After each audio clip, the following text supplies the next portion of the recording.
Welcome to the Hawks Nest Live Stream Show. My name is Brandon Kane, and I do appreciate you for tuning on in this beautiful Saturday afternoon. We didn't get a chance to do a Wednesday show this week, so a little bit of a makeup show, if you were. And I hope all are having a great summer out there, as I know finally, fantastically, the Pacific Northwest here is in full bloom on its best display. So hopefully you and yours are out there having a great time, and we continue to slowly but surely march our way towards the start of a football season, or at least the start of training camp, as we now find ourselves about approximately a little under a month away from the beginning of training camp, now that the training camp dates have been released. But we're turning closer and closer, and I want to talk today about a subject that I've been meaning to speak a little bit about, but is a bit of an odd one to speak on. When you look at talking about players. And I'm going to speak about a guy who is very much a wild card. You could call him a bit of an X factor in regards to this offense, not just into the next season, but maybe into the foreseeable future. And a guy that at first blush, there might be a bit of a lack of understanding when you look at him as to why this would be the guy that I consider to be this way. And I'm talking about the man, the myth, the legend. I'm talking about the Bo-Bro, Jake Bobo. And Bobo last year came in as a undrafted rookie free agent from UCLA. Wasn't necessarily highly thought of, a big slot if you were, a guy that would be limited with his speed, but does give you good size, good catch radius, good hands, and pretty good route running for his size. But that was his limitation. He was going to be an inside slot guy and a back-end roster guy, hopefully played good on special teams, and that was his pathway to making the team. And he became so much more for the Seattle Seahawks throughout the course of the year and the way we viewed him from where he started out in that position of things. And he is an odd guy because I can't lean on necessarily pointing to you guys and saying, look at the heavy amount of fantastic production he had last year. 200 yards, 19 receptions. This is not going to be the part that blows people away in their outlook of Jake Bobo, and why I think he actually has some upside for us going into not only the future, but even this upcoming season if he's needed to be called upon. Because though he didn't go undrafted, as we've learned in these parts, an undrafted receiver doesn't necessarily make a bad receiver. And when you have these NFL drafts that year after year are stocked to the gills with so many wide receivers, being that that's the strongest positional group more often than not than any other positional group in every given draft, what's one of the bit of the fallouts that you get of that? We'll call it a happy fallout in this case. Well, you're going to see really talented receivers that don't get drafted at times because they can't all be picked. Teams are going to pick for other positions at that point, even if a guy deserves to go. And I would definitely argue at this point, Jake should have been going in the draft somewhere. I indeed had, I think, a 5th round grade going into that draft. So the fact the Seahawks picked him up, I didn't think he was going to be as good as he showed last year to us in the flashes we saw, but he was very good in the flashes we saw. And why I'm presenting these numbers about him have a lot to do with the fact, or why I'm presenting the show today with this guy, has a lot to do with he took what opportunities you gave him and he maximized them. He did that thing you want players to do where you say, I'll give you 5 snaps, and you're going to say, I'm going to play these 5 snaps like my life is on the line. That's the kind of play that he gave you from the position when he went and attacked it this season. And it was all the way through from what we were hearing from him in training camp, all the way through what carried on through the season. And so we're going to take a little bit of a look at Jake Bobo's last year, what he brought to the table, why I am so excited about him, and why he does have legitimate talent, why that he has gone more beyond just merely a guy that is will need to be aligned into the slot backup being his best case scenario theoretically when he was that undrafted rookie free agent. We've got to rise that up. We had a guy here in Doug Baldwin 10 years ago. That was the guy who was just sort of in, I'm not trying to draw parallels between them, but you can draw some parallels between them. Because Doug, at first, in a lot of respects, probably would have been looked at as a guy that could only play within the slot. Though they're different body styles and body types, both of them maybe had a little bit of that potential label hanging over them as they entered into the league. But yet both proved with time that there were not limitations to their game. And just because they were undrafted rookie free agents, that did not measure how much fire and how much work ethic that they possessed to overcome what might be some natural limitations, be it either physically or, from a Bobo standpoint, speed point of view. But he did the most he could on the targets he was given last year with the 19 catches on 24 targets. And he didn't play a lot. As I will show here on the side to my left here, you can see the number of targets as they were paired out throughout the course of the season, where he was only being given one chance, two chances, maybe a game here or there. It wasn't games where he's being targeted 5, 6, 7, 8 times and then the 3 catches. When you throw it to him, he more often than not made the catches. In the one game where you had him having a lot of targets, being the Cardinal game, he turned those 5 targets into 4 catches for 61 yards and probably had his best game of the season. So did the most with what you could, came through training camp, earned his way onto the roster spot. How did he earn the roster spot? Well, he had one hell of a preseason. I'm going to show you just a couple of cut-ups here from him in the preseason, running a crosser route with Drew Lock. Nothing fancy here. But notice how quickly, from a football speed standpoint, he's eating up space. Maybe not quickness off the line, but once he starts getting up to go, is it a 5-flat 40 guy? I don't know. It's that. It's a little bit maybe I'm not saying football fast, but faster football-wise than what he might have displayed on some given tested time at UCLA on a wet track. So Vikings game comes out, shows out well there, and also starts to show a little bit of what's I'm going to call his custom move at this point. This is the Sluggo custom Jake Bobo move. Take note of it. Start inside on the slant, hard jab to the inside foot, and then able to create separation with the bounce back to the outside. I want you to lock in on this because I'm going to show you some cutups that are going to get you excited with this guy. And I just dropped a short on the channel showing these cutups. You can also see it there too if you want to on that. But he starts to go, whoa, hold on here. Because one thing you notice with this is Bobo in the slot here? Is he aligned inside or is he aligned outside? Wait, he's going to win inside? Because the previous rep I showed you, okay, he's in the slot here. He's coming along on the crosser. That's what he can do. He did that in college. He can do that type of stuff. But you got him on the outside winning here. And creating separation on the outside. Back to the Cowboys game. Another just simple little route here. Couple catches in there. Did with what he could, like he did in the regular season and the preseason. Come back to the Packers game, third preseason game. Another crossing route. I'll tell you what, sluggo routes and crossing routes, especially right now, he seems at times to be nearly unguardable. And he creates the separation here. How does he do it? With that release. That bounce release that he has that's sort of the separator for him, where he doesn't have maybe natural quickness off the line of scrimmage if you were to test it by how fast he is in a 10-yard split. But the bounce off those 3 steps that he has, as he does here to the corner. The corner wants to press him. Does the corner ever get any good press on him? Does the corner get any really significant contact on him at all? Watch again and watch it close there from within the slot, where the corner first tries to get one hand, then the second hand's late, and then he gets caught in between. If he gets the press off, then he gets a little bit of a chance to slow him down and get himself better back into place. Bobo creates the separation touchdown. He has a great preseason. And by the way, with the snap counts I'm just showing you here on this side, the snap counts that have to do with regular season weekly snap counts as you go down, week 1, no targets, week 2, 1 target, week 3, 2 targets. This is also what he was dealing with in preseason, where he wasn't just being put out there snap after snap. If you look at I think it was 35 total snaps or something like that during the preseason, he had a catch every 6 snaps on the football field in the preseason. So a very good preseason, again, being very efficient in how he's playing and making us go, okay, you've earned the roster spot. Obviously so at that point from the team, but now this is where the elevation kind of started to happen with him a little bit. Again, going back to that outside release jab step thing that I talked about, because we would see this in the Cardinal game. This was the game where he was his most effective throughout the course of the season.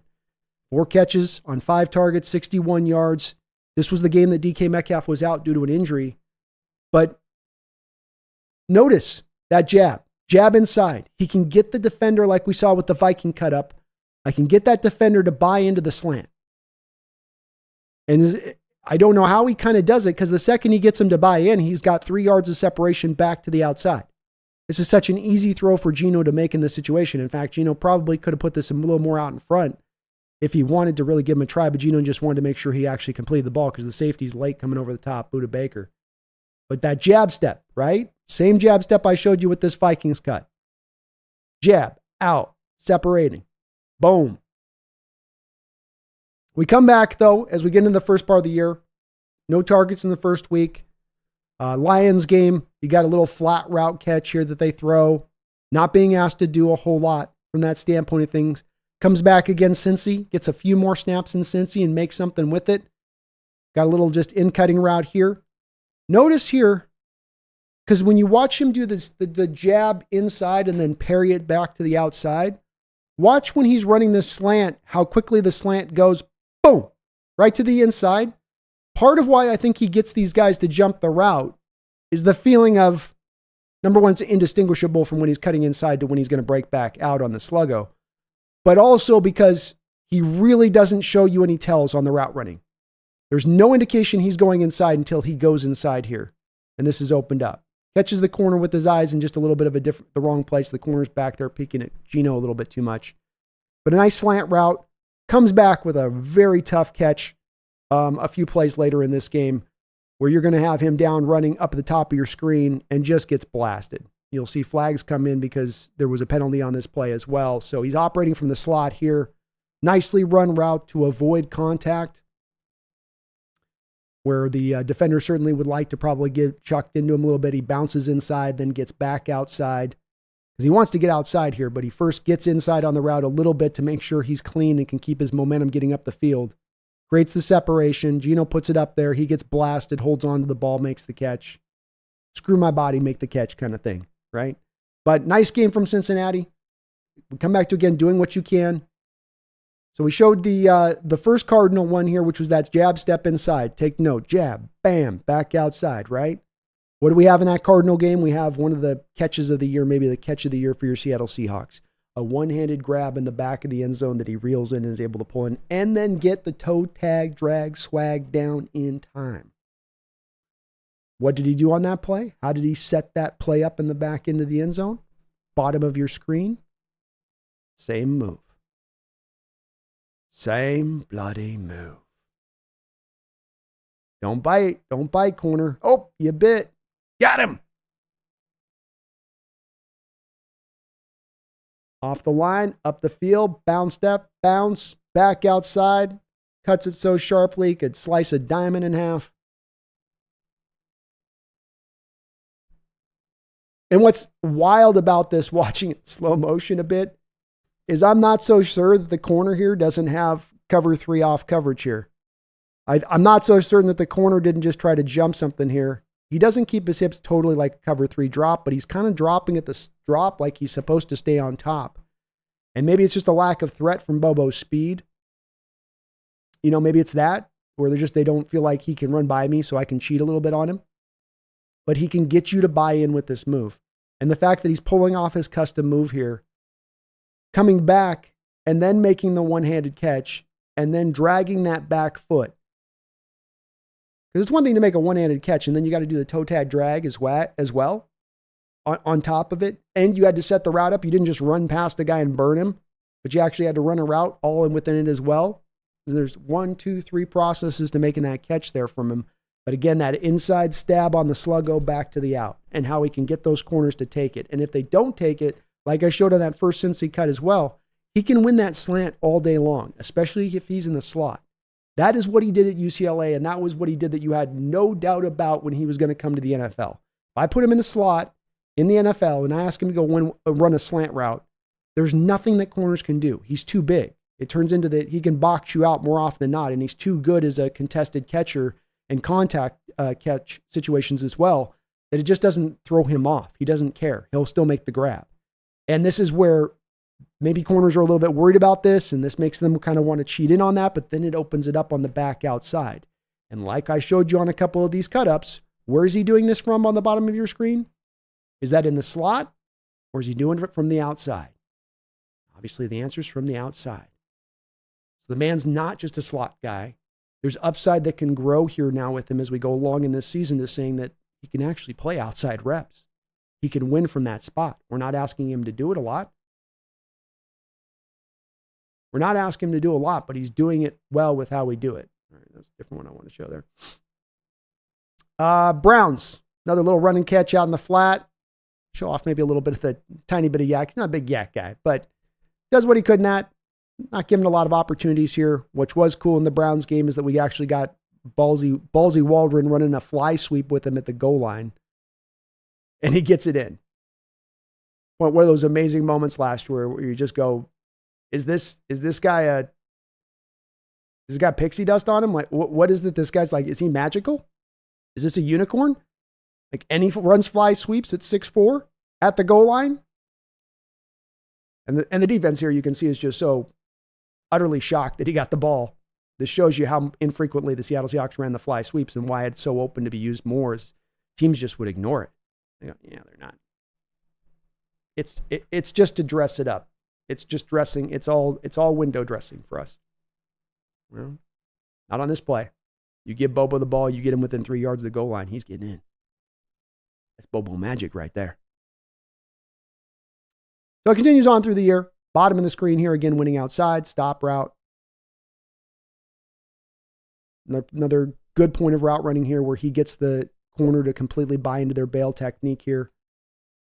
That corner's definitely playing cover 3 here, no doubt about it. Before I wasn't sure, it could have been maybe more of a man or just more of a man match concept, but this one's definitely cover 3. And he's getting him to do that little bail there at the bottom of your screen. He gets the corner to just watch that extra, right? Boom, boom. That extra 2 feet there where he gets him, then he can settle down and give Geno a nice target. But again, winning from the bottom, winning from the outside. The lack of speed not necessarily inhibiting him from being able to then create separation.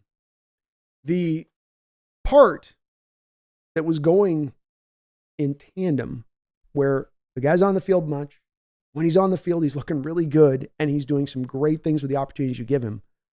The other thing that was going in tandem with this, though, was the blocking. The blocking. Where Jake Bobo was going out there and he was being a monster as a run blocker. Blocking with conviction. He's bigger than the guy going across from him.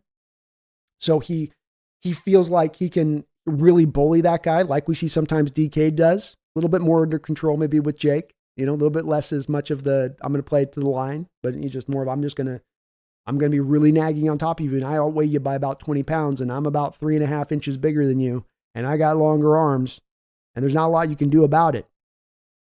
Rams game, first game of the year. Didn't get a lot of snaps in this game.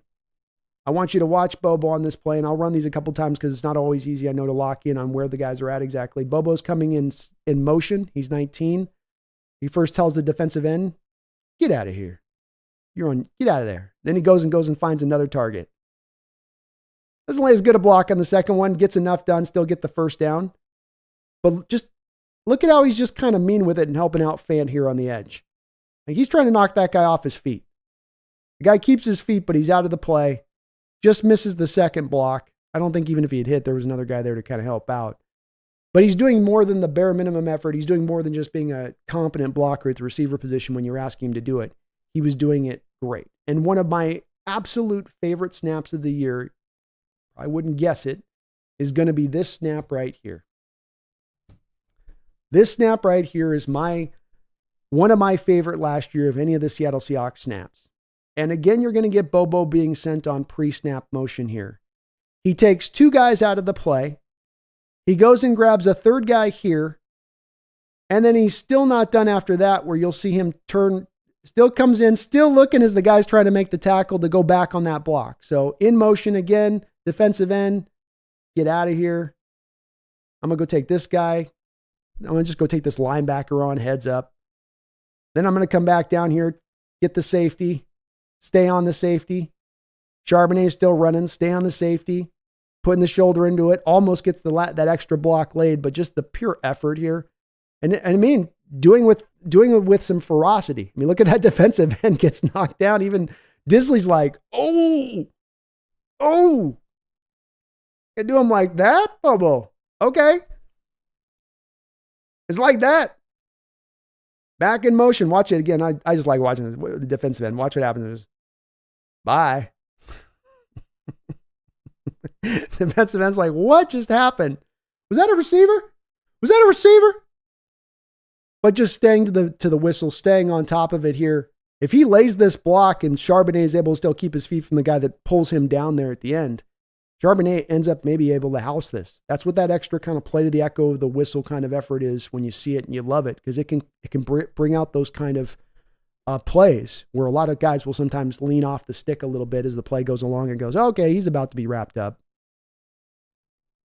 But one of my favorite plays from last year, just some more blocking. The Arizona game I mentioned, this was the game he was the most productive as a wide receiver in the game when you look at these snaps. So keep in mind, he's doing really great efficient stuff. The one-handed catch, taking the top off the defense on that Sluggo route on another play. And then he's giving you this level of effort as a blocker early on in this game, where this is a play away from him. It's to the other side of the field where the play is going really. He stays on, it doesn't stay on the block long, doesn't have to by this block, but finds his man, gets his hands on it. It's a clean block. Big play for Kenneth Walker to the top side. So you're going to see Bobo bottom of your screen here on the outside. Take out the slot. There you go. I want to show a couple of these to just give you guys, again, the feeling on this not top of your screen. Sorry. I think I might have misidentified this one. I misidentified this one, I think. I confused him with JSN on this one. JSN with a great block. Another one here with Arizona. He is on not quite the slot, to the outside of the slot. Watch him here as he's just below Tyler Lockett. So Tyler Lockett's your bottom man here. Bobo's going to be right below him. Hands inside. Gets on the safety, or corner, I should say. But this effort level of blocking is there every play. I've got a couple more I want to show you with it again. A lot of pre-snap motion where they almost used him like a fullback last year. So you're going to have him down inside, kind of in the muck here a little bit. Him going down in motion. Target that defensive end. Bang. Get out of there, defensive end. Look at the D. The D ends don't know what hit him. All these guys are, he's not necessarily knocking them on their back, but watch him again here as he comes from the slot where he's in motion. Defensive end's like, all right, I got to eliminate this block, set the edge. What the hell? He gets sent out. Bobo goes and looks for some more. It's pretty weak on the part of, I think, Parkinson there too, because Parkinson got so much help on this play, and then he still allows his man to come back into the play.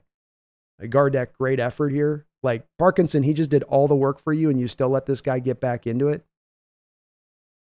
You got no push on the play, and then you still let him get back in. But fantastic job. He will. I'm guessing the new staff's going to use this move. They come in motion, break the back of the edge, and then go find some more.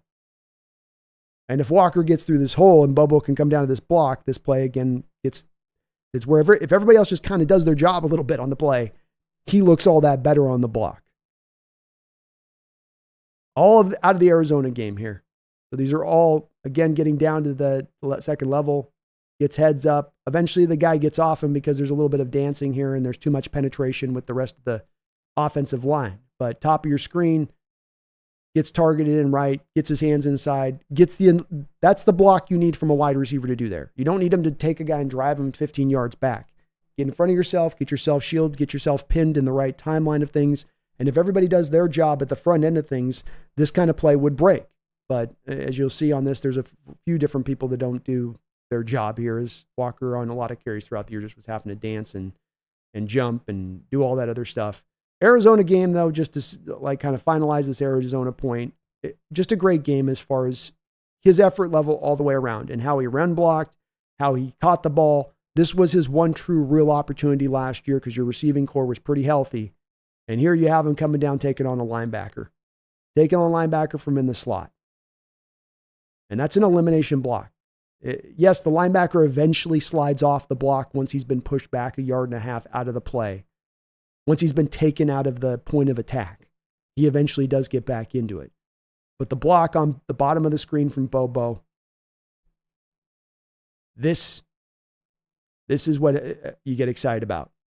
And this is the legit stuff that you saw week in and week out with him as a run blocker. And it's no small thing. Part of the Niners' success right now and what they do is having their receivers buy in to not just being, again, competent run blockers, but being difference-making run blockers in that part of the game. And not to take on just a corner, be able to take on a safety, to sometimes even take on a linebacker, hell, even sometimes to take on an edge. We still saw this even at times in the Eagles game here. You got him getting, again, down and close in traffic, almost operating like a tight end here. Some of you asked about, can he make the transition to tight end? I don't think he can, but he can block like one sometimes inside. See him on 31 here. Just completely keeps the guy out of the play.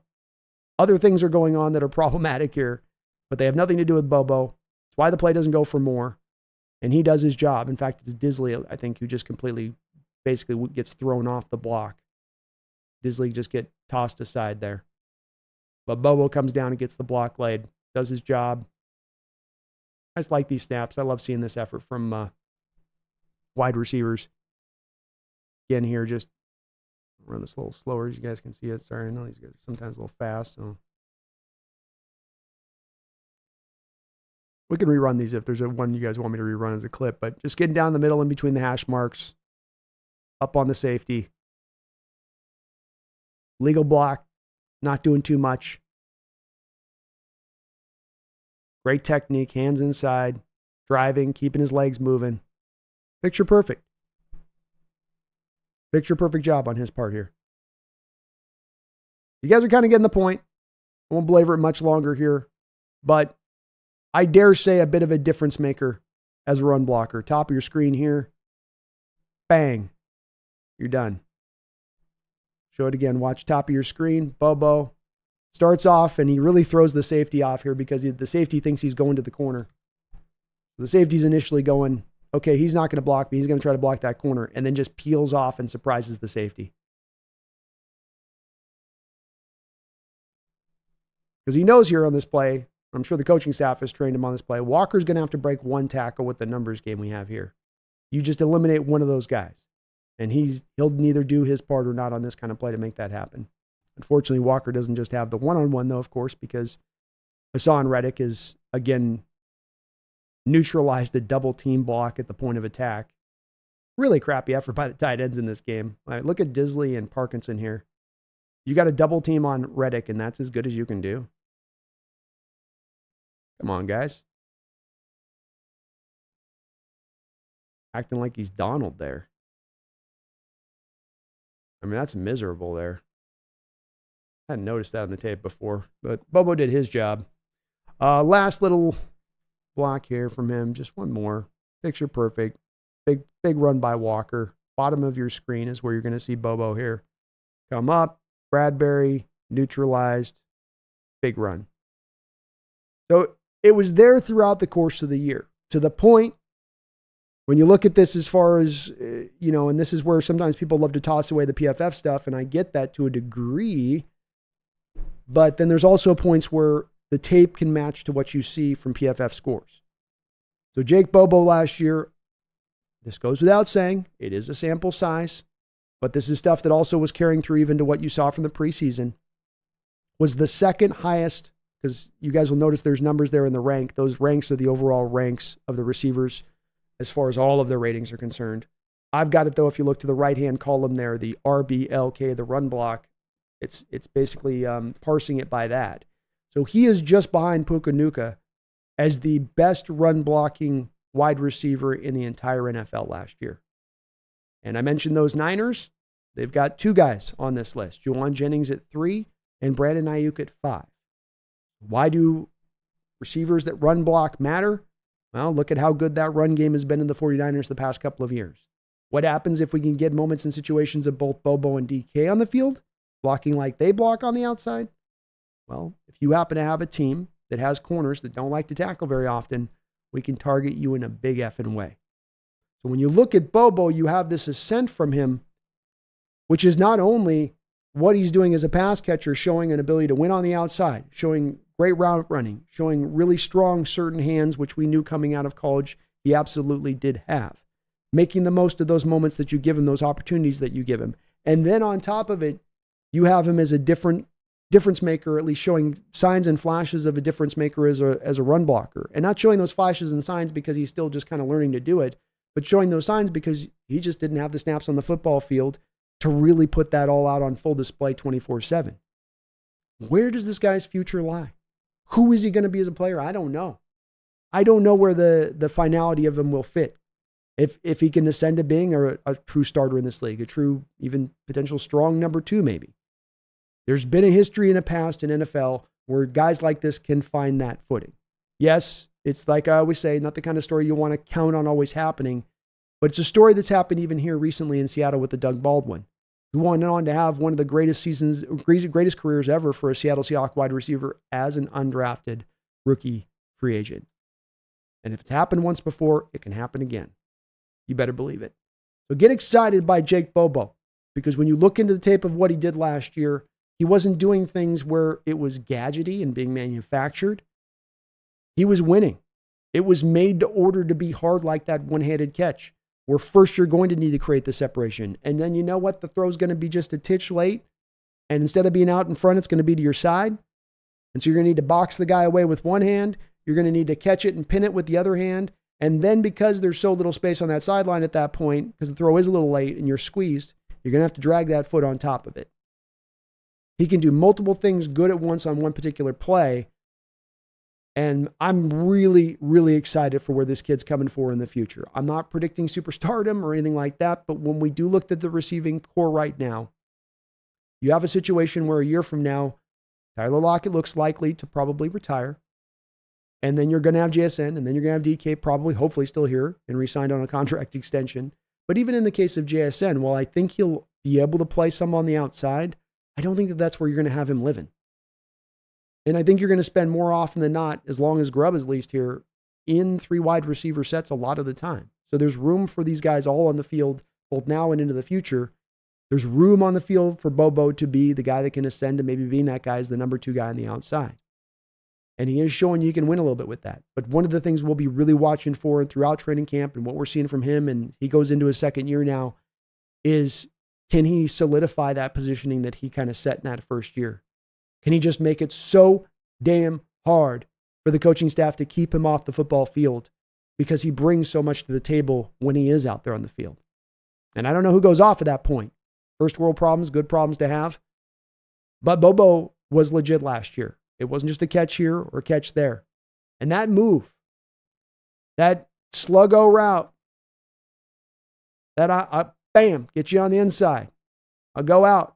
And that 3 yards of separation, that kind of stunning separation at times you see him create. Bam, 3 yards of separation there. Yeah, how hard it is to create 3 yards of separation off a cornerback in your first 6 yards? And doing it consistently. Oh, doing it consistently twice in the same game. Certainly he won't take the cheese again here, will he? Yes, he will. Yes, he will. Look at that corner reaching out. Does the whole panic reach? The panic pull? Oh, it beat me. So get hyped by this guy. Get stoked. The Bo Bros should be smiling ear to ear. The Bo Bros and the preaching they're doing on the Seattle streets to my fellow Seahawks contingency should be listened to. Because as Ronnie once said about a rainbow in the dark, as the robot character of Rutger Hauer in Blade Runner once said about tears in the rain, because you can't always see it right there readily apparent don't mean it ain't there. Sometimes you just got to look a little bit closer. So get out by this kid. I am. You guys should. It was a great story. These are the stories you root for in the NFL. These kind of guys that do have to work a little bit harder to get where they're going. And if they can then ascend, not only being guys that people counted out as not even being worthy of being drafted, but then also to be guys that can be looked upon as guys that can become legitimate players in this NFL, true players in this NFL, problems in this NFL. Let me know what you think.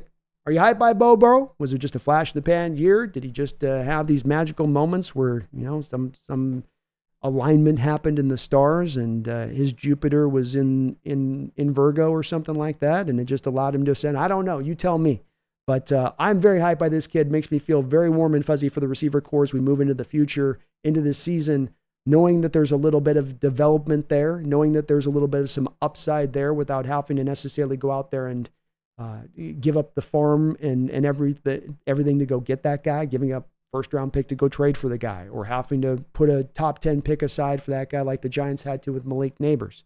No, instead you maybe, not that he's on that level of talent of Neighbors, but just that you maybe got a guy that can be the guy that will be good for the role he'll bring into play on that now and into the future. And I'd love to hear what you guys think, though. Thank you for watching today. If you can, please hit the like button. It does help out this channel grow. And if you're not subscribed up, if you could, just get subscribed up. It does help the channel tremendously, as we are trying now past 16,000. We're on our way here to 20,000 here. So would love to get to 20,000 subscribers this year before the end of the year. That's the hopeful goal in mind, if not even go beyond that.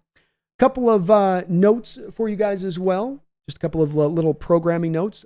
The Hawks Nest is coming to Seattle. The Hawks Nest is coming. I will be in Seattle the 26th and the 27th of July. I am going to training camp. So the dates just dropped for training camp, I think about 2 days ago. And I got myself locked up. So I will be there the 26th and the 27th. If you guys are looking for a place we can meet up, there's the Hawks Nest meet up there at training camp. We can do that there. I'll also be trying to do a bit of a meet and greet outside of the training camp. So we'll probably, I don't know where we're going to meet yet. I'm going to kind of try to establish that. It'll probably be around near where I'm at up there, because I'm going to be staying around Renton, just down the street from where the training camp's being held at. So if you're looking to want to meet up, it's the first time we've done this here in 5 years. I'm kind of stoked to do it, but I will be coming there July 26th, July 27th. I'll be there during training camp, and I will be announcing where we'll be doing maybe a meet and greet. If not Ren, maybe down in Bellevue, or try to just kind of find a middle ground place if I can, but still working on that side of it. Last other thing I just want to mention, two little other things, is we do have the Hawks Nest Clips channel going right now. So I think I have it in the description section, but all of the live stream shows we're doing now, I'm cutting up clips. We're going to be doing more clips that are separate of live stream shows. Really going to be filling up that channel in a major way with shorter content, just to drive to shorter content. So if that's been something, and that's one of the biggest requests I've had on this channel for a long period of time, it's the Hawks Nest Clips, whole separate channel just for clips over there. Please do get subscribed up over there to that side of it, because I'm going to continue throughout now and in the season, really be pushing a lot of content over to that side of things, along with over here too. I want to thank the sponsor of the show, who will be Underdog Fantasy. Underdog Fantasy has been sponsoring us throughout the course of this year, and they've been kind enough to do so. You can get up to $100 matched of your first deposit. All you got to do is use my code, NEST, or click the top of the description link in the section, below, and they will match you up to $100. So $100 from me to you through the Underdog Fantasy app, and you're supporting me at the same time. Win, win, win. They've got great ongoing contests throughout this offseason. The Mariners have been hot this year. You want to take advantage of that? Have the Mariners get hot, get you at the top of the division, and you win some money at the same time while you get daily baseball, fantasy, or even if you just got a feeling about certain pitch-up matchups to hitter matchups, where this guy hits this guy well, he's definitely getting a hit or two tonight with that starting pitcher on the mound. Let me put that together in a little bit of kind of a parlay sort of situation. So we've got a lot of great contests. I'm going to be releasing some of my picks this upcoming year for seasonal laydowns, seasonal bets on this with in regards to projection figures. You know, Geno Smith throwing for over 3,600 yards, DK Metcalf for going over 1,000 yards. So I'll be getting those out to you guys as well and let you guys know on those picks and where I'm at. But thank you to Underdog Fantasy as well for sponsoring the show. And thank you to you guys for using the code. Well, other than this, we'll talk a little bit of Bobo today, but I'm going to keep the chat pretty much open. So it's kind of a free form today, because we don't have a lot of Hawk news going on. So whatever you guys want to cover, we can kind of cover through today. Thank you guys again for watching and hitting that like button today. I really appreciate you, and for all the support on the channel throughout this off season. As we've had a really great off season of growth here. Usually a quiet time of year, but we've been able to still kind of cook along here, which is good to see. Chad Womble, Chad, I'm not going to do the last name because I butcher it, but it's good to see you in the house, Chad. He says more Bobo. William says, I got a fever, and the only cure is Bobo. Sean says, raining here in Olympia right now. Oh, geez. See, I'm in San Diego, so I think it's sunny everywhere right now. That's, in my mind, it's hot everywhere. Okay, typical Seattle June. Gotcha. Summer hits about July 2nd sometimes. It's one of those years.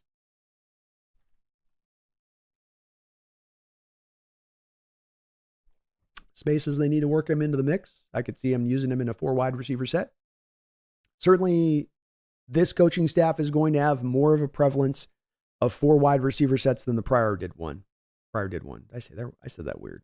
Than the prior staff did. There we go. That sounds better.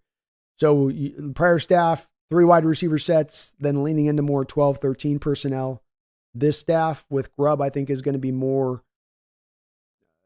There will be 12 and there will be 12 personnel. I don't know how much 13 personnel he's going to run, but there'll be more of the 3 wide receiver sets and 4 wide receiver sets. And if that's the case, Bobo will then be getting out on the field for sure.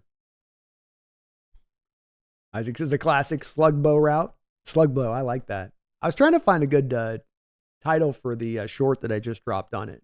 And if you guys want to see those cut-ups, you can just see on the short. I'll bring it up here too and play it here on the side so you guys can see it. I got the deal right here too. I can just play it for you. No big deal. Find this darn thing. There we go. You can just see he's just got that naughty little move. Naughty. Get him inside. Bam. Back outside. Can't do nothing about it. It's called the Slugbo route. It's Slugbo route now for sure. I'm definitely stealing that one. I will try to give you credit, Isaac. I can't make any guarantees. Chad says DK is an air raid wide receiver who only catches the ball half the time and thrown to him, and he says, "Oh, we're going down DK route." I need to say this, but now compare this technique, which is superb, to DK's, and it will absolutely jump out at you.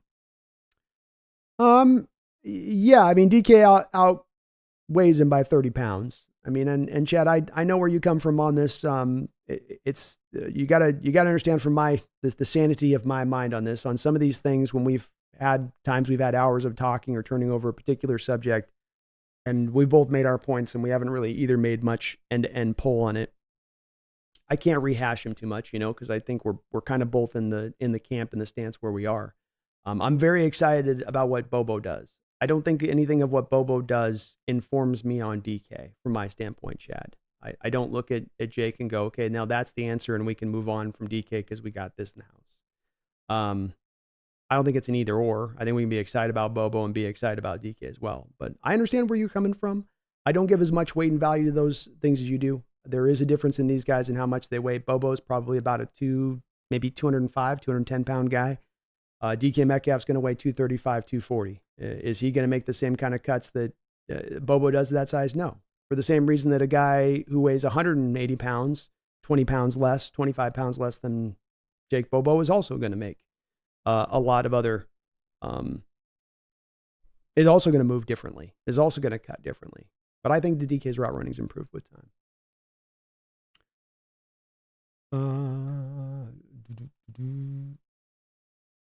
Massachusetts. Enjoy Massachusetts, hand grenade.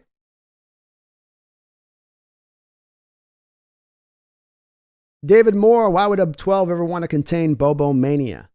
I don't know. Maybe they're not as sold on, but I've yet to meet a fan 12 that isn't. Dave, I'll say that.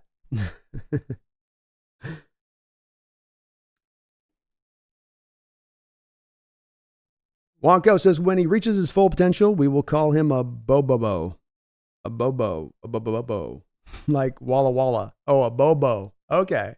I like that. I'll go with that. That one took me a sec. I'm a little slow today. No smart man. Well, I know what a Bobo is. Jose Rodriguez, how you doing, man? Thank you for reminding me of that. Please do hit that like button if you could for me, folks. Steve-O, Bobo, the stacked wide receiver room.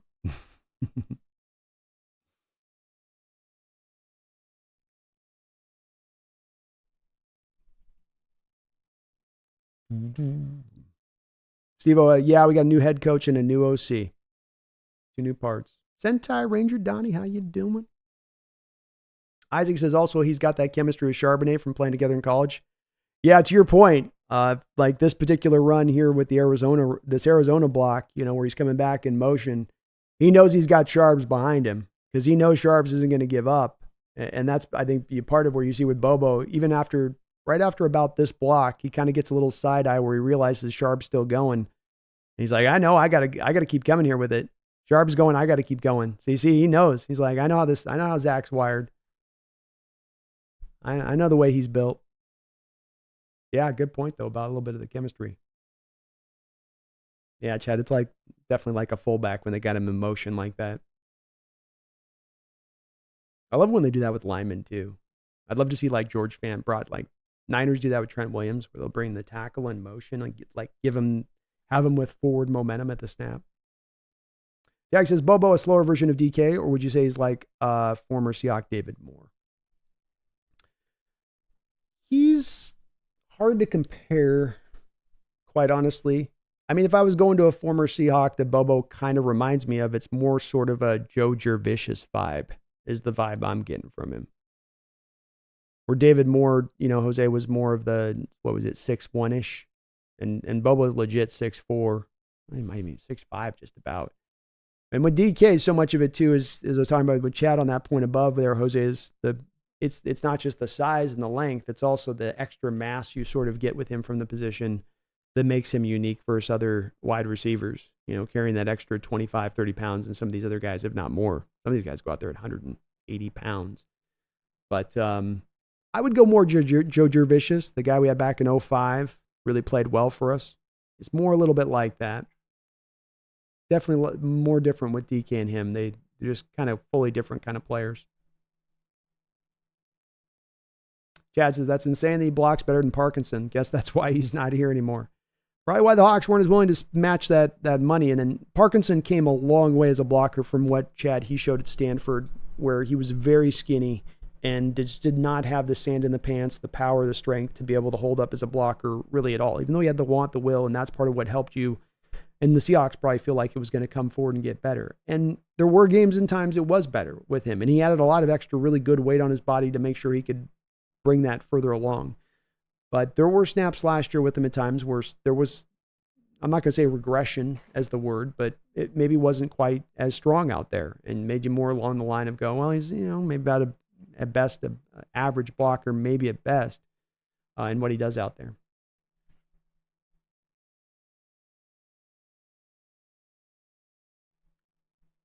Free Truth in the house. What's up? Free Truth says, I cannot wait for the season. I think the hope for a better season this year and the next 3 years will be awesome. I agree, Free Truth. I am very stoked about what we got coming up, and it's going to be just fun to watch it kind of all unravel, unfurl, and see how it goes. Garth Knight in the house. What's up, Garth? Thank you for 19 months as a Hawks Nest member. I really appreciate that long time support. He says, has Pumpkin lost weight? She must be going Hollywood since she got to the Golden State. Looking good, Pumpkin. Stay away from the Botox, though. Yeah, we've got her on the Ozempic, Garth. So I've just basically I pound out the Ozempic into powder form every day and just drop it in the bowl. It's working. It's working. She might be. I'll tell you what, she's got the grandma always coming by with the treats now. So I don't know. The grandma's definitely been doing her, but she's also moving around a little bit more because I'm on a bottom floor now. There's more bugs. There's more things to go check out. So she's getting up and actually being mobile. Chad says, if they actually pass to him, I do predict superstardom. Nice word, by the way. There we go. I like that word. And I like your prediction. I hope you're right, Chad. Greg says, DK isn't a terrible blocker. DK is better run blocking than Bobo at head up blocking, and Bobo's better than DK at blocking in space. I like that discernment between that. And I think I would be probably tending to agree with that, Greg. Good to see you in the house too, man.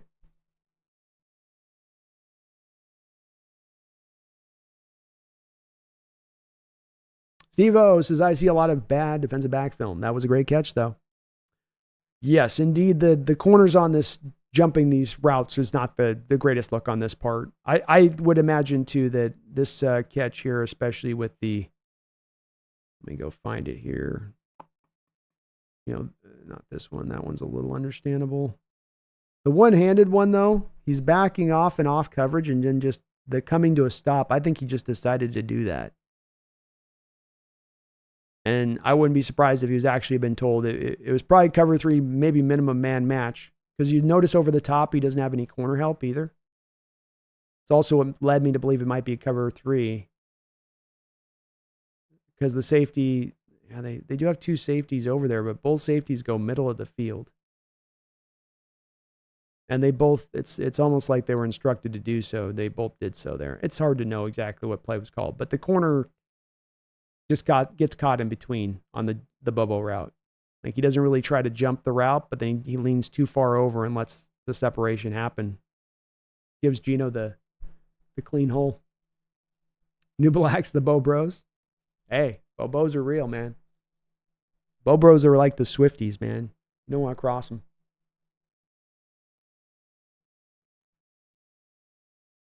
Megan says, quoting Blade Runner for the win, B. Hey, it's a gray line. It's an all-timer.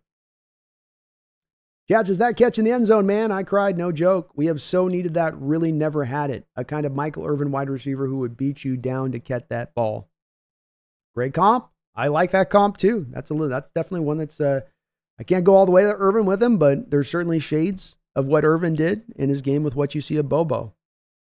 I'd say especially with Irvin on that comp, Chad, the ability of a wide receiver who's got the bigger body, who understands as well how to use that body as a separator rather than creating route separation. I, with my body, create it to where my body's here, you're behind me, my hands are outstretched, or my hands are right here, or my hands are up here, but you can't get to that ball because you've got to go through my body to get to that ball. And that's what Irvin would do a lot of, is that he was such a strong-handed catcher and could catch it out away from his body, and he was a bit of a bigger receiver at that he could really just not need the separation at all times to and then make the catch. And Bobo's does that same way. Sentai Donnie Ranger says, I love Blade Runner, every version of it. A little more than its 2049 sequel, to be honest. I love music for both. And I'm really with the 2049. I hate that I don't love it more. But I call that the 3 hours of Ryan Gosling slow walking. Pensive, slow walking, looking around. And it about an hour in, I realized that that's what it was going to be.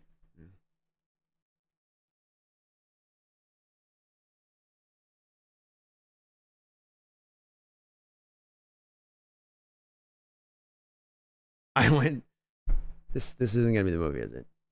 This is not, Denis, don't do it. Don't, 3 hours? 3 hours? Tell him to walk faster. I know a lot of people loved it, though. I love the original Blade Runner. That 49 one, though, the slow walking Gosling thing, just goodness. Steve-O says, Bobo stats for the year, 300 yards, 4 touchdowns. If he segmented Steve-O to the role he was last year, in that he's the fourth receiver, you don't really suffer really many injuries, then yeah, I think your evaluation at 300 yards, try to use him a little more down in the red zone, because I think that's the part we didn't do as much with him last year, and that's the part that I thought if he made the roster, they'd find a role for him as a red zone threat, because he was a destroyer of worlds at UCLA as a red zone guy, because you put him in the slot, and the same thing I'm talking about with the Irvin comp, where he'll go down there. You can't read him on the route like I showed on a couple of those tapes. You know, it's like this Cincy route here at the bottom of the screen. Imagine this down at the goal line. He's got a two-way option on the route. He can cut it inside, he can cut it outside. But that then usually will open up that inside just enough to where he can create the body that I've got my body between you and the ball, and now the quarterback just has to put it in the right spot, and it's a catch every time. That's the part I thought would maybe go a little bit more up. So to your 4 touchdown, prediction, I think that's probably on the nose, Steve-O. If there is an injury, then there's certainly a lot more. I would not just think I would expect there'd be a lot more production on that. I think you would take that opportunity and run with it. Axel, what does Bobo struggle with or can improve on? Where does he fall short of other starters? Some of the tough part of this is going to come down to simply the number of snaps run overall to be able to make the assessments necessarily about what he did bad, because in so many ways, when he's on the field, he's doing good things almost at just about every turn. I think the lack of speed is a legitimate deal. He can get around it with being a very precise route runner, with having really nice feet, with the ability to cut uniquely for a guy his size. These can mitigate that issue. But at the end of the day, he's still probably a 4.8-ish guy on the football field. And then you can't run from that. That just, is what it is on that spot of it. And then that's going to be a detriment to you, to where you can only overcome it to a certain degree, whereas other detriments maybe be like, well, his route running's rough. Well, you can improve a little bit as a route runner. So that's really the big thing that stood out with him, and it stands out in not just a small way, but probably a major way with him. As far as anything else I saw on tape with him that wasn't, great, there wasn't really a lot of bad snaps. There was an interception in the Browns game, I believe, where it is on a target to him, and he runs an out route, and then he's playing off script, and he cuts it up the field, and then Geno underthrows the ball, and it's on Geno, essentially. Geno's late on the throw, and Geno then doesn't throw it, out away from him. He puts it back and allows the defender to get back into the play. So even those kind of snaps where wasn't success didn't necessarily fare in on him per se. But in the preseason, the regular season, he was strong, but it was a very, obviously not, I didn't have a full season of snaps to necessarily peel back on and say, well, there's this. He's pretty complete route runner. There's not really a route that I say that he didn't show at least competency on running. He's not going to be a pure 9 route guy. That's the lack of speed stuff. He's going to have to do it with the Sluggo route to take it off the top. But that's why I come to say, well, there's not a lot of problems in the game. The one problem that's there, though, would be one that would be considered a pretty big one, Axel, by most teams, in that we can't overcome it. And it's not just a guy that you'd wish he was 4'5", but he's 4'6.5". You wish he's 4'5" and he's more 4'8" or 4'7.5". That's the one that's really the tough one probably there. I think I'm behind on my donos. Let me catch up my donos. I'm sorry, guys. Got behind on it. My bad. Isaac, thank you for the $12 donation. I totally missed this, Isaac. Sorry, I was deep in my own ramblings. But thank you for the $12 donation. He says the son of a stud wide receiver and ice hockey star mom, blocking and receiving, baby. All in one magnificent Bobo. Let's effing go, Hawks. Well, there we go. Stud wide receiver. I didn't know about his dad being a stud wide receiver. Let's look this up. Bobo's dad. Oh, there we go.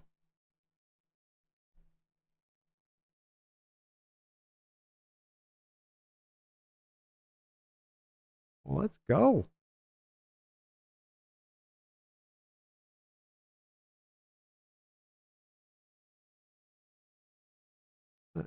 Good to have those bloodlines. And ice hockey star mom. Okay. I didn't know there was a female ice hockey deal. It makes sense. I was unaware of it. But he's the complete package, Isaac.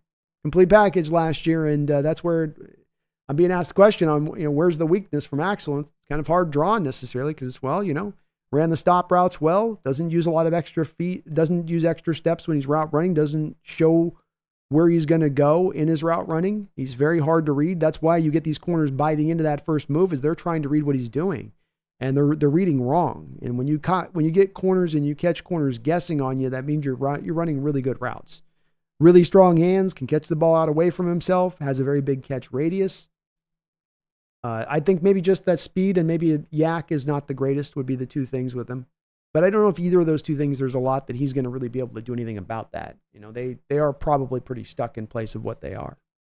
Isaac, thank you for that $12 dono, man. And sorry, I'm a little late on the acknowledgement. I'm bad about that sometimes, but appreciate you for that. Appreciate you big time. Stud father receiver. I was looking it up and it didn't come up. Casey Bobo. Mother played ice hockey at Dartmouth. Boy, I bet she's tough. How vicious do you think the women's hockey leagues would be? I bet they get after it. Why don't we have YouTube like them going toe to toe though? There has to be some brawls out there too. Axel with a $5. Thank you, Axel. He says, what does Bobo struggle with or can improve on? Where does he fall short of other starters? Well, thank you there, Axel. So I was a little late on yours too. Got you in the comment there. So I think the two things I go to is it took me a while to kind of think about this one, but we need a little more tape to get maybe more of a fuller picture on where the lacking stuff comes. Because a lot of the tape is just really the good with the small opportunities he's been given. But I would go to the speed and I would go to the yak. You certainly would like in more of a spread offense there to be more of a present yak involved with what a guy does. And that's not exactly, I think, ever going to be his game. And, he's never going to purely just run past somebody on the outside. He is all across the board pretty good down the rest of the line of things, even the release off the line of scrimmage. Take this, go back to the Packer touchdown I showed you here in preseason, where he's got a guy in press, guy wants to press him, little dip of the shoulder, keeps that inside arm off of him, allows him to keep his momentum up the field, and he's created the quick separation. Good in the slot, seems like he can play on the outside. Is he going to be a true blue outside guy? I mean, maybe that's Axel the place too that we're going to get more of a resounding answer on. I've got a sample size of him playing on the outside on snaps last year, him winning on the outside, him run blocking well on the outside, but I don't have a lot of snaps of him on the outside. And maybe it is still that his long-term future plan is really to be just a slot guy, much like JSN, that you can kind of sprinkle on the outside. But you're not going to put him out there whole hog and say that's you're a true 2, you'll be a Z. That's where you're going to operate from. That'd probably be those would be the 3 question mark spots. One we'll get an answer to. The other 2, I just don't think you can. The yak and the speed, Axel, I don't think there's anything that he's going to be able to do about those things. But you can get around it too. It doesn't have to be death knells for him as a player or limit him as a player necessarily as the upside when he does so many other things so really good. Good players can be made in a variety of different ways. But those are also why, how does a guy like Bobo at that point, Axel, fall out of the draft? How does he not get picked? Because the NFL right now in wide receivers is valuing speed and yak as 2 real forefront things that they want to see from wide receivers now. So if you're missing it, it's easily something, even if you have all these other good parts of your game, that can have you landed out of the draft because you got to check those particular 2 boxes. Thank you, though, Axel. I appreciate the donation.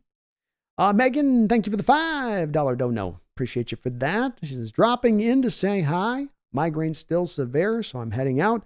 Love Bobo and can't wait to see him go off this year. Looking forward to the Howard Cosell video. Well, thank you, Megan. Indeed, I am deep at work on the Howard Cosell video, so I'm going to probably drop that as we get closer and closer to training camp. I'm going to try to get a couple videos in the kitty to have ready for the start of camp, Megan, but the Cosell video will be dropping. I tried to use that AI voice cloning thing, and it's not quite there, so it didn't quite work for me to use it. I had to do the impression.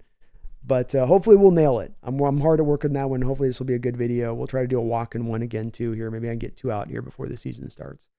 But thank you for the $5, Megan. I hope that migraine's feeling better. And Bobo, embrace the Bo Bros. Embrace the Bo love. Where's the Bo love? The Bo Bros have it. That's who. Appreciate you. Garth Knight, thank you for the $5 as well. Appreciate you too. It's great to see you in the chat, Garth. He says, I enjoyed what I caught of your earlier phone in the stream. I was taken back at how informed Hans was about the Hawks NFL being Germany.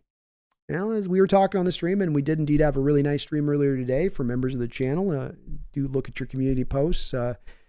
We will be doing once a month for members of the stream a call-in show, and had a great call-in show today with people in the chat. It was great chopping it up in there with Hans and company, and Hans, our guy out there in Germany, indeed very knowledgeable. And as I was talking with him, as we've had discussions with Megan at times, to those folks that are out worldwide, they're very much as 12s as anybody else, and they're as much as on the ball as anybody else, and doing and having these interactions through the years, not just with these 2, but with many others across the board from a standpoint of global.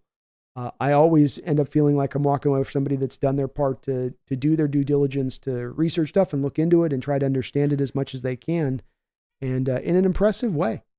And not in a way necessarily you'd think, where you go, oh, well, Germany, somebody's just in Germany, maybe just watching casually, and maybe they know some names of players versus really understanding and getting into the depths of it like a true 12 out of Seattle would. And that's why we were all 12s. Don't matter whether you're in Seattle, Montana, Oregon, Alaska, Canada, Germany, Australia. Yeah, we are one. We are one. But thank you, Garth. We will continue to be doing once a month minimum those call-in shows there. I love doing those as well. So we'll get it back in next month. And it's a good chance to be able to just chop it up with some of the folks here in chat, put some faces to names, which is kind of nice as well. And it was cool. It's good. I liked it too. He says you'll hit 20,000 this year. I hope so, man. That would be cool.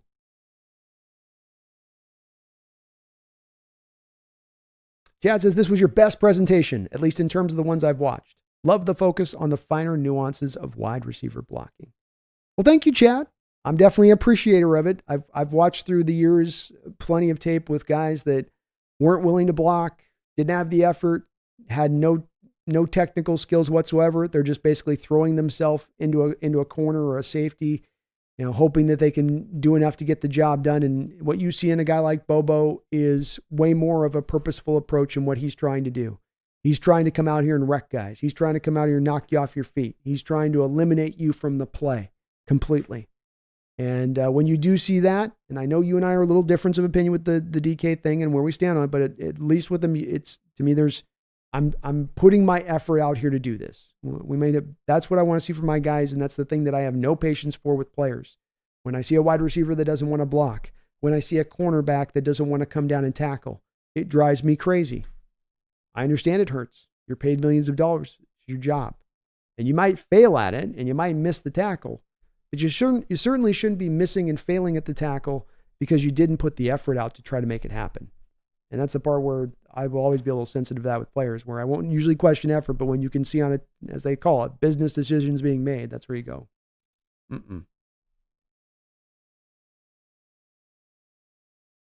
Thank you, Chad. I appreciate where you're coming from, man. And Bobo's worthy of being excited about. Definitely. Michael Beck. Bobo wasn't calling his plays, so he had no control over his production. Correct. That's right. That's why there are times you can get excited even when you have a guy that's on limited number of snaps, because you dive into the whys of it. Well, why wasn't there more snaps? Was there more snaps because he wasn't good enough? Was there more snaps because the snaps he was being given he wasn't doing anything with? It's as you get into the depths of it, the whole story that's told from why that occurred. And in his case, that wasn't the case. 100%. Well said, Michael. Holy Stand Grenade says, God created Bobo perfect. Oh, Lord, let's go. Chad says, so you're talking about 4 wide receiver sets. This was the offense I played in my senior year. Our head coach came through the Husky program, and we were his first head coaching job. I played the outside wide receiver, so Bobo or DK. Oh, all right. You're the X there, Chad. It's a fun set to bring out. When you bring out 3 wide receivers, teams pretty easily know to go to nickel now, Chad. You get very few teams that are ever going to show you base defense against 3 wide. So you call 3 wide, you know how the defense is going to kind of match that from a personnel standpoint. You put the defense into a potential little bit of a more difficult pickle to me with let's say either a 4 wide receiver set or with where you can sometimes go to the 12 personnel and have true difference makers at the tight end position that can really smoke safeties and linebackers in coverage. From the 4 wide receiver standpoint, you now go to these teams and you say, okay, how comfortable are you going to feel with only 1 inside linebacker here? Are you going to go and match us with dime? Are you going to give our 5 blockers up front a 5-on-5 situation? Because if I go 4 wide receivers on the outside and you go 4 corners, you go dime. I got 2 safeties, but I got 4 corners on the outside. So now I've got a 5-on-5 matchup here. My 5 offensive linemen against your 4 defensive linemen and your 1 linebacker. And now you enforce the defense to make some decisions. You want to bring an extra safety up into the box to help that linebacker up, give yourself a de facto kind of will there that you have. Well, now you're going to only be able to rock really single high coverage on the outside. Now you're going to have to make sure all of your corners can be trusted to hold up one-on-one in certain respects. Or you got to have a safety at that point that's willing to take away the outside routes, but maybe the seams are going to get opened up. There's a little bit more of a bind you're putting that defense in. And it would really be when you can bring what they're bringing, Chad, with the 4 wide receiver sets, being that all 4 guys you're bringing out are quality. Because if I've got 2 really good wide receivers and 2 crap wide receivers, I might bring out 4 wide, but I'm not really putting the defense into a pickle because they know my 3rd corner, my 4th corner can hold up against that guy. But if I bring out a Bobo who can already smoke a 2-corner, and now I got him on your 4th corner, how are you going to play that? What if you want to do 4 wide receiver and then you do Bobo slot and you do DK slot? What happens then? Well, now you've got Bobo and DK potentially up on 5'9" guys weighing 180 pounds. You got your 5-on-5 matchup with the numbers game with your 5 linemen on their 4 and their middle linebacker. And then you got Kenneth Walker, to me, with a lot of space to work with at that point. Not a lot of bodies down in congesting things. Everything really freed out here a bit. I really like the thought of it. And the fact it's not going to be force fit either, because this is Grubb's, it's within the spread system. It's baked within. You're not building it out because you're saying, well, we got 4 wide receivers, so let's find a way to create 4 wide receiver sets. You're saying we got 4 wide receivers, and we've got a lot of 4 wide receiver packages within the offense that we're bringing to bear. New Blacks, is it possible they would even use Bobo at tight end at times? Just he doesn't get to see the field as much. Probably depends on whether the level of the second year impact comes up even more this year. Does he go out into training camp, and last year he was great in training camp and he's even better this year, where he just creates a situation for the coaches where it's just become impossible not to have him on the football field? It could. It could be that they find themselves at points in that kind of spot. The tough part comes is that the way I'd see him finding the field by a tight end, if they were to try to give him some snaps there, would be by the weakness of your tight end. Being that, okay, we had Noah Fant, but we didn't get anybody really else. Why not? Let's try Bobo. He's going to be better than this also ran guy that we just signed off the street. What you have instead is you have 2 real good, competent, capable blockers there in Pharaoh Brown and AJ Barner. And where he's not going to be, even as good as he is a blocker, those 2 guys would still be much better blockers overall with the extra size they bring inside and whatnot. So maybe you could, if you want to do some sort of pass stuff from it, where you're bringing them out and you're making the defense think it's a 3 wide receiver set, and then you're transitioning more into 12 personnel post snap with the alignment of Bobo going to become like a H-back tight end or something. You could do stuff like that a little bit to try to creatively get him in there, but it will all be then on how much he's coming forward, because he also is up against the fact that there's a lot of talent on this team that he's not going to supersede. I mentioned those 2 really good 2 tight end types, that are good run blockers, capable pass catchers, but Fant's fine. He's not going to take snaps away from Fant. He's not going to take snaps away from the first 3 wide receivers. So it is a bit of the bind that he's in, that there's kind of no 2 ways around it. If there's no injury, Bobo is going to have a hard time of finding a terrible amount of snaps on the field. Still can find some impact, still can help the team win games, but it's an uphill battle. That's part of the down. That's one of the few downsides to having such a deep offense.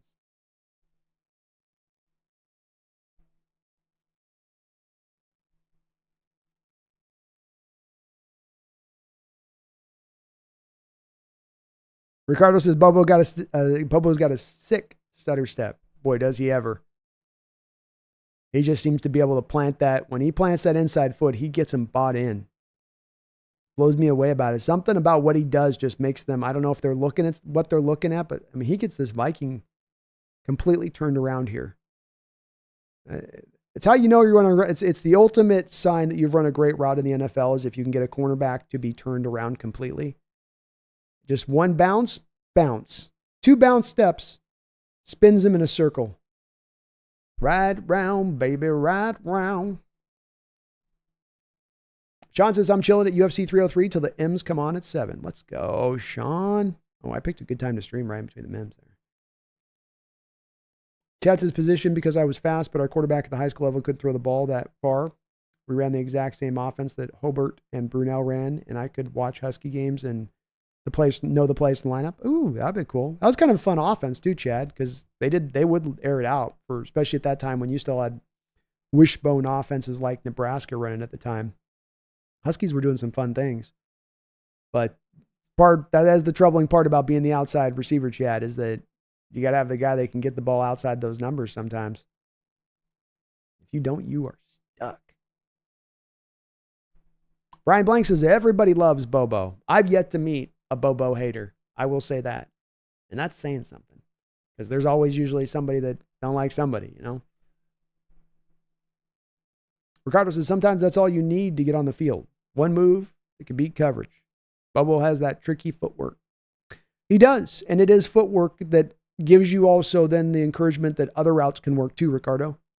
Stop routes, out routes, slant route. I know he's great on slant routes too. So this is kind of his patented move, his patented route, but it is also that he can run so many other good routes because he's done the footwork. He's done the ladder drills. He's done all of that, making sure that I am 6'4". It's going to be harder for me to kind of stop and change direction and do that naturally because of how kind of gangly just naturally you are. But how much can I refine this down to make it to where I am moving sharper and more cutting faster, much better than a guy would normally do at my size, even at the pro level. And he seems to have done that work. Because that's what you see in that footwork is just everything tight. No wasted motion, no wasted steps. Bump, bump, bump. Okay, as it's on that Viking, it's that bounce, bounce, bang.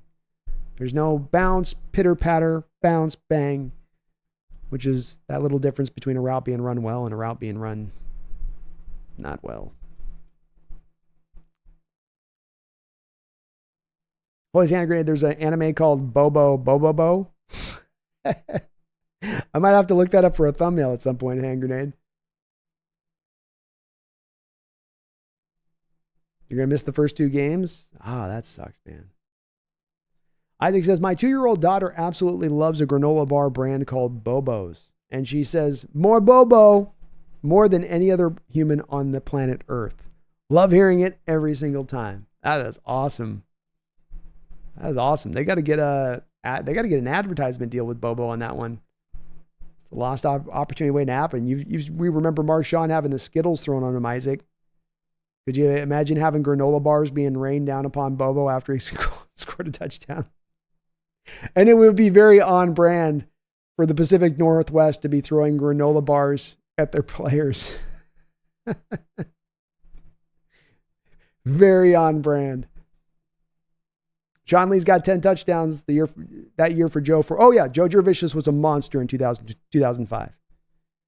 Our receiving core was in a place where it needed somebody to come and take a big step forward. Bobby Ingram was locked in there from the slot, but you had a lot of question marks, and Darrell Jackson was good too, but I think Jackson was, somewhat dealing with some injuries that year. And it was right on the heels of the Corn Robinson thing not quite working out. He was money that year. And we only got 1 season of him. It would have been great to see Joe play for 4 or 5 years because a lot like Bobo, just blocked like hell, physical at the catch point, ran good routes, made plays at real important times in the game. Spaces, how'd the termite infestation removal go? It was not fun. We had to move out half the house. I lived in a Ramada that was a little bit ghetto. We're not in a ghetto area, but the Ramada was like broken windows and stuff, and just, it was like, ooh. Yeah. One of those like keep a bell on the door kind of places, if you know what I'm saying. But got through it.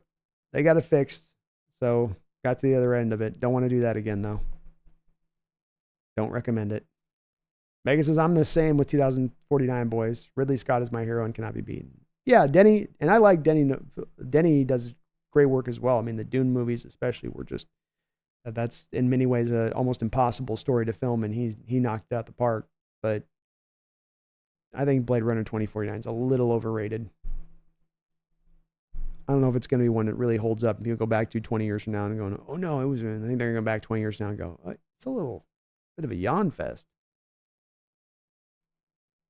Chad says, on Mike Irvin, your comment on mine, you said a big body, and that's definitely a huge part of it, but it's really is a skill, and any wide receiver could master it. Take D-Hop, for instance, a smallish wide receiver, but a guy who fits that mold where he fights for the ball, and that's what makes him great. Yes, it is absolutely a skill. It is the natural big body.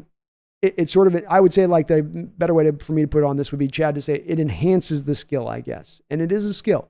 Because there are big-bodied guys that don't use their big body. There are big-bodied guys that don't know how to block themselves out, or they allow the door to be opened up for the player to get through them to get to the ball. And what you see with Bobo is he will make himself a wide target with that corner on his back, especially on the goal line stuff at UCLA. When he would come up and he'd get to the stem of the route, and he'd have the corner there trying to play the stem of the route, and he could feel a little bit. Sometimes there was probably some option routes in there with him and how they ran it, but you could see then, you're not feeling my route. I step inside. I have that little half step inside of you, and now my body's going to get really wide, and the spacing between us is going to be like I'm an eclipse. I'm eclipsing you between you and the ball. It's like here's the moon, there's the sun, here's the defender. Here's Bobo. Here's like I'm able to kind of feel where you are and put my body in between it. So you got to come through my body. You've got to create a PI situation in order to come and make a play on the ball. And yeah, it is a feel thing. And I think you're right about D-Hop. D-Hop does the same kind of thing. Part of it is the ability to catch it away from your body. How many of those catches do we have D-Hop where he's creating that same thing, create the wide body, arms extend out and away in front of me, right? Where he's catching the ball at the quickest point he can. He's reaching the hands out to make the catch. And then that player behind him has to go through that body to get then to that ball.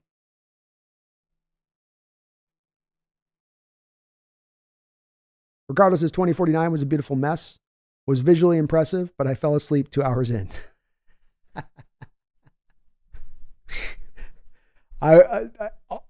All truths, all complete truths, Ricardo. It was absolutely a stunningly filmed movie. It looks amazing. But yeah, it just sort of sits there a little bit. That's the one thing Denny needs is he needs a strong script. He needs a strong story. You just give him where he's like, we'll just go out and film it. We'll just figure it out live. We'll just go out there and just, it'll come to us. No, get it right first beforehand.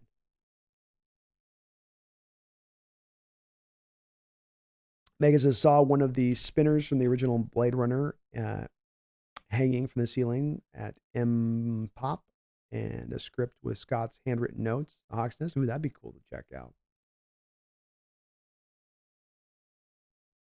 Regardless, is watching a 3-hour-long movie at midnight was a bad idea, especially a slow one with very little action. And they kind of sold it a little bit like you're going to get some action, Ricardo. The trailers didn't make it look like you're going to just be just in there just.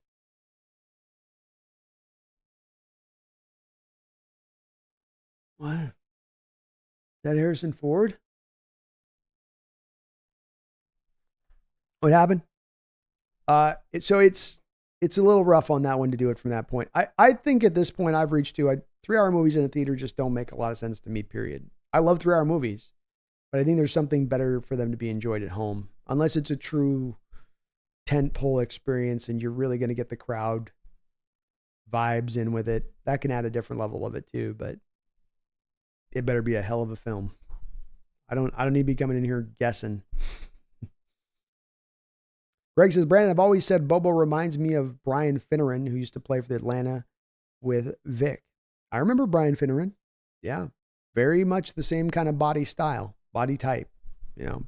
Big, long, upright, big build. It is a type. And Finneran, I think you could draw Greg Finneran comps to a Joe Jervicius or Ed McCaffrey.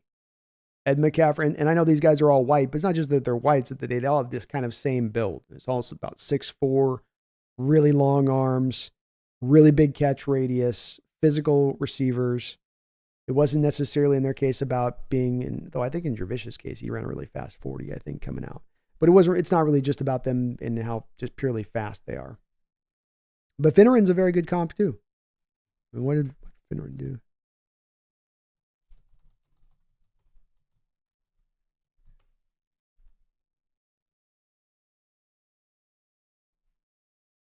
So Finneran had 3,000 yards, 20 touchdowns in his career. Pretty good career.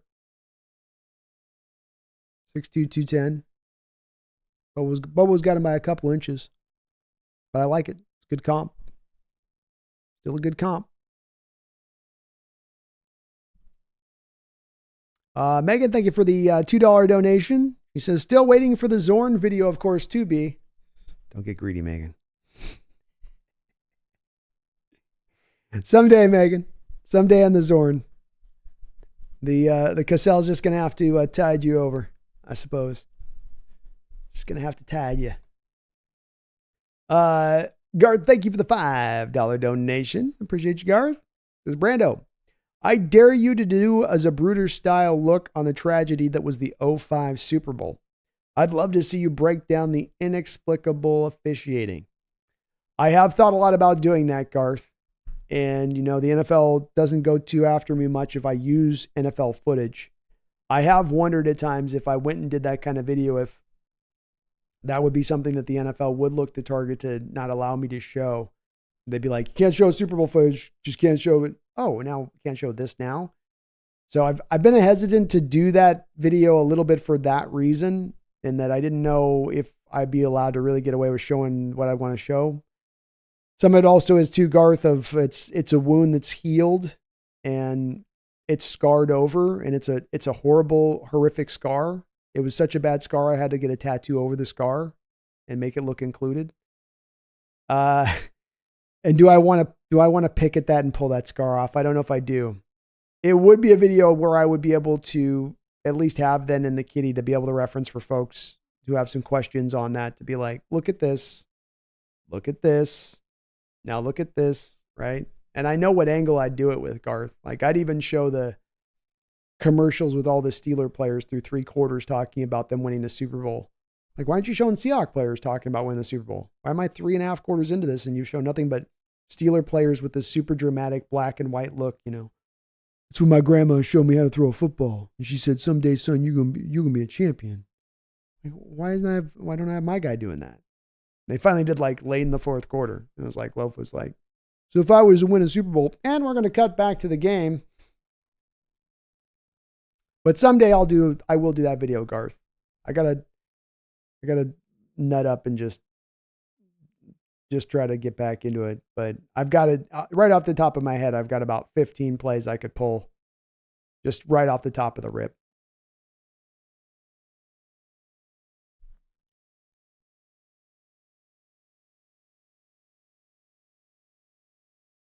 Megan says, the Hawks Nest. You best believe there's a female hockey league. I believe it. I bet it's vicious. She says, you have no idea how rough women's hockey can be. I just go to, like, rollerball or something, and how, like, raw that can get.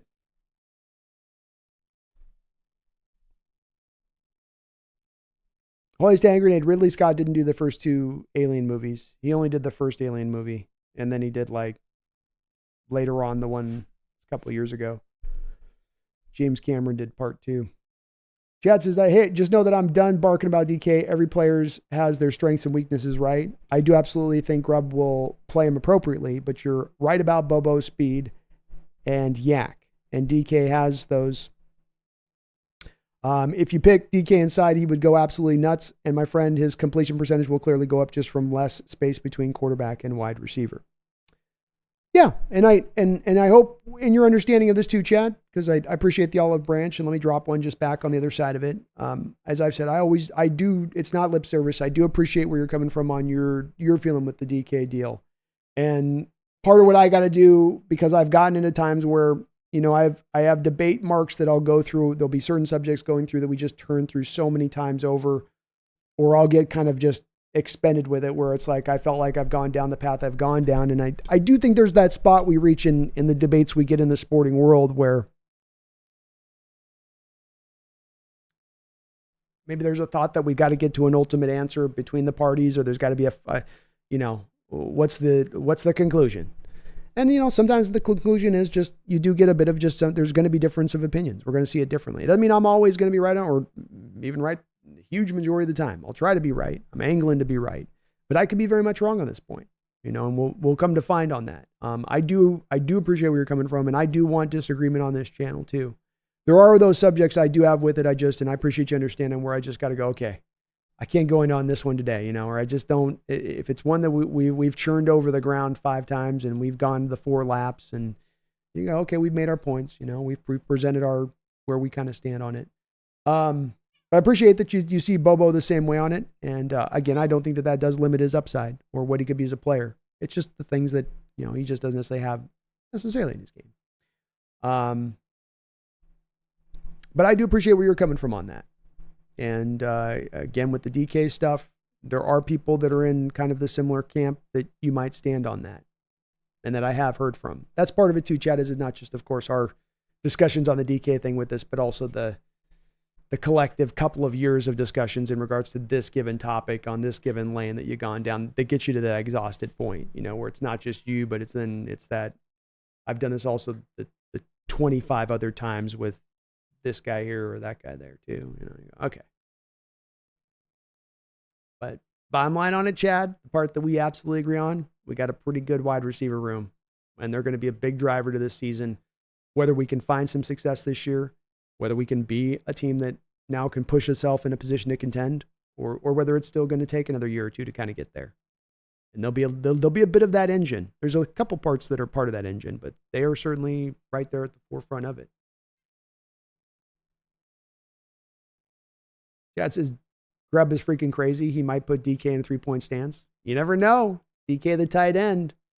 It's long been wanted, but we've not yet seen it at this point. So maybe we do get the DK 3-point stance tight end.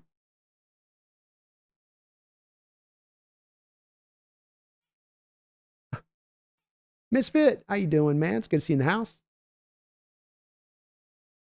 Chad says, football is very popular in Europe and has been for many years. I was in Europe in the Navy in the early 90s, and those French beaches are something else. 3 of us from the boat were tossing a football around, and before you know it, a full football game broke out just like any park in the U.S. would. Those French guys were nuts for football and basically slobbered all over us. One guy played semi-pro in Paris, and he was very good. Ooh, I love to hear it, and I know soccer's been the thing in Europe for a long time, and I know that soccer is still the popular sport it is, and it's not going anywhere time soon. But football is so unique in what it brings to the table versus other sports, because there's similarities between a soccer to a basketball, or a cricket to a baseball, and there's rugby to football a little bit, but they have the uniqueness in the physicality of it, combined with the athleticism. That there's really not, to me, the equivalent of that out there in Europe with some of the other sports that were out there. Hockey, I guess, a bit, but and that's fair. That's a fair one too to say too. But and football's just so much more got that depth to it that you think it would tickle a certain fancy of a type of person that wants all of those things together. And I think it's going to continue to grow. Smarter the NFL do that at NFL Europe thing about 20 years ago. I think that probably helped a little bit there, Chad. Certainly in the case of Aiden Durden, our defensive coordinator, it's part of the pathway to him becoming a DC. And I love it. I love it. The NFL wants to go worldwide as soon as they possibly can. As soon as it logistically will make sense, they will go for it. Surprised to hear the French guys willing to go hard with the football stuff, Chad. That would not have been the first country I would have thought of with. Maybe that cliche is untrue. Holiest, there's a reason why Bobo was limited last season. It's because he played any more than, because if he played any more, he scored every touchdown and he wanted others to get their stats. There you go. Jed says, you're talking about my high school offense. Just to keep in mind, there was only high school guys weren't strong enough, including me, to run that offense, and we sucked. Coach learned that halfway through the season and started running double tight ends, and I played in a 3-point stance a lot going forward, but we still sucked. Just can't change a whole offense midway through the season. No, it's why for years in the high school level, you had teams, even when at the college level, you were seeing pass-happy attacks going down, where even to this day, I'm sure, Chad, there's many high schools across the nation that are inhibited in that same way, where, look, we'd love to go out there and run some passing concepts and 3 wide receiver sets, and we don't have the QB that can do it. We don't have the receivers that can get open. We don't have the guys that can catch the ball. We don't have the pass blocking, and it's a lot easier just to kind of line guys up and do the 3 yards in a cloud of dust and see if you can get a little bit more. Run your little wishbones or your pitch plays.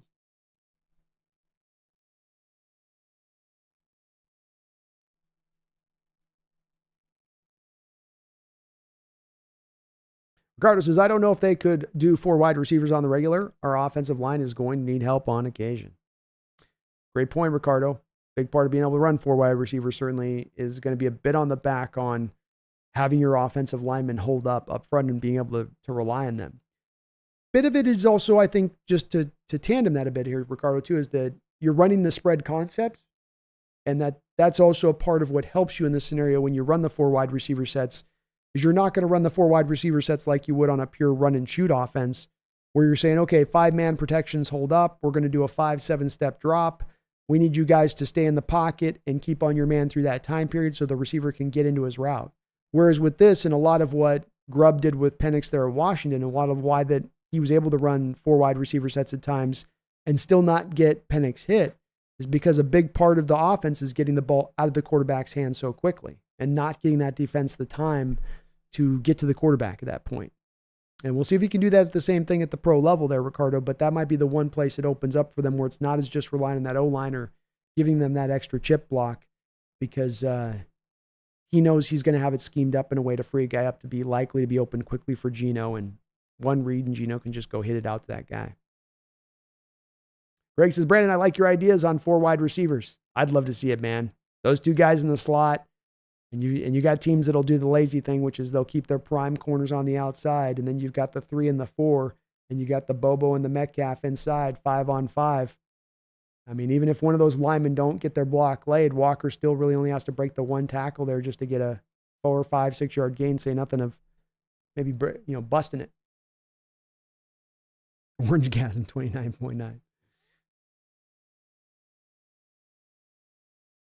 Deleted says, just saw a short saying, ever since we traded our franchise quarterback for historical mediocre quarterback, we have had a bottom 10 defense. We will be a dog water. Let me read that again. So just saw a short saying, ever since we traded our franchise quarterback for historically mediocre quarterback and have had bottom 10 defense, we will be dog water. Well, it doesn't sound like they went too deeply down the line of logic on this one, Deleted, and what they were trying to say. I don't know how what Geno does is affecting the defense, especially when the offense has been not the failing part of this team the last couple of years. I can get where a defense says, we suck because you left us on the field all the time. But when the defense is just living on the football field because they can't get off the field, how do you blame back the quarterback on that one? That'd be a tough sell for me. But, I see, and you're not seeing it, Deleted, but I've seen those kind of things in the way that people, and when I see these kind of people, when people post this back over to Geno somehow and they find some way to twist it back into Geno's deficiencies are somehow holding us back or have been an inhibiting factor, I just think I come down to it feeling like there's not any real good arguments to be made to that. And they end up having to go to these real creative tactics to try to make their argument. Just like the one you posted there where you go, we've had a bottom 10 defense because we have a mediocre quarterback. Like, what? Huh? How did you get to that point of making any sense? That makes no sense. That's not in the vicinity of making sense. And that does go down to, I think there is some spots up there with Geno where I think there's just some of the fan base can't get sold on him. And that's both locally and nationally. Nationally, there is an outlook on him by some, and that outlook is not changing. And the only thing can change it is if Geno goes out there and takes it. And the very same thing is true from a local level, too, with some of the Seahawks fans. I get that that's just, they're out there and that's the way it is. I'm not casting any shade at them. It exists, but it also exists without sometimes a lot of reason behind it, in my opinion. It more comes down to like a gut instinct, or I just have a general feeling I don't like the guy or something, versus how he's actually played and the quarterback he truly is and the value we're getting from the position.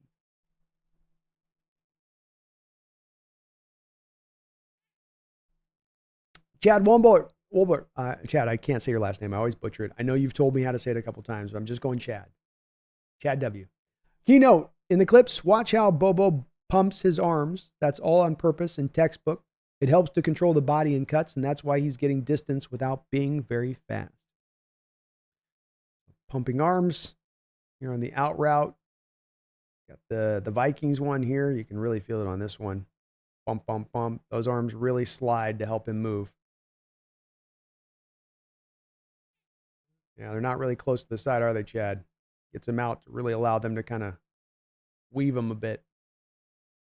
Good point.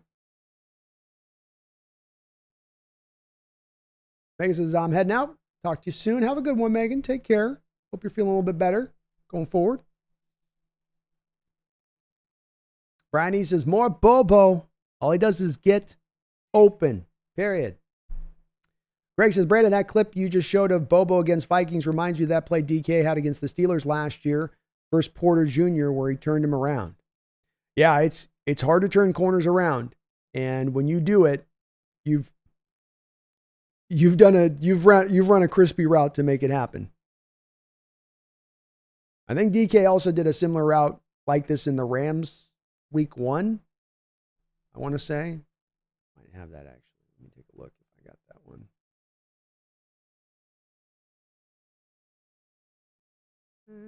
Maybe I don't have that one readily put up here. But I think in the week 1, he had the touchdown catch on the 10-yarder, where I think he did the same thing where he kind of cut it inside and then cut it back outside, and it's wide open. But Bobo, that's his custom route, Greg, that's for sure. And the fact that just on those limited snaps last year, I mean, you get to the point with the Cards game, think about, like, by the time you get to the one-handed catch here, like, he's done this move a couple of times. It's to this point where the corner's been told, don't bite on the in route. He will take the top off of you if you do that. The guy's barely played, but when he's played, he's constantly taking the top off whenever he runs this route. So don't take the cheese. I mean, even in this Cardinal game, literally in the Cardinal game before this happened, right? This play happens before that touchdown catch, where they're going back and going, okay, if Bobo's out there, and there's no DK in this game. So there's not like, well, DK was somehow playing throughout the game and he's out there for a couple snaps and he runs the little Sluggo route. He's out there all the time, and they're telling the corners, don't get beat by this. And the guy still ended up getting beat on the touchdown. It just shows you how nasty a route it really was. What he's really doing to the corners to create that separation. It's not just the corner being bad or just bad corner play or just undisciplined. Great route. Chad says, Darrell Jackson had dropping problems, bugged the crap out of me, but he got straight robbed in that Super Bowl with the BS call. That would be one of the plays that I would show, which would be, of course, the offensive pass interference in the back of the end zone for the Seahawks' first touchdown that was wiped off the board. Part of the common rhythm of that game that you saw, Chad, which is that the officials would leave the Seahawks offense alone when they were on their side of the field in the 50. Anytime they crossed the other side of the field of the 50, that's when the flags were magically coming out and being thrown. But on that particular play with Darrell Jackson, he's down there in the back of the end zone. He's about to cut off into a secondary route as Hasselbeck is scrambling. And as he goes to cut away and go to move on the secondary route, the Steeler reaches out and grabs onto his hands and pulls his hands in. Then Darrell Jackson fights back off the hands and pushes him off to get his hands off of him because he's holding him. And then he makes the catch for a touchdown. The officials ignore the defender. They go at Darrell there on the play, and completely unfair. And one of many calls in that game were just ridiculous. Like, you guys just magically suddenly spotted him doing that there in the moment. No, they watched the whole sequence. That official that called that flag on Darrell Jackson that moment is watching that whole sequence break down between those guys. And he sees the guy initiating the contact to hold on from Darrell, and Darrell can't get away. And then Darrell reacts to not being able to get away because the guy's holding him. Dumb. The drop problem, Chad. I'd be interested to hear your thoughts on this. I have worry about ever trying to, I don't think you could ever run a kind of purified West Coast offense that Holmgren brought in that wet, cold, windy stadium. I think that it makes it too hard to run that precise of a passing attack in there. I think you can run some precision. I think you can do a little bit of that. But I think, for instance, I always feel like, Chad, that running the ball has always got to be probably a constant of any Seahawks offense that's going to have to operate in that stadium every year. And you would see times in those games where Hasselbeck, who loved to throw sometimes 95 miles an hour on a 10-yard in-cutting route, that the receivers just couldn't hold it. And you're right about Darrell Jackson having a problem with it. Corin Robinson had an issue with it. Bobby Ingram was a hell of a receiver, but I think he had a year or two where there was a drop problem that suddenly jumped up with him. I think we led the league in drops for 3 or 4 years during that time frame. It was a epidemic of an issue. And I think some of it was that offense just didn't quite always work in that stadium with that kind of that passing attack and the way it's structured, because you run the 4-yard slant and the quarterback's got to throw it with some mustard because the receiver doesn't have as much time to create the separation on the route. But then if it's wet and if it's windy, it's hard to hold on to that ball that's coming in with a little bit of that fire on the back end of it. And it was also those guys just just had drop problems too, Chad. That was a problem too. We're just like, they just had times where it's just like, dude, if we caught the ball, those teams' upside would have been so much better. Space, any truth about the Dak Prescott rumors? Oh my goodness. All right, I'm going to Google this, Space. I don't know if I'm going to be better for it. But I'll Google it.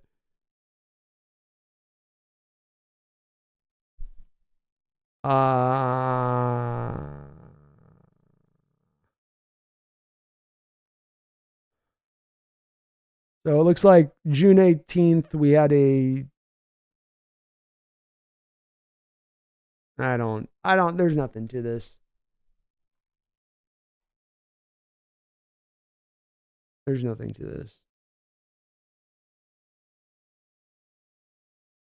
So I think it's as much coming out of this Bill Barnwell article as I look and kind of Google it up. And he's doing more connecting the dots in that article with Dak Prescott coming to the Seattle Seahawks after this season. If there can't be a deal if he can't come together on a deal with the Cowboys. So that wouldn't be a trade.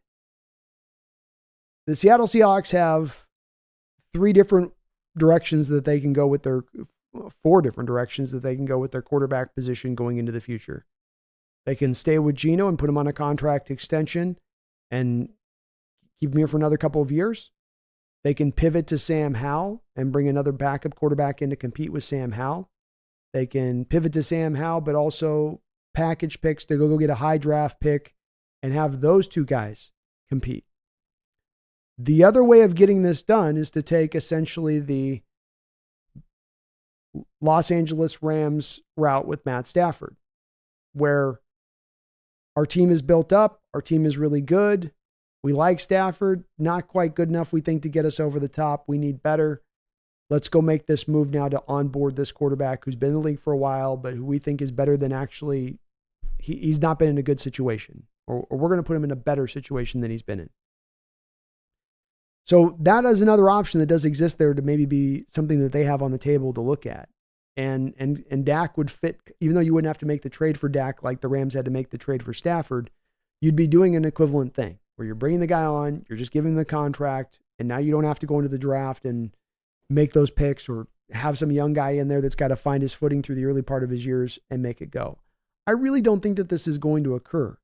Dak is going to ask for an insane amount of money next year, unless he has a fall-off season, which maybe he does. I mean, Jerry Jones is sort of setting up this upcoming season with the lame duck year from McCarthy to the fact that they've been a little bit odd in their roster building a little bit this offseason where it's not been going for it. It's been more of kind of, you guys feel like you might be just kind of pushing this off to next year to be going and doing something at that time, like maybe making a run at Bill Belichick, maybe kind of flipping everything a little bit around. So that may hinder Dak from having a better year, but even if he has just a okay, good Dak year, but not the MVP-like year from last year, he's still going to command $50, $55, $60 million. I don't think we're going to have the money to spend that next offseason. Not unless they really made it a friendly deal to the Seahawks from how the cap hits them.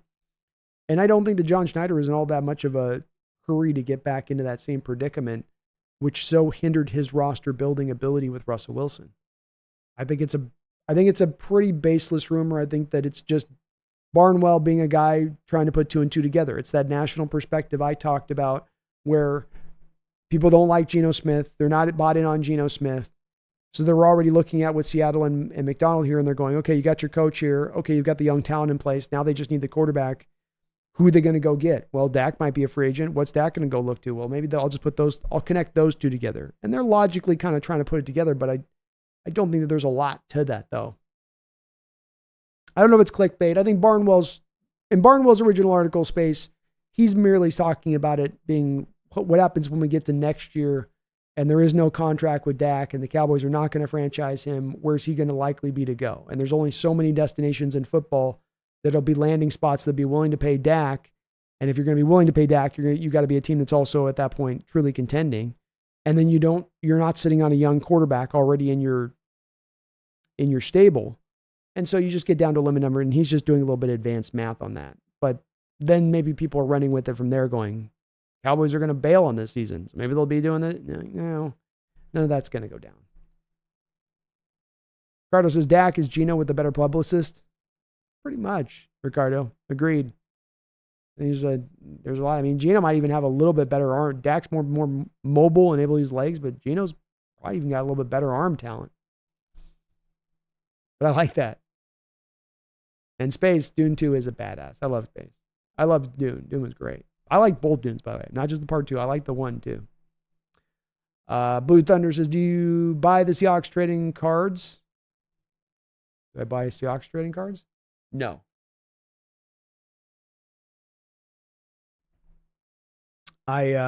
Most of the cards that you see behind me, were given to me by fans like Garth and whatnot.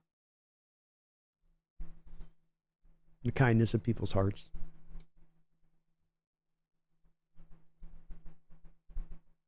Chad says, you just got to my comment about wide receiver being the body, using the body, and I'm nodding all the way through the explanation, laughing out loud. Actually, I do that a lot when I watch your cast. I appreciate that, Chad.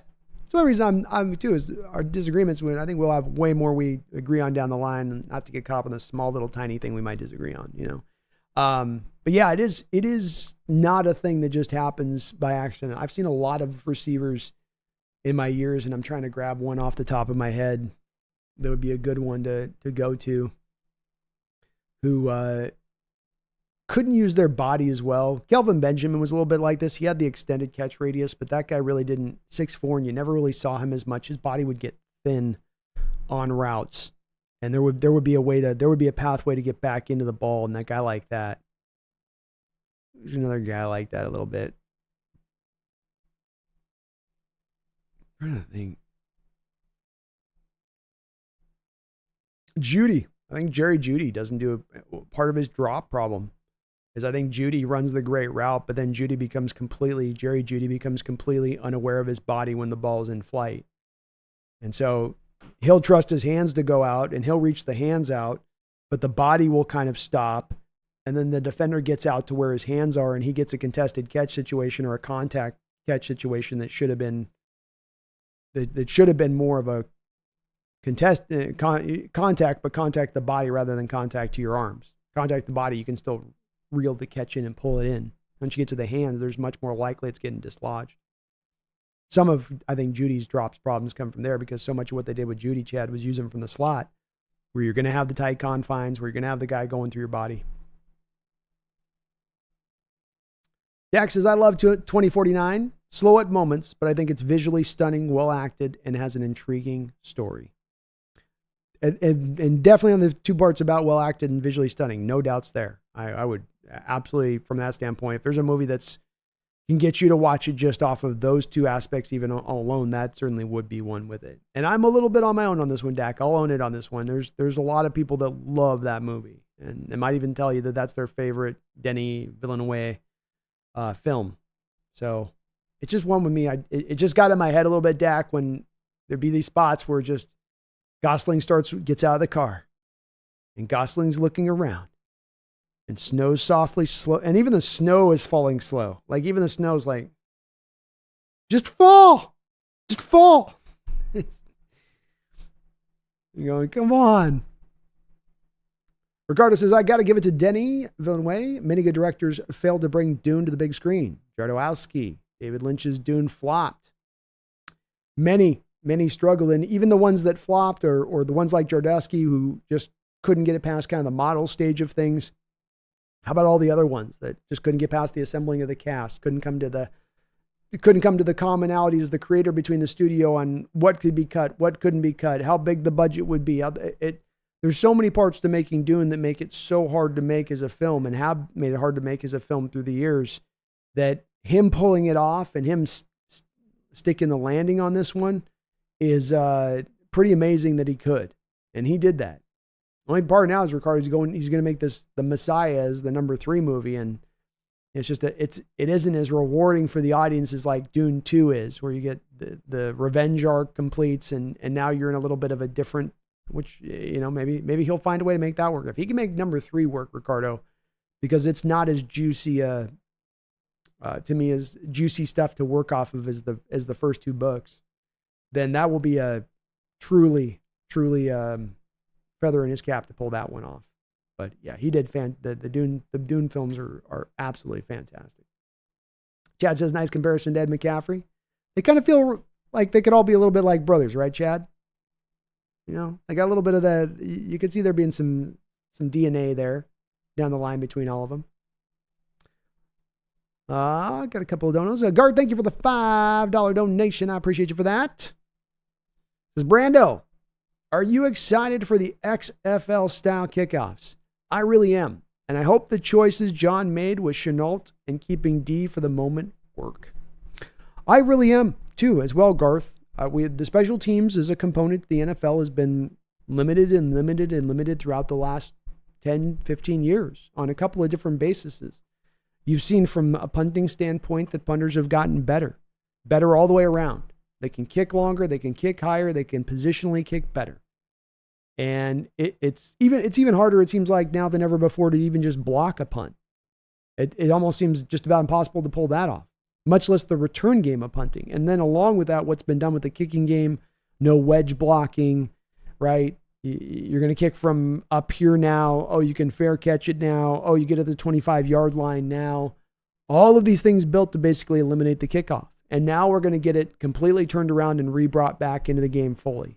And yes, I am totally excited for it, Garth, not just simply for the fact that it returns kickoffs to the game, and the game's better for that, but also because it brings in the return of kickoffs with creativity.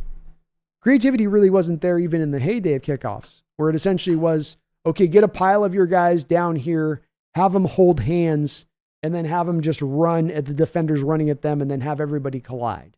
It was not well thought out. It was not deeply thought out. But now you've got things where you're going to be able to me, Garth, pull guys back across the formation after the kick. You're going to be able to do a lot more, I think, of kind of like you do a reverse back in the day in football, you know, where you might have one kick returner going this way, the other one goes that way, and sometimes maybe he can flip it to him, and you can set the blocking off of that. So there's so much more creativity, I think, that can be employed, which will make it more exciting and funner to watch.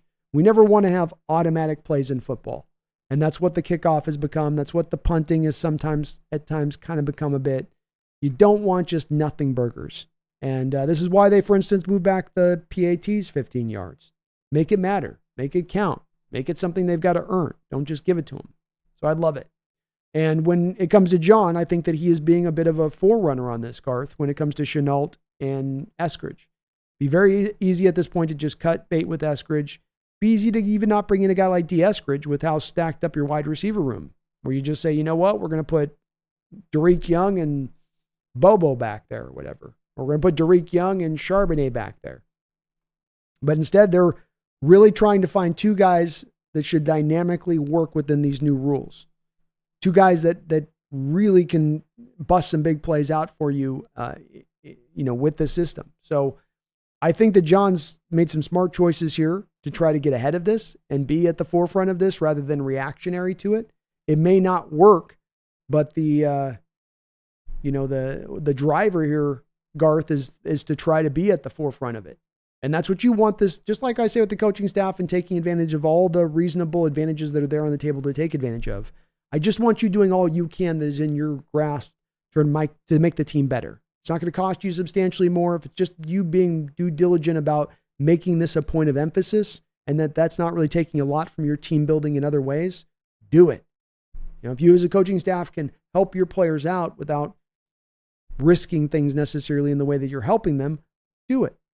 And that's what, to me, the Chenault and the Eskridge move does, is it gives them the flexibility, is if this thing can take off this year, if there is a little bit of the ground beneath us is a bit uncertain on kickoffs now, and it's a bit of like the Wild West, Garth, in NFL circles now, and that we're seeing big plays all over the place, and we're seeing things just kind of wild with it, and that we get to maybe be able to take advantage of that. I love it. I love it. And I think it's going to be, the unit's going to be better for it, and part of us getting to a contending team this year, as I put on my points for the Seattle Seahawks, I think last week, was you have a special teams unit that's truly special, that's elite. And one way to have that elite is you got the great punter, you got the kicker who's on a Dr. Jekyll year rather than Mr. Hyde, and then you're getting the kickoff units that can be separators there as well. Thank you, though, Gar. I appreciate you for the donations, man. Isaac has been a member of the Hawks Nest for 3 months. Thank you for that, Isaac. He says the Geno haters equal I'll see it when I believe it. Yeah, that's pretty much where they are at in it, and what it is, we don't really know. As I have joked on this, and it is a joke, but it's also something that's a little bit of what I believe, which is it's Geno could go out there this next year, Isaac, and have a tremendous year and go win the Super Bowl and be in the middle of hoisting the Super Bowl trophy. And I think that there would be some 12s out there going, okay, can we now go get our quarterback of the future? And that's that part on that one where I go, yeah, I don't think there's the people I'm with Geno have been people that have been tough to convince. And I think that they just kind of do stand where they stand on it, and you can't really push them off it one way or another, their spot with it. Which I understand. I get. It's been hard to make the case for him at times with it. Bear with me, folks. I'm going to be right back here. 1 second.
Thank you for bearing with me, folks. Sorry about that. Can I do screenshots?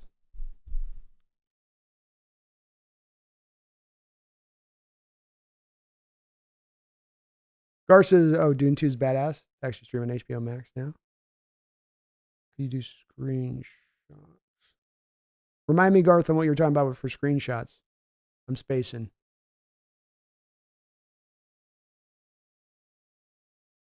Greg says, Brian Finnery had injury issues, which limited his numbers, but he was the only wide receiver Vic threw to that consistently caught the ball, which I remember watching him play.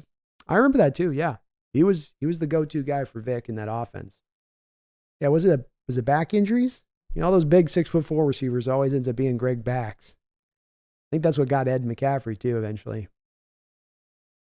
Was the back. But I do remember, yeah. He's a good player.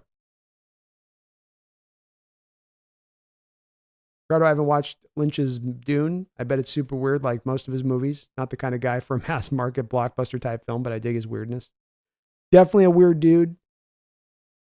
They reined him in pretty good on that one. It's not without its Lynch touches. You're always going to get some of that in there. And I'm actually a fan of the Dune movie back then. I know it's kind of often hated on, but I think it's still watchable, and partly because of Lynch's influence.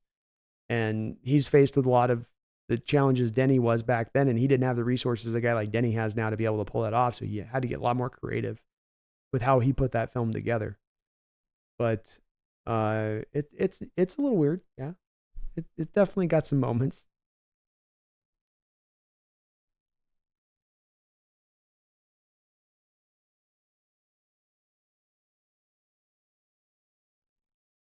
But Angry says the refs already admitted that they helped the Steelers in the Super Bowl.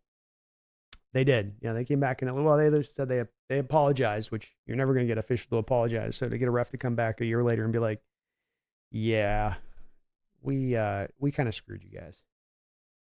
Isaac says just double checked, and Blade Runner 2049 DP was Roger Deakins. He is the GOAT cinematographer. That guy's done so many movies. No Country for Old Men. I mean, a lot of the Coen stuff. I think he's done. He's great.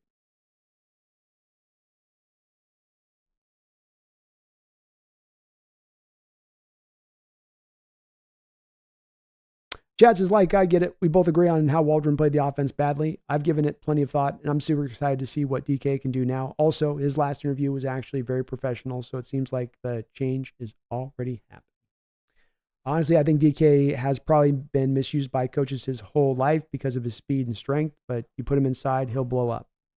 Agreed, man. I do. I think that it's going to be a good fit for him, and it's really going to be able to especially with the double team issues and the bind you put as far as how hard. I think it's harder to double team guys inside in that slot than it is on the outside when you just let a guy out there kind of roll and teams can predictably know where he's going to be. And it's not good when you have your greatest weapon out there and you can always predict of where he's going to be for teams that are trying to take away that kind of guy and neutralize him. And we'll see this year with DK. And, if he can't ascend with being given these kind of extra benefits, if he can't take that really true next step to getting to being that player, then it will be more proof to the putting of, well, he's a really good receiver, but not that receiver, as some people will say. And I do appreciate where you're coming with on it. And it's the part that we say with this too, as you say about the upcoming season, Chad, you just keep taking in more data. You keep taking more data with the player. You got, okay, new coaching staff's going to do this differently. You're going to get a different set of eyes. You're going to get a different set of eyes in how they use.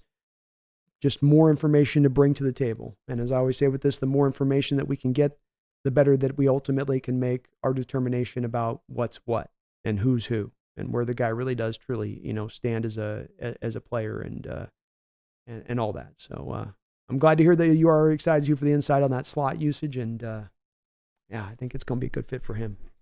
Real good fit for him.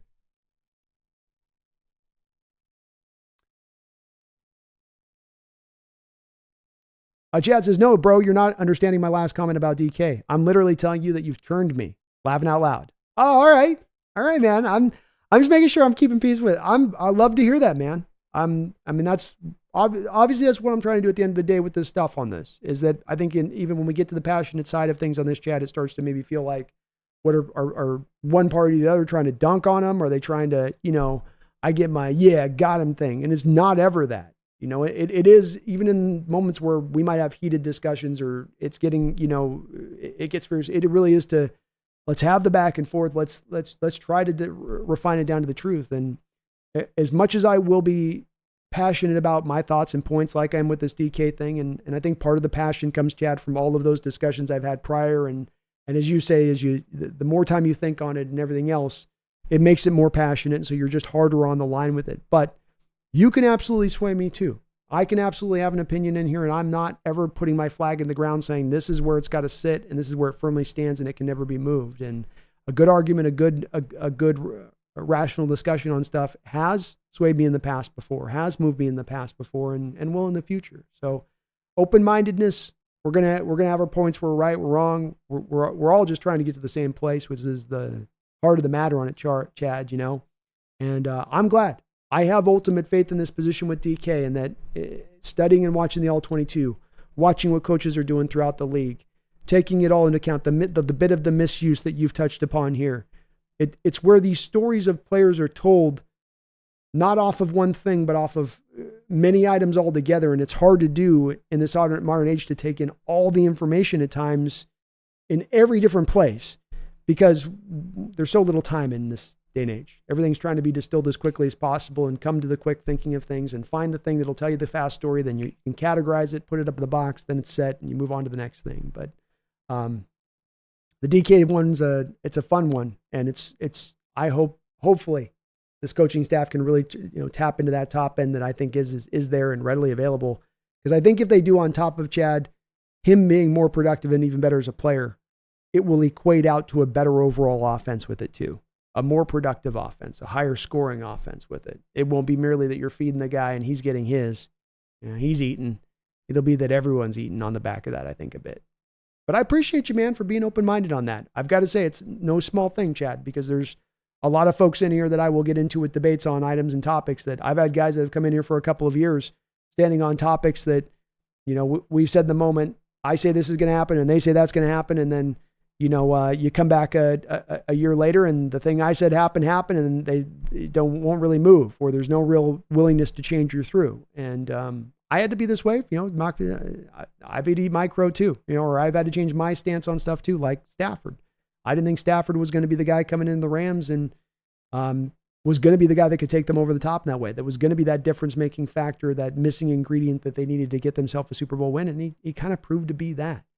And it's made me have to reassess not only my outlook on Stafford, but even the outlook of Stafford on his career, I think.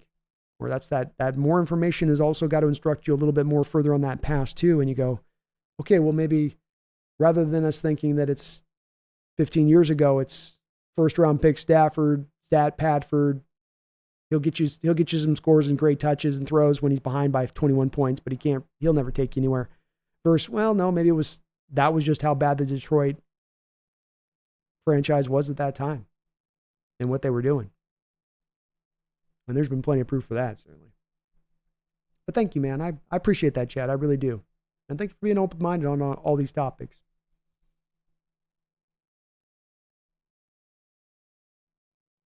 Chad says, bro, I'm cracking up butchering my name. Yeah, forget about it. It's the thing I'm not good with. It's probably my main weakness on the channel is names. And it's getting worse with age, frankly. I'm turning almost a little doddering with the pronunciation of last names at this point. It's almost about a medical issue. It's right on the edge of being a medical issue. He says, B, just call him Chad Wombo. That works. Chad says, yeah, good point about my comment about DJ dropping catches. Our weather is a real factor and almost no one wants to talk about it, but it's a real big deal and it's completely unique in Seattle. It really is. It's another one of those ones for those people that have been in the Pacific Northwest and been out there in fall trying to catch a football being thrown full speed. As I say, it's one thing when you have one element at play. Hey, we got wind here. Now, that makes it tough, but it does make it impossible to still have a passing attack or a high volume passing attack in that kind of stadium that's trying to push the ball down the field. But you got the wind, you got the wet, you got the cold, you got the marine layer. It all sort of goes together. And it can create those games where if you've got that high volume passing attack and you've got no running game to lean back on, and the team you're playing against has those things, you can start to look like the team that's on the road really quickly at that point. So I do think you got to think about it too, Chad. You got to have it as your team building concept. You have to have it considered in the type of coaching you bring in and the type of offenses that you're going to run. But we can never be in a position, I think, with our football team in that stadium where we cannot have a run game be a part of our identity of our football team. And I know that that's something all NFL teams say, like everybody wants to run. Some teams run, even in this day and age, it just like, we'll do it because we have to. And like, I feel like sometimes Kansas City just will do it because they have to, or because teams are just giving them such light boxes that it'd be gross negligence if we didn't just run this with Pachenko. But not in that stadium. Chad, I often point back to when you look at a guy, Drew Brees, who I think has 3 playoff losses in the stadium. And the one playoff loss he had against Matt Hasselbeck, the elements were actually pretty good that day, and he was able to throw and play really well. The other 2 times, the weather was, all those 3 the factors I brought in were all happening at once. And it took the teeth out of the Saints offense. It really did. It's also too, Chad, on top of that precision passing on short passes thing, I also don't want a quarterback with limited arm strength in that stadium. That won't work as well. We cannot have some soft tossing Tua Tagovailoa type quarterback in Lumen Field, because that guy will absolutely get exposed. Chad says, great point about Haas. Yeah, I mean, dude was throwing lasers and sometimes didn't have the touch needed. Very true. Still love the guy though. I do too. He was a good quarterback. He had a really good career, a couple Pro Bowl seasons. But yeah, there will be times, Chad, where you go read the room, Matt. We've got a slight mist in the air. It's 32 degrees. Don't whistle. You're running a slant route. The safety's not closing down underneath. Your guy's got the separation. You're putting it out away from the body, and you're humming that thing in there. And with Matt, he didn't have that deep arm strength, but he had the arm strength inside of 15 yards where he could hum it if he wanted to. That was that thing, Chad, where I think he had that little bit of watching Brett at times. Because you can go back and watch sometimes the Brett. I don't know if you've ever seen the Gruden showing Brett Favre some of the practice snaps of Brett. Brett would do that same stuff where it's just, he's going to just laser beam that thing. Gar says, Bill Barnwell, give me a break. He's as bad as Bill Simmons back in the day. It's a very basic connection he's making here, Garth. That's what you were saying about this screenshot. Let's see here. It might be behind a paywall because it's Sports Illustrated. Let's see here. Holy ad.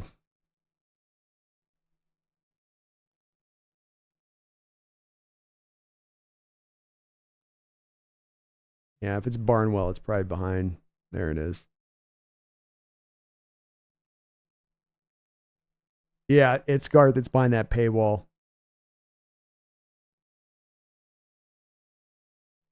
Because there's no way I'm paying for ESPN Insider. No. Garth says Hasselhoff did love to throw a 10-yard fastball. Boy, did he. He would whistle that thing in there, man. And it was tight, too. So you couldn't even hope that there's maybe a little bit of a dead duck to it, or it's got a little bit of a wider catch rate. It's coming in like.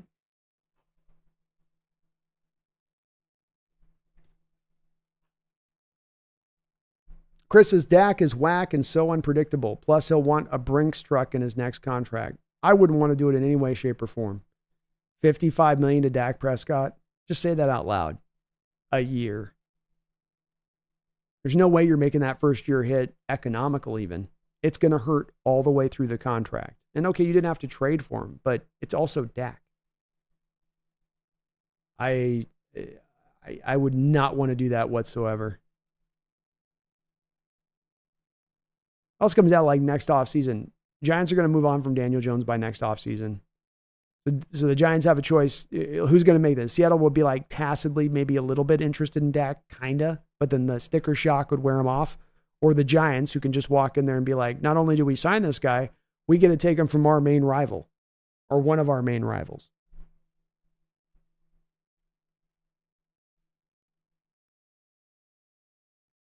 Gar says, Geno has a great arm. I imagine top 10 in the league. It'd be close to. He'd be right in on that spot. Depending on, there'd be some arguments on it, definitely on the guys around in that area. It'd be hotly contested, but he's in that neighborhood, Garth. Ricardo says, I strongly believe that in paying $55 million for non-elite, I strongly believe in not paying $55 million for non-elite performance. Rather ride the replacement level quarterback carousel than pay $60 million for Dak. I as well.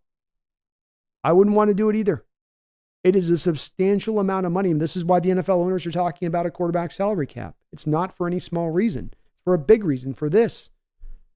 There are a few teams that it makes sense to be paying Dak Prescott $60 million. There were a few teams out there that it was going to make sense. If any teams out there that were going to pay Daniel Jones $45 million per year.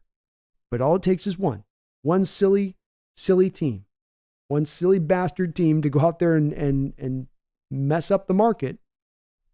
And these teams don't have any guts when it comes to these quarterbacks because nobody's going to make them toe the line. Now everybody's scared about losing the guy that they think they have. And this is that thing I've been saying that I think for a while where there's a course correction in play. I don't know if it'll come from the quarterback salary cap or if it'll just be the owners starting to finally, or even the front offices start to finally realize, let's stop playing it so damn safe. Let's stop thinking that just because we got the guy here in the house that we have to hold on to him with a death grip. Is he really the right guy? Is he truly, to Ricardo, your point, earning all of that contract? Because you're going to make more than double the next guy on my roster. You better be a hell of a difference maker at that point. You better be walking on water. You better be faster than a speeding bullet. You better be able to leap tall buildings in a single bound. Because if you're just getting up to like the first floor and then you need the rest of the people to carry you up through the rest of the way, that ain't worth it. And too many people, in my opinion, too many teams, in my opinion, are throwing that money down, and then that quarterback's expecting them to do that. And that's not the way that should work at that level of that rate of that pay. You're paying for Patrick Mahomes. You're getting more middle of the road, top 10-ish. Chris is with me on 2049. He says that one was boring. I'd rather watch the Avaturd non-3D version. Be as well, Chris. Preach. Preach, Chris. Because I saw Hereditary. I make that clicking sound now. Does anyone else have any suggestions for horror movies? There was a good one that one about the kind of a thriller more than a horror. It's kind of a horror movie. The one with Ethan Hawke is a serial killer. That one was pretty good. Chad, I'm jacked about Laviska too. This is one reason why I'm not excited about DK, because it's pretty clear that our new coaches absolutely know how to assess players and put them in places where they'll use their specialized talents and succeed. Why I'm now excited about DK. Sorry, I said not now. Excited. Yeah, you're going to put these guys in the positions to do what they do best. I think it's at the forefront, Chad, of really the coaching staff in general, Mike McDonald in general, that beyond having some kitschy scheme that's cutting edge, that is so brilliant, it's that I do believe it's not just coach speak when he says, I'm looking to put those players in the position to allow them to do what they do best. I look at the corner position alone with Baltimore, and so much of, I think, what you can be informed upon with Mike McDonald is what he did differently from what his predecessor, what one of his mentors, Wink Martindale, was doing with the Ravens. The corner position, Chad, Wink wants to run man. Wink wants to run casino blitzes. Now, when Wink's got the corners to do that, it works. When those corners go down, you bring the backups up. They can't do that, but he still wants to run man. It's in his blood. But then you get the McDonald coming in there, and the difference of him is he goes, okay, I see my corners aren't good enough to do that man stuff, so we're going to run more zone. I'm going to find a way to be able to still run this scheme while still being able to run the zone principles within it, while helping out my corners a little bit within it. And the part I wonder now, Chad, is he comes back now to a Seahawks team that's now, comparatively speaking, to where the Ravens were kind of loaded at corner. And not just loaded at corner, but he's loaded at corner with two of maybe the top 5, top 10 best man cover corners in NFL last year. And there will always be, I think, a draw within this scheme to go back to the man coverage concepts, especially when it's on the back of stack fronts, especially when it's on the back of the blitzing.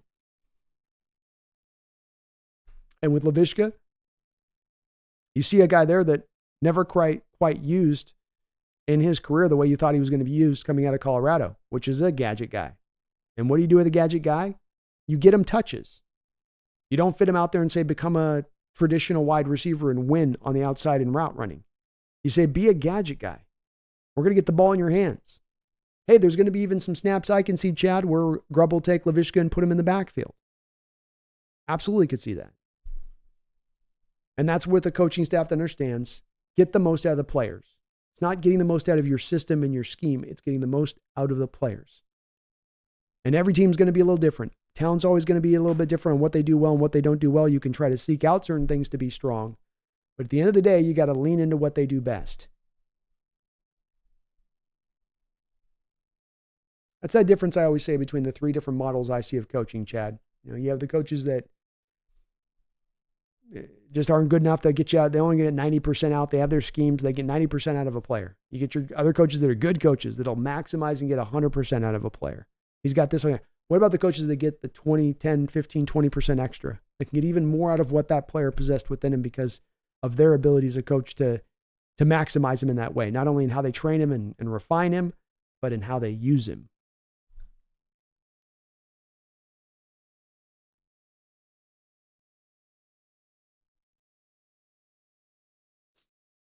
Garth, I agree. Pumpkin DoorDash is better than Grubhub. As long as they're delivering salmon. Garth, I suppose Brando's TV might last another season, though, Pumpkin.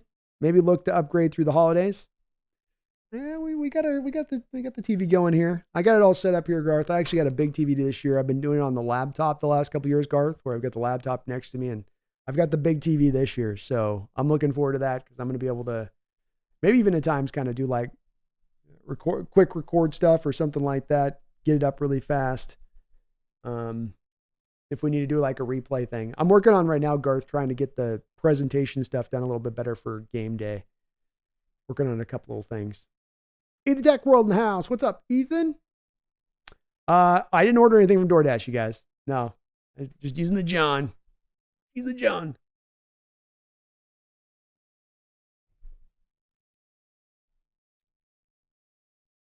Eden Tech World, Hawks Nest. Yo, Brando, what's up? Any update on if you're hitting up training camp this summer? If you are, any days in mind? We are locked in. Great timing on this, Ethan. Hawks Nest, Brandon, coming to training camp this year. So I will be at training camp. I'm locked in on the 26th and the 27th. Those will be the 2 dates that I will be at training camp this year. We'll also be doing a meet and greet kind of little thing, a Hawks Nest meetup thing somewhere around the rental facilities. I might even go as far as like maybe Bellevue-ish or something, but I'm going to probably kind of keep up in that area because I'm only in for a couple of nights, a couple days. But yes, come check me out. I'll be in there 26th, 27th. Come look for me. I'll be out there on the grounds taking in the action along with the rest of you guys. And I'm really looking forward, Ethan. Really happy I can get out there and do this year. Oh, Garth says, I was talking about screenshots for a breakdown of the 05 Super Bowl. It's probably still something the NFL would strike. They might, yeah, with that. I think that's a good idea. Screenshots are definitely a little bit more, or not a little bit, they're absolutely doable. So let me look into seeing what we got available online on the game and what I can pull from. I wonder if the NFL's got it scrubbed. You can only get certain little clips here and there when you look for it. So, but yeah, that's a great suggestion, Garth. Let me take a look and see if I can kind of come up with something on that. I got to, at some point for the channel, cover the 05 Super Bowl. It is a must. At some point, we got to talk about it. We're going to have to talk about it. The Bloody Grimoire. I'm missing the murder baby in the new Dune series. There's a murder baby in the Dune series? That sounds kind of cool, actually.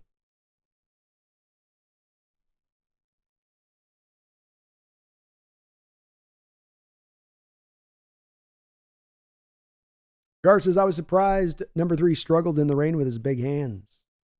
Me too. Me too. I think it didn't always make sense with Russ not doing better in the rain. Some of it, I think, Garth, was a little bit of the lack of Russ willing to lean into his legs as much as he got through the later time in Seattle. He was so kind of insistent on, I'm going to get this done from the pocket, or I'm going to get this done from the behind the line of scrimmage, where in the rain, you're going to need to have a quarterback at times, probably 3 or 4 times over the course of the game, whether he can scramble or not, just make the decision to take the yards. Something you're going to miss in the rain is you're going to miss the separation with your receivers. It's harder to get as much of that when your guys just can't be as precise and quick on their cuts. And I think certainly some of the tentativeness that build in Russ in times in the rain where he's looking for that separation because he's not an anticipatory thrower. So he's looking for the separation. The separation's not there. He ends up holding the ball, taking a bad sack, or just ends up rolling out and throwing it away rather than trying to go get 4 or 5 yards. But he definitely had the right from arm strength, mobility, and big hands like you talk about to be successful in that environment.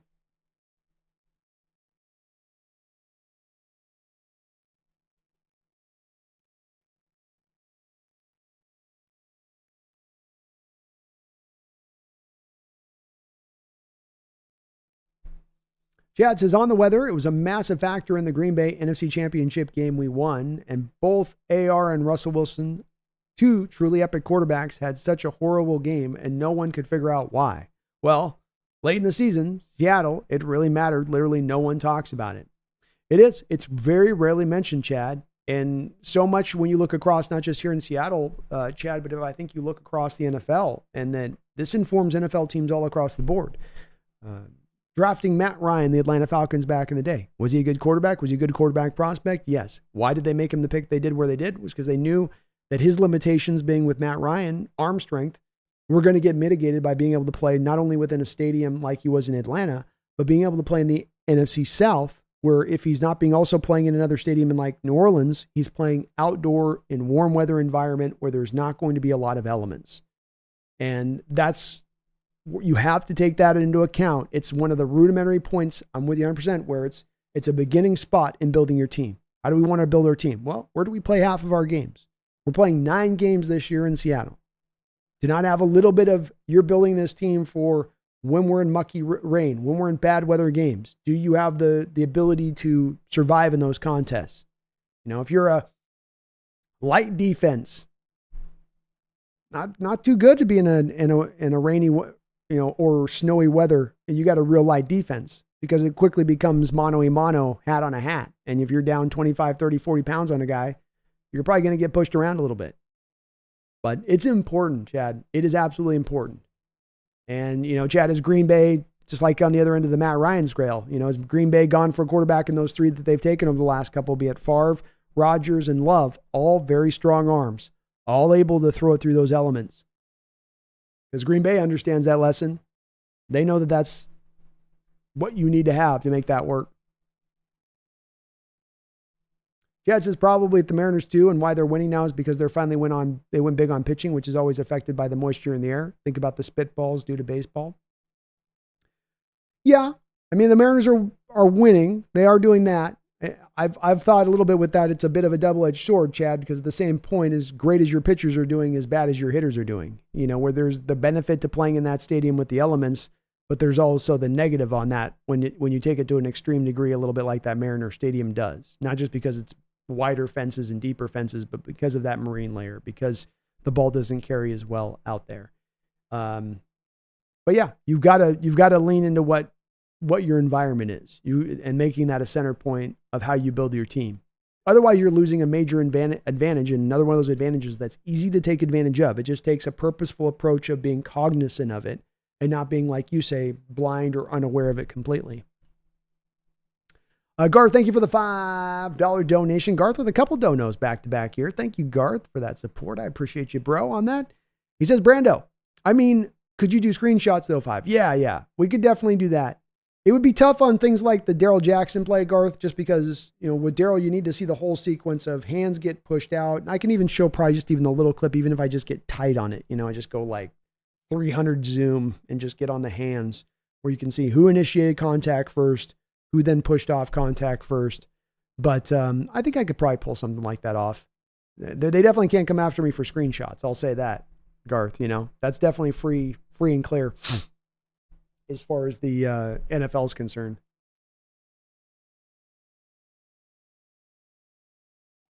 I definitely have to do it at some point on the channel here. I'll take a look at what we got footage-wise out there. I would like to try to do footage and see if I can slide it through, and I can kind of test it out, Garth, to see if I can slide it through. I do wonder if they caught it ever once, so they get pissed at me for doing it or something, though. How dare you? You bite the hand that feeds you. Garth, thank you for another $5. He says, David Tepper must be on Adderall and barbiturates because that cat has a lot of dough mixed with no impulse control. Sometimes these owners get weird when they start to own a ball club, Garth. It just does something to certain guys when they take over ownership. Look at what happened with Dan Schneider. And I'm sure Dan Schneider was always a pill. But Dan Schneider takes over the Redskins and he turns into a Sith Lord. You just go, dude, what is it? It's like they feel like they've been crowned or something. It's like too much power. It just corrupts them, and they can't help it. And Tepper, yeah, it's definitely one where you feel like that's the case, where he's one of those guys, and there's not a lot of owners this way that are viewed anymore in this lens of too much you're doing too much. You're coming in too often. You're saying too much. The impulse control you talk about, it's showing up too often here. You gotta dial this back. And they just go, no, it's my team. I'll do what I want. I'll burn it to the ground if I want. Watch. They're just dropping gasoline onto the team, looking you dead in the eye, Tell me I can't do it again. Tell me I can't do it again. Like, all right, it's your team. Your team, just chill. Just chill. Nothing worse than a bad owner, Garth. Bad contract, bad. Bad general manager, makes it tough. Not the right coaching, yeah, you're not going to get along with coaching. But ownership bad, you are dead in the water. Stuck. You're a sailboat out in the middle of the ocean with no wind. Appreciate you, Garth, man. Very kind. All your support on the channel. James Stradley compared Dak and Geno over the past 2 years, and they're pretty close. I'd rather have Geno. Go Hawks. I would too. I'll say I would too. I'm not a big Dak guy. I can acknowledge he had a really great year last year, and it at one point was deep into the season as maybe the leading MVP candidate for the year. But I do think too they didn't have the toughest of schedules last year. I think that he's had some different things set up for him to help him get a little bit better to where he's gotten than others. But I'd rather have Geno too. I'll take Geno, especially knowing with Geno that Geno will take a discount. Geno's not going to insist on me making him $55, $60 million a year. I might have to pay for Geno, but I'm not going to have to pay ultimately that extra price that you're going to have to pay for Dak. Chris says this quarterback cap talk should have started years ago. Ridiculous amount of money some of these players get. Absolutely ridiculous. Flawed. It's a system. It's unfair.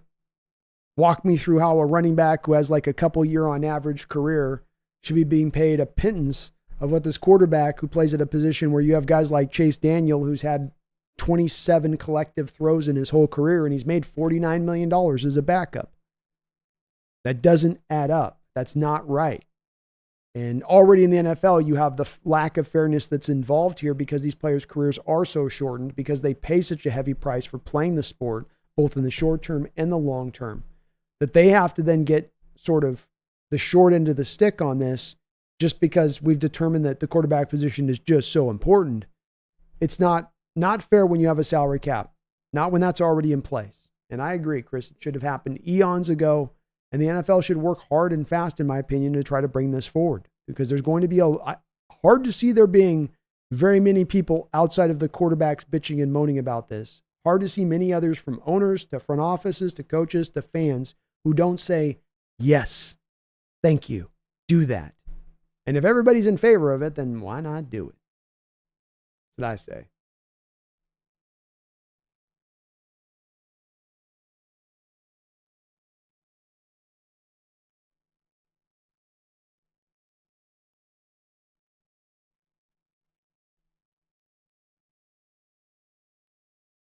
Chad says, yeah, that's why I put DK and LaVishka in the same sentence because I'm now seeing DK as more of a gadget guy and think he's crush a role like that. Dude would be Debo, Marshawn, and Carl Lewis in one player.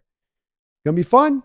Gonna be fun, and it's a new role he's not been in his first 5 years in the NFL. You know the stuff he can do on the outside and what is and what isn't capable out there, but we inside don't know what that will look like. As he's just, and I went back and looked at the snap counts just to double check it, Chad, and they really did very, very infrequently over even last year ever let him in the slot. And when they did, that was under very contained conditions, like the stacked receivers on both sides, the balanced stacked receivers on either side.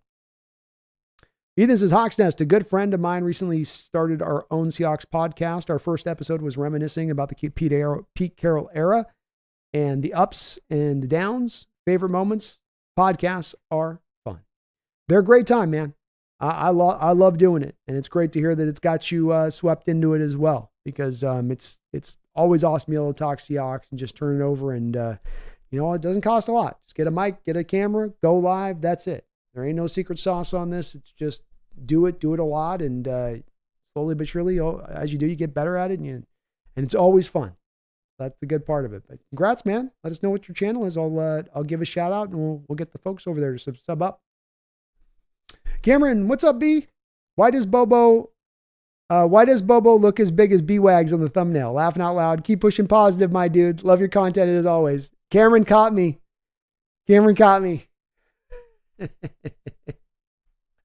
I did go Hulk arms on Bobo. I did. If you look at the thumbnail again closely, I doubled the guns, Cameron. I doubled them up. I did. Had to do it. Holy hand grenades, is the beast mode curse finally gone now? McIntosh didn't play a snap last year. DJ Dallas was injured. Both Charbonnet and Walker were dealing with their injuries at different times during the season. So it lessened. I don't know if it's gone. It's still in the room and it's still breathing on us, but it's not on top of us, maybe.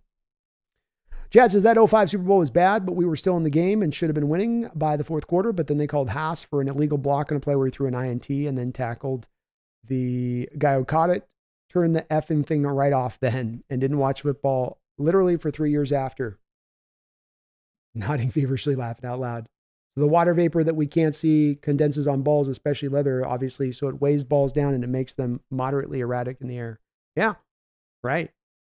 And that's nothing you're going to be able to do about those elements. There's not a quarterback that can just always throw that through those elements. You got to go back to the running game. You got to go back to being able to create things offensively that aren't just on the back of, we come back to the quarterback and superhero and him being just amazing. Can't just always lean on that in this stadium. There's got to be those other parts in play, a defense that can play well, a complete team, more than a team led by just a singular element or having a singular element really pulling the rest kind of through.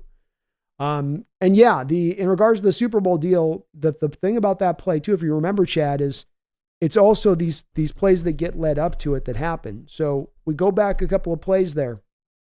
You have you have to go 2 plays back of that. You have Sean Locklear on the outside with the edge. The edge is offside by 2 yards. The officials don't call it. He gets out there and lays the block and barely just does it, but the guy's offsides. You come back the next play, the guy is again offsides. Our guy goes out there, Locklear, to get him again. Locklear is able to get to him, but he has to hold him because he's past him 2 yards. He's jumped off sides. So he's holding him at that point, gets called for the hold. Why is he holding? Because you allowed the offsides to happen. That's why the hold's occurring. So now Matt's in a position, Chad, of having to press on that interception. Because remember, before that interception, before the holding call, he had thrown it to Jeremy Stevens down at the 2-yard line. So now you've got a 3rd and forever. Matt's got to throw a prayer down the field, throws the prayer. The prayer gets picked on the bad calls that had happened prior, goes and makes the tackle, and then they call an illegal block on him. Yeah, if that didn't tell you at that moment, if that didn't crystalline in at that moment that the fix was in, I don't know what would have in that game. And you're right, we had the chances still to win it despite all they did, but that's why I would say that it was so obvious about why the fix was in, because the officials were helping the Steelers, and the Steelers still weren't able to get over the mountaintop. And so the officials are having to do extra. They were having to do too much to where it wasn't as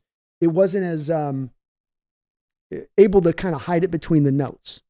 So if you look at, like, for instance, Chad, the last 2 Super Bowls we've had, maybe not this last Super Bowl, but the previous Super Bowl. So you have you've got the Eagles against the Chiefs. And in that game, you've got no defensive PI, no defensive holding calls throughout that whole course of the game.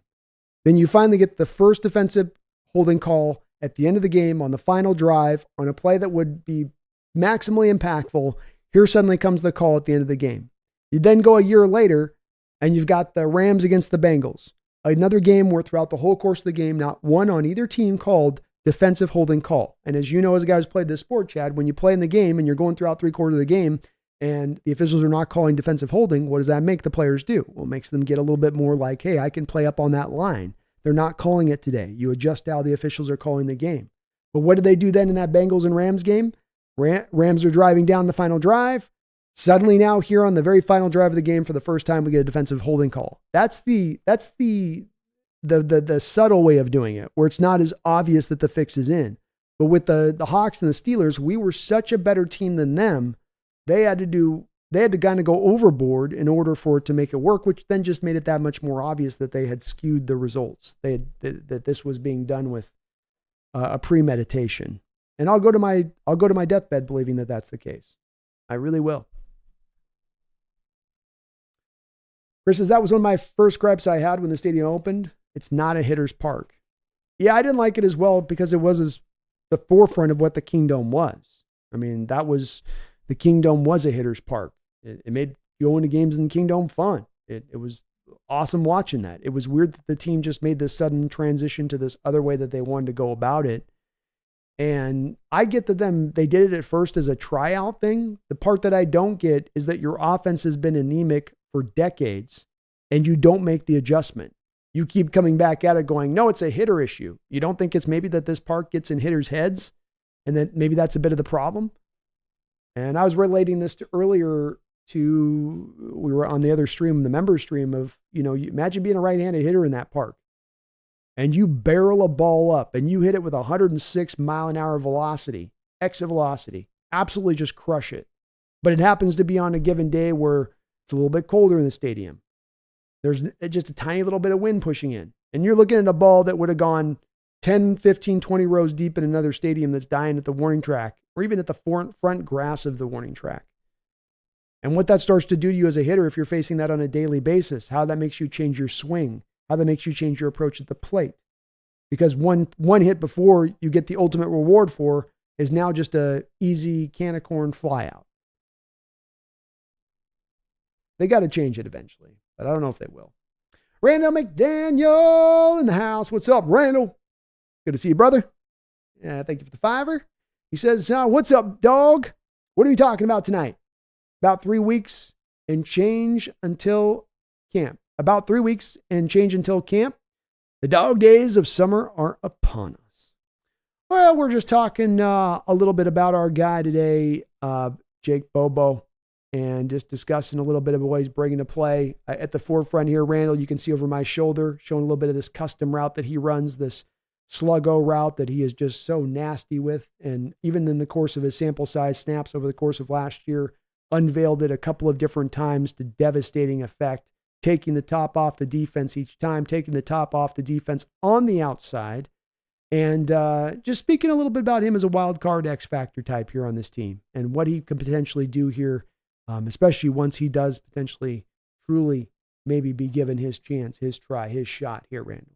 So kind of we're just turning that stuff over a little bit. And yep, 3 weeks out, officially dog days, officially into that sort of dead period. For me, we got through June. June's the tough month for me, Randall, because once we get to July, it's mounting, it's getting closer. You can start to feel a little bit of the viewership overall go up as people get a little bit more invested into what's going on. And those days are coming. They're coming fast there, Randall. But yeah, we got a couple more weeks on that kind of low end point of it. Hand grenade B. Just make a bunch of screenshots of the 05 Super Bowl and have them flash fast to simulate the game. There we go. There we go. I'll take a look at it. I'll try to come up with a creative solution on this one. Chad says, yeah, Dan Snyder was absolutely terrible owner. Worst in professional sports. Mark Davis too. Right? Both those guys are pretty close to being right there at the top of the pops. And I would have put them both there as two of the worst. Tepper's in there now as a guy that you look at. Jerry Jones in there. Absolutely in there.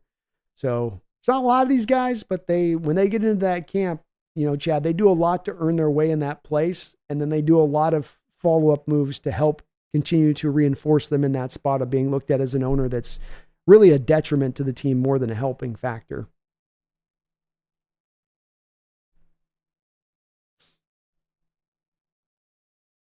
Ricardo says, Dan Schneider was cheap as F. At least Jera spends on facilities and the team. That's true. That is true. He is a better owner than Dan. No doubt there. Peters is on Super Bowl footage copyright. Shouldn't it be subject to fair use since the officiating was a parody? It should. If we lived in a world of truth.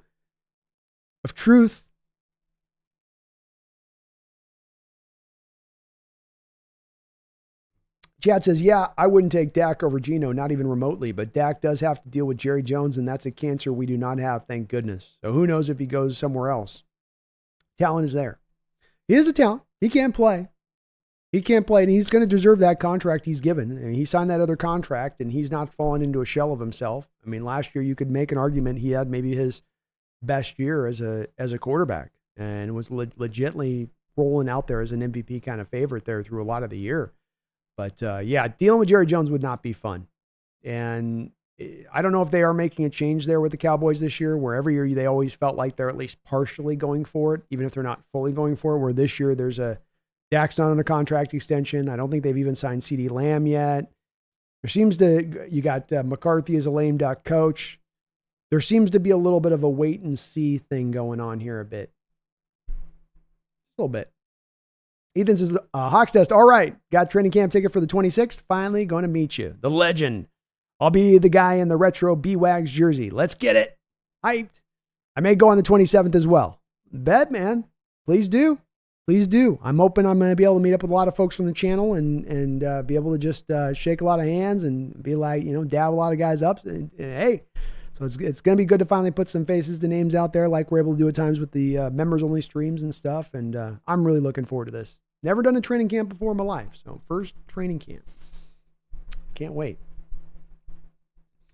And Chad, yeah, the Cowboys fans, it is kind of funny. You got to give Cowboy fans a lot of credit, is that their viewpoint of the situation all the way around from Jerry Jones to Dak Prescott is very clear, in my opinion.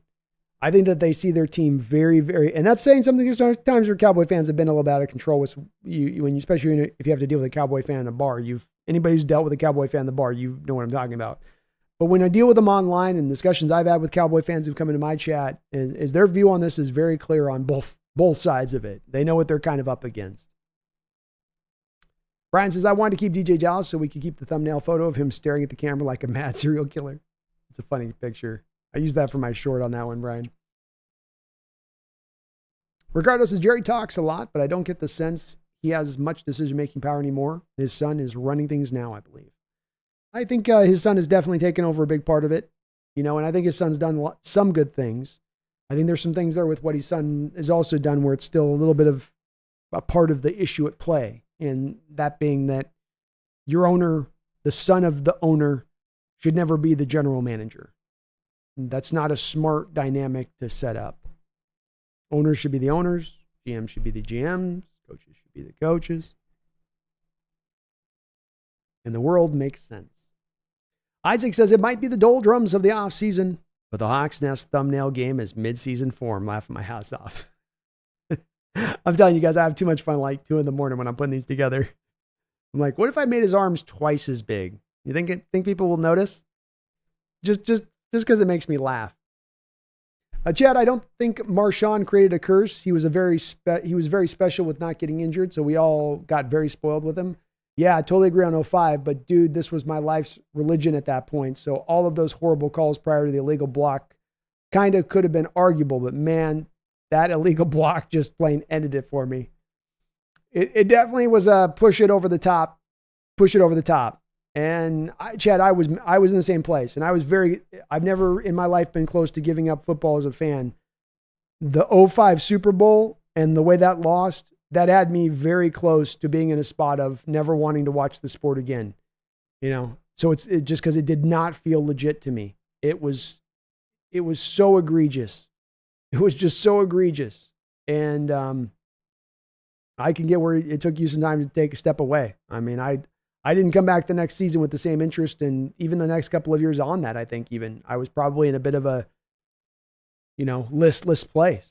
Like, would they ever really give us a chance? They'll never let us win. You come back to that whole being the sort of the forgotten franchise at times in the NFL where we're looked at as being like Southern Alaska, and it gets confirmed in those moments a little bit of, yeah, we can't ever let Southern Alaska win a Super Bowl. God, that'd be the worst.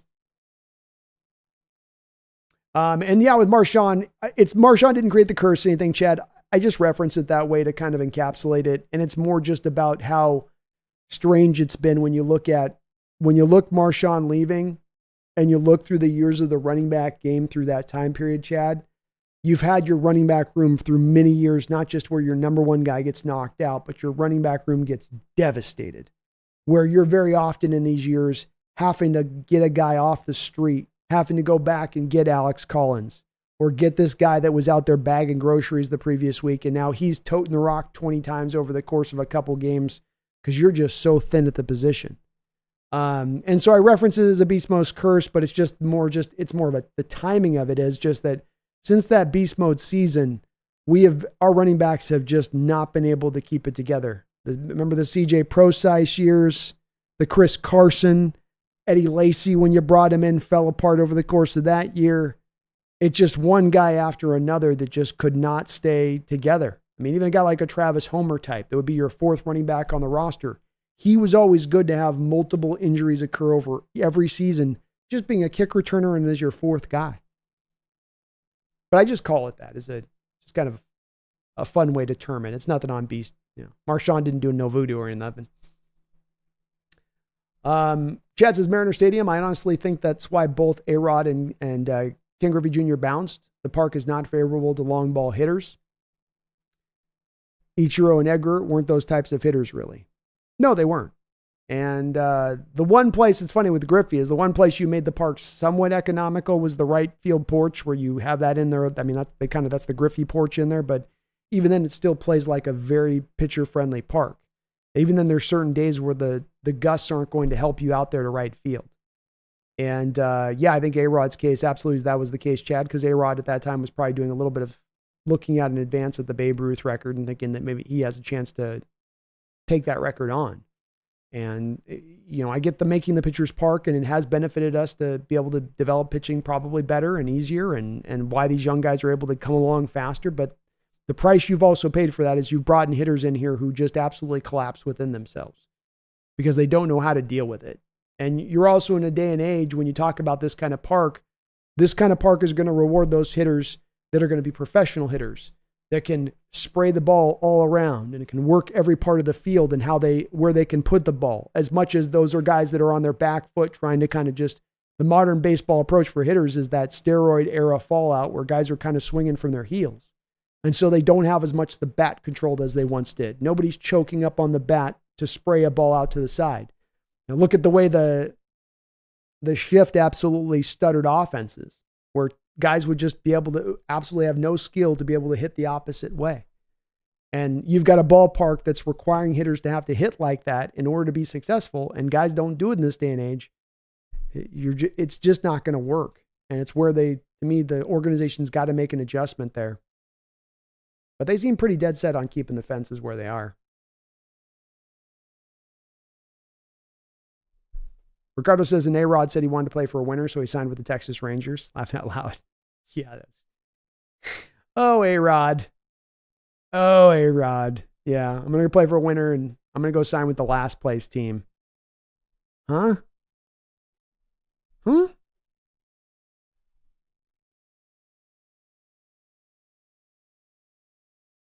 It was a dumb contract, though. And the Rangers even making the contract, I mean, they end up offloading him. It's like, just a splash signing from them. Chad says, personally, I no joke cried when A-Rod left despite all the friction surrounding him. I loved him as an M.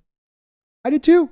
It was a brutal loss, especially because you were on the heels of losing by that point. I think you'd lost Randy, you'd lost Griffey, and now you're going to lose A-Rod.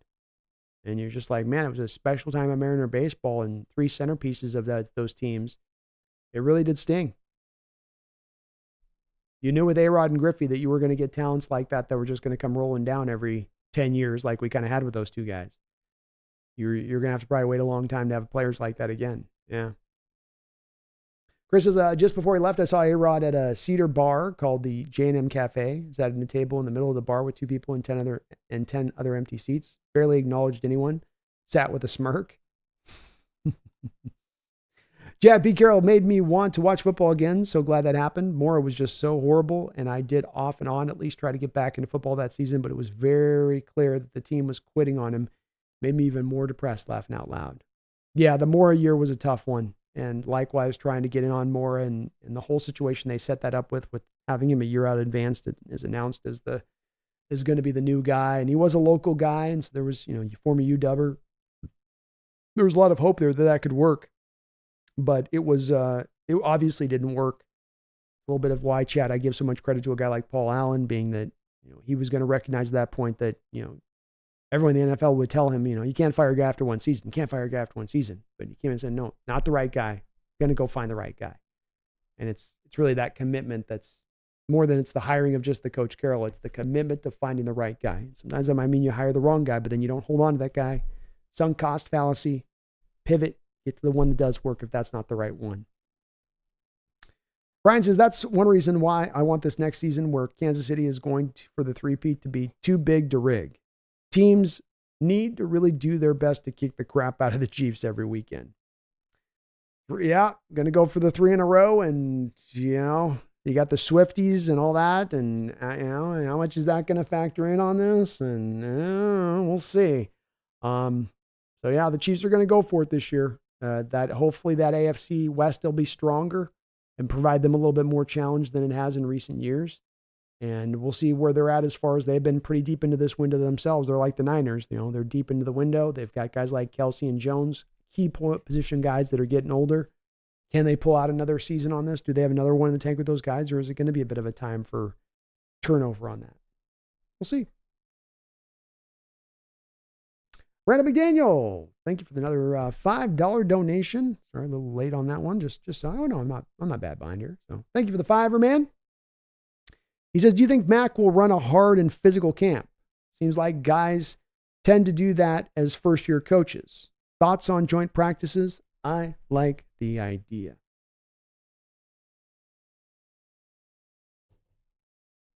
I love the thought, Randall, of physical practices. I think that Coach Carroll got whacked for running hard physical practices by the NFL, fined, lost a draft pick. I think he also had a bit of a feeling like maybe I'm losing a little bit of control with these guys because things got so wild at practice with those Legion of Boom teams. And then that through the back end of his coaching here, I think he kind of dialed some of that back. I don't want to get fined. I want to lose a draft pick. I don't want to create the situation where there's maybe some animosity on the team because everything is so vigilant and how much this is going back and forth a bit. But I think you've got to have hard practices because you don't have many practices, Randall. You don't have the OTA padded practice. You don't have 2-a-days. You only have so many times that you can go out there and have true physical contact to prep these guys up for the season. And we're already seeing, in addition to this, that coaches oftentimes now won't even play their starters during preseason. So, where are you going to get them prepped? Where are you going to get them ready, if not but there?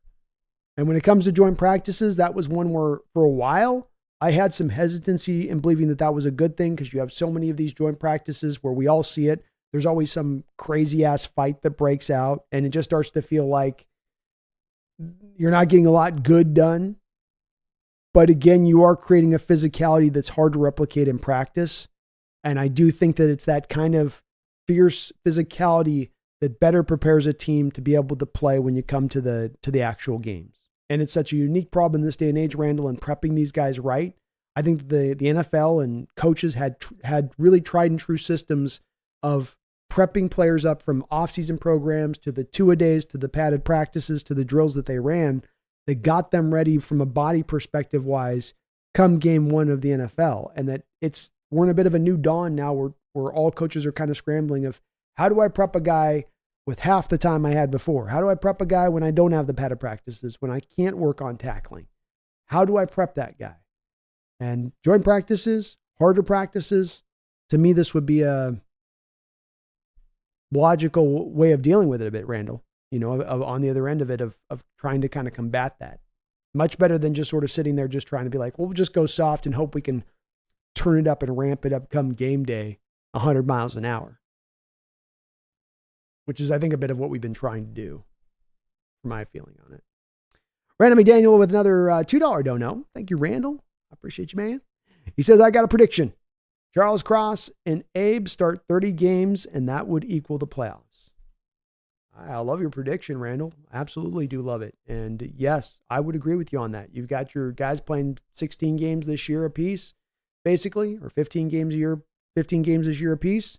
I do think that would be a playoff berth if you can get those two guys up. A big part of this season's success is going to be the offense being able to drive a bit of the defense as the defense is finding its footing.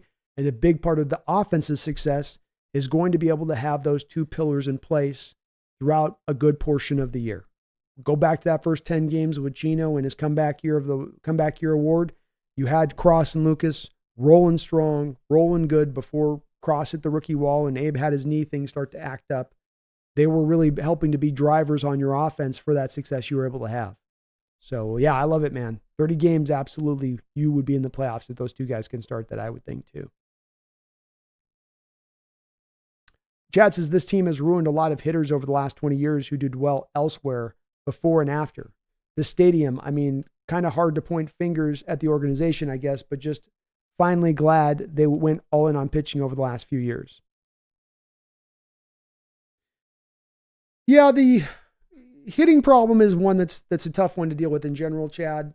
You've for a while here, you've had, let's go back 5 years ago, you had pitchers, everybody's got crap on their gloves and stuff so that they can create better spin rates, and pitchers are becoming practically impossible to hit.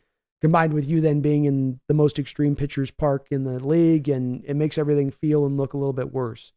I like that they developed the pitching, and the pitching is, I'm glad they've leaned into that on it to a degree. I think that there has been a bit of a negligence to the hitting side of it, though, as well with this. And some of that is in the development of the players. Some of that all comes down to, Chad, the ownership and the lack of willingness to spend money. And it's part of why, I mean, I've got a Mariners YouTube channel, and I don't do a lot on it right now because I'm a little bit blown out by the organization, who for 30 years, when we have been good or we have started to win, we always come back to the round when we don't have the resources. We don't have the money to spend. We're not going to be able to hang with the big dogs out there. And then the big dogs end up surpassing us. I mean, it's like you can see this train coming down the tracks this year where we just barely etch our way into the playoffs, only to have the Yankees browbeat us in a 5-4-1 in a series. And you look at the payrolls and you're like, how much are we spending?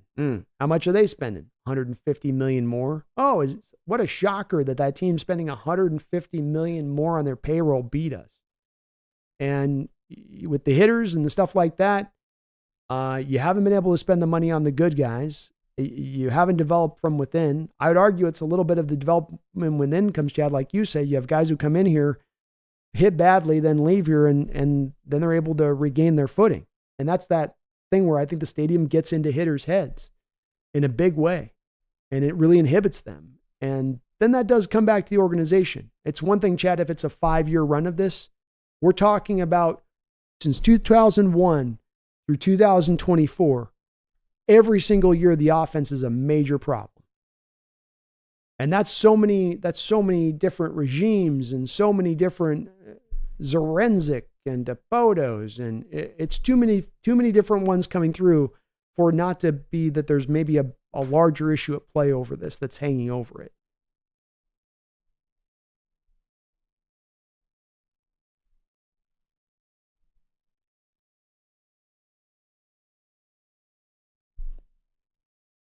Poised hand grenade, hot take. Chiefs have a losing record this year. Ooh. I haven't heard anybody do that one. I like it, hand grenade. It's hard to see for me because Mahomes is such a good quarterback for them. But I will say the receiver core is questionable. They're going to lean as much as ever on that defense. I don't know if that offensive line is as strong as it's been at times there with Mahomes there. Do they have difference makers at the skills positions? Has Kelsey got a lot in the tank at 34, 35 years old? Yeah, I think there's some questions here to be asked with them.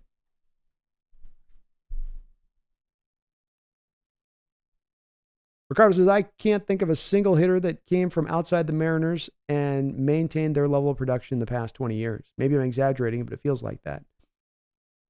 I do believe you are correct because I can't think of one either. You can go player by player by player by player through, and it's just nope, worse. And not just worse, Ricardo, too. It's significantly worse from career trajectories. Like having near close to career worst seasons. Look at Adrian Beltre. Dodgers, great. Comes here, still a good player, but dips down off that Dodger season he has, goes back out to Texas and has like this whole third leg run of his career. In a stadium that's much more hitter friendly at that point, allowing him to kind of become back into the player he was. Greg says, Brandon, did you see the clip on Twitter of Tom Brady talking about the wide receiver position and importance of getting your number one wide receiver the ball early and often? The stuff he was saying made me think of DK in the offense. Me too. I did see it. It was the whole bit that he talked about, from the control for a quarterback at the line of scrimmage to working your number one wide receiver in, were great salient points. I think Brady's going to do a great job as a commentator because of this. He's talking about the things that are of, as you put it, to use your words, of the most importance of what will guide and dictate games. And that when you have a guy like that, you've got to work him in. You can't just forget your wide receiver through 2.5 quarters and then eventually get back around to him. It's not smart. It's not the proper way to utilize a guy that's got that level of talent. And I was thinking the same thing about DK when I heard him speaking about it. It put a smile on my face because I said this is the place that they're going to go differently to this year, where there's going to be more of an onus behind getting this guy the ball in his hands and seeing what he can do with it. It's a great soundbite if you guys can track it down. It's the Brady Cowherd soundbite. The whole interview's got some great pearls in it. but that was definitely one of them. Ricardo says, it honestly drove me mad how Waldron would forget about DK for huge stretches of a given game, even when he was dominating. Me as well. Didn't make any sense. Other teams don't have the same problem. Usually when they have the number one wide receiver, really actually having a plan of attack and working him into the offense and really making it a part of what you're trying to do. But that was also a bit of the Seahawks offense in recent years, was it didn't have an identity. It seemed to be trying to be everything everywhere, 12 personnel, 13 personnel, 11 personnel, at this, that, and never really kind of finding their footing on who they are and what they were. And this is a bit of a symptom of that, is you don't best then target your number one wide receiver. It ends up going hand in hand. Chad says, Major League Baseball finally needs a salary cap and then we'd win and win a lot. Yeah, money is a huge factor. And we have a situation where teams have to spend big to make the series and win it, but then tank for the next 20. It's out of control for sure. It is.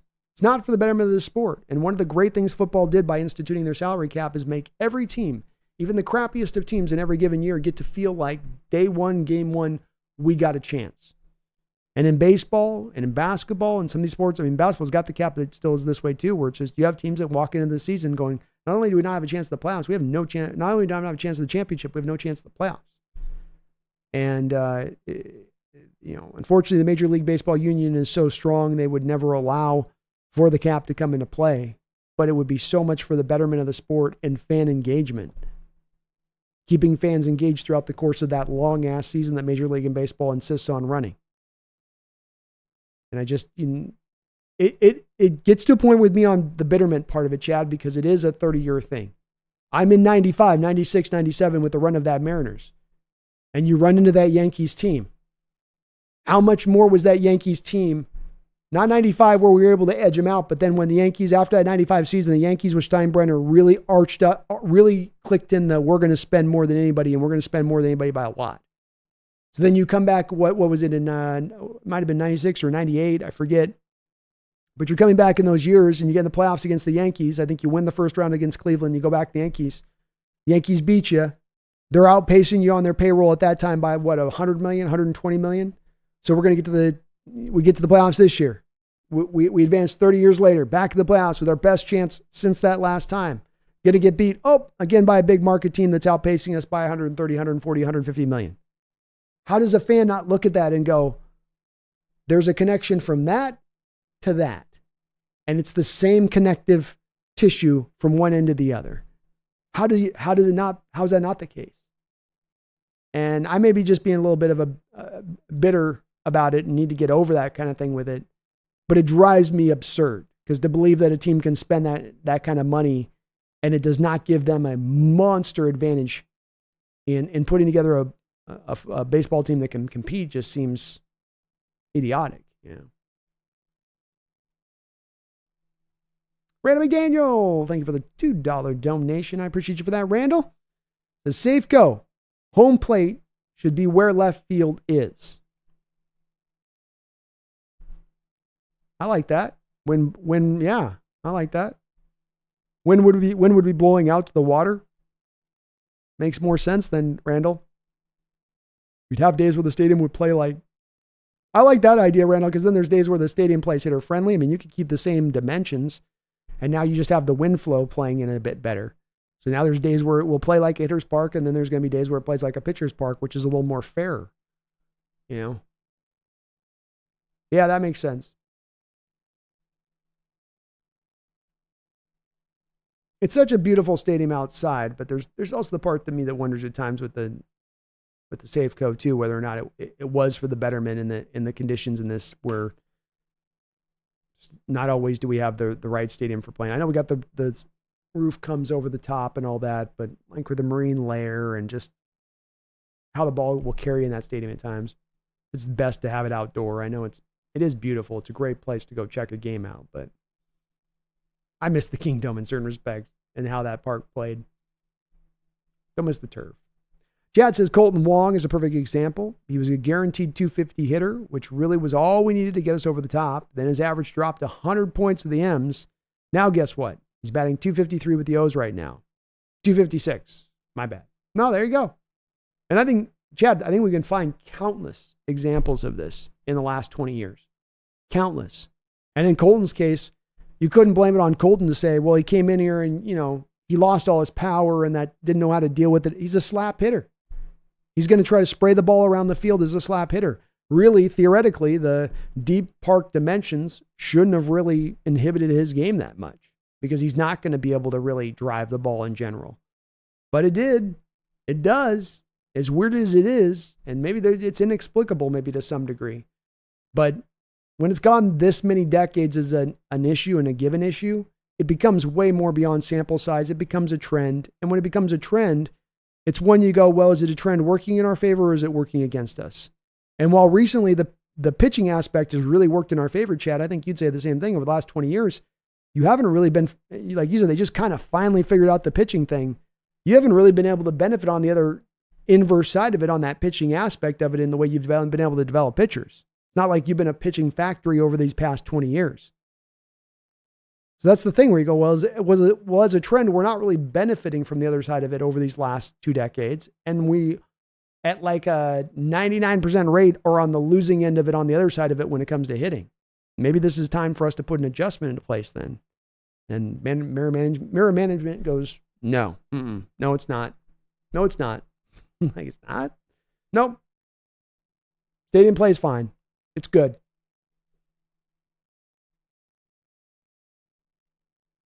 Hawks Nest, should the Sounders sack Schmeitzer? I don't know soccer. But Schmeitzer, I don't know. Is that a name that's going to get you a championship? With Schmetzer leading the way.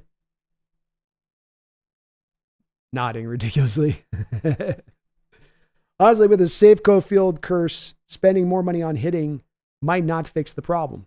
That's why I do go to dimensions and why I do go to change the dimensions.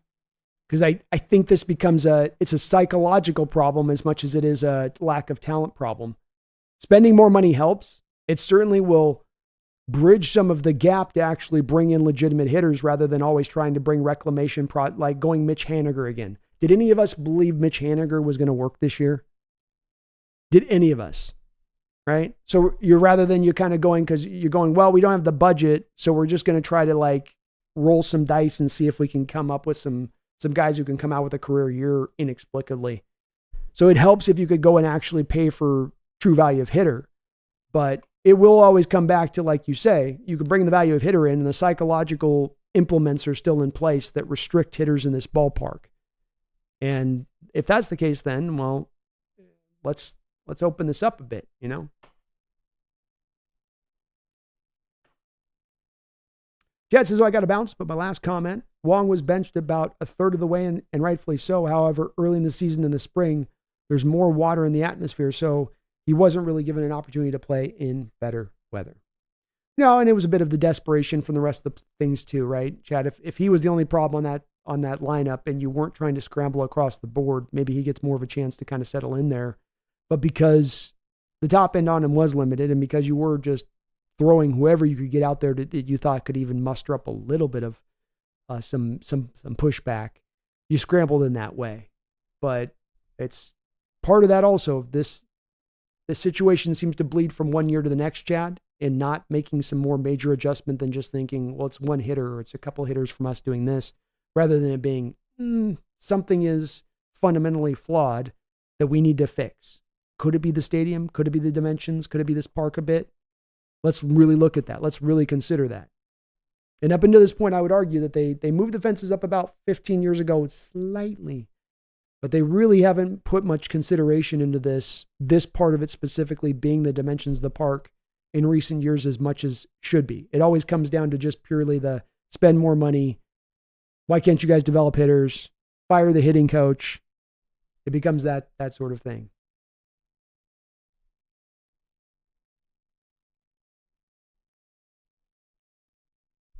I like, Randall, your idea on that home plate basically facing the water, or not home plate facing the water, but that you've got the air coming down and out.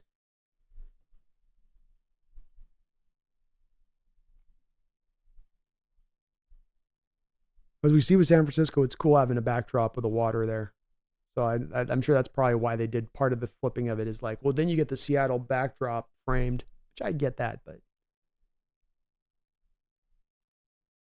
we need an exorcist or something, Ricardo. I need an old priest and a young priest.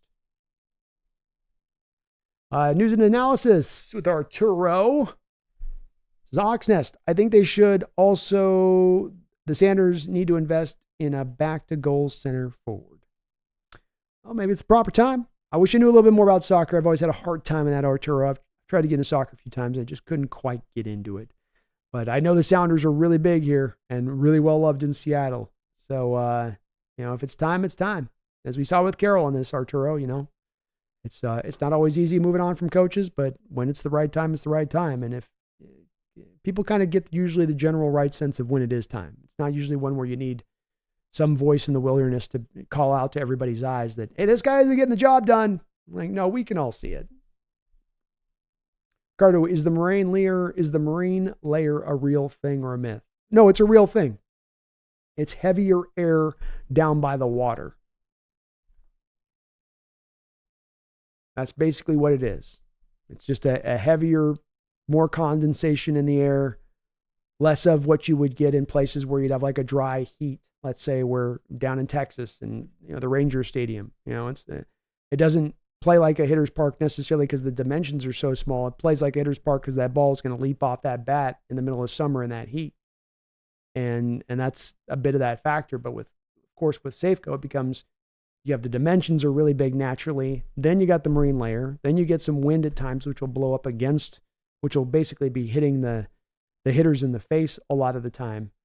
And it just doesn't add up to the good elements to be able to consistently be able to hit the ball, especially just going in tandem of these last few years. There's the steroid fallout, which caused hitters' whole approach to be broken in the way they'd go about it, where it's either a strikeout, a home run, or a walk. That was not good for baseball and certainly not good for hitters spraying the ball around the ballpark. And then you get these pitchers with the stickiness and the spin in the spin rates and how hard it is to be able to just barrel the ball up, much less direct the ball to a given place on the field. It's been the worst of times to be in this kind of stadium, which is why we've had so very little success. William Masapaka, I'd like to see them play more small ball instead of dropping their back shoulders and swinging for the fences. That's that steroid era fallout thing where these kids grew up on the steroid era. They all kind of went, oh, I'm going to swing hard, and then the analytics came in and said, yeah, swing hard. It's all about the walk, strikeout, or home run. Those are good successes. Those are all fine. And the problem was that these kids that were raised up on these steroid guys like Maguire or Sosa or Rafael Palmeiro that were juiced to Barry Bonds that were juiced to hitting these home runs at insane rates, was that they're not going to be as strong as those guys because the roids are going to be out of the sport by that point. And you're not going to be able to just have that Paul Bunyan power that you bring to the plate. And yeah, if you're going to be in this, William, to your point, if you're going to be in this monstrous stadium in the way it plays, if it's going to play like a stadium twice as big as what it is, then you've got to play small ball. But that's where we come back to the part that's very hard to fix there on that, because like I was just saying a second ago, pitcher spin rates and how good pitchers are and how the art of bat control has been completely removed from the sport almost. And that hitters now are just get the barrel on it. Just get the barrel on it. It was wild to watch the shift break hitters' minds in baseball. The shift was not some common element in the 50s. The shift was not some common element in the 60s. The shift was not some common element in the 70s or the 80s or the 90s. It became a common element because the hitters absolutely lost any ability to go opposite field. The hitters absolutely removed even doing something as small as learn to effing bunt. The third baseman's playing at the shortstop. If you lay a bunt right down the line, doesn't even be down the line, just lay it to the left side, you have a free hit every time. No, I don't want to do that. That's not cool. Girls don't like that, man. Girls don't like bunters, dude, okay? I'll never get a girl if I do that, all right? It's freebie right there for you, man. Yeah, I don't want to learn it. I want to learn it, all right? Stop asking. Look at these guns, man. They're here for the gun show. They're not here for the bunt show. Yeah. Then the offense sucks. Greg says, Brandon, when Brady said it creates frustration with wide receivers going quarters without targets after putting all that effort in, I immediately thought about the complaints of DK getting frustrated with penalties. Yes. 100%. 100%. It's because, and a lot of what DK's routes are, Greg, to your point on this, what are a lot of DK's routes? Running the 9 route. Because he's going to run, not only is he going to run his coverage off, but he's oftentimes going to carry the safety over the top, which will then, from Waldron, when Waldron was trying to game plan this, I'm going to run him on the 9, take the safety, take the corner, and then we run everything underneath where DK's at. But that then means DK's running a 50-yard 9 route that he has very little chance of actually getting the ball on. And I'm going to do that play after play after play, and then I'm going to have him run block, and then do that another play, and then another run block, and then another 9 route to nowhere. Yeah, it's going to frustrate the receiver. It's going to take him out of the game a little bit. And it's kind of silly for that reason to ignore him in that way. On top of the fact, it's just not what's going to be best for your offense, diverting yourself away from your best offensive player. That doesn't tend to breed offensive success. But yeah, it's. I was thinking the same thing. It was sitting in my mind too, Greg. Just thinking DK running those 9 routes.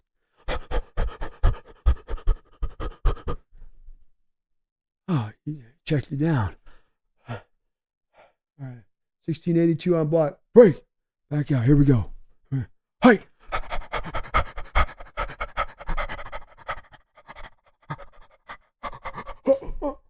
Oh, he threw the slant. Threw the slant. Okay. All right, let's go back to that. All right, run block. We'll run block.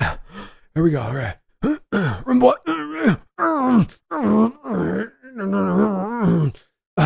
All right, come back on. Here we go. 68-91. Oh, damn, another 9 round. Okay. All right, he's impressed, Gino. He's impressed, Gino. Safety center high. They got the strong in the box. See it, Gino? See it? All right, here we go.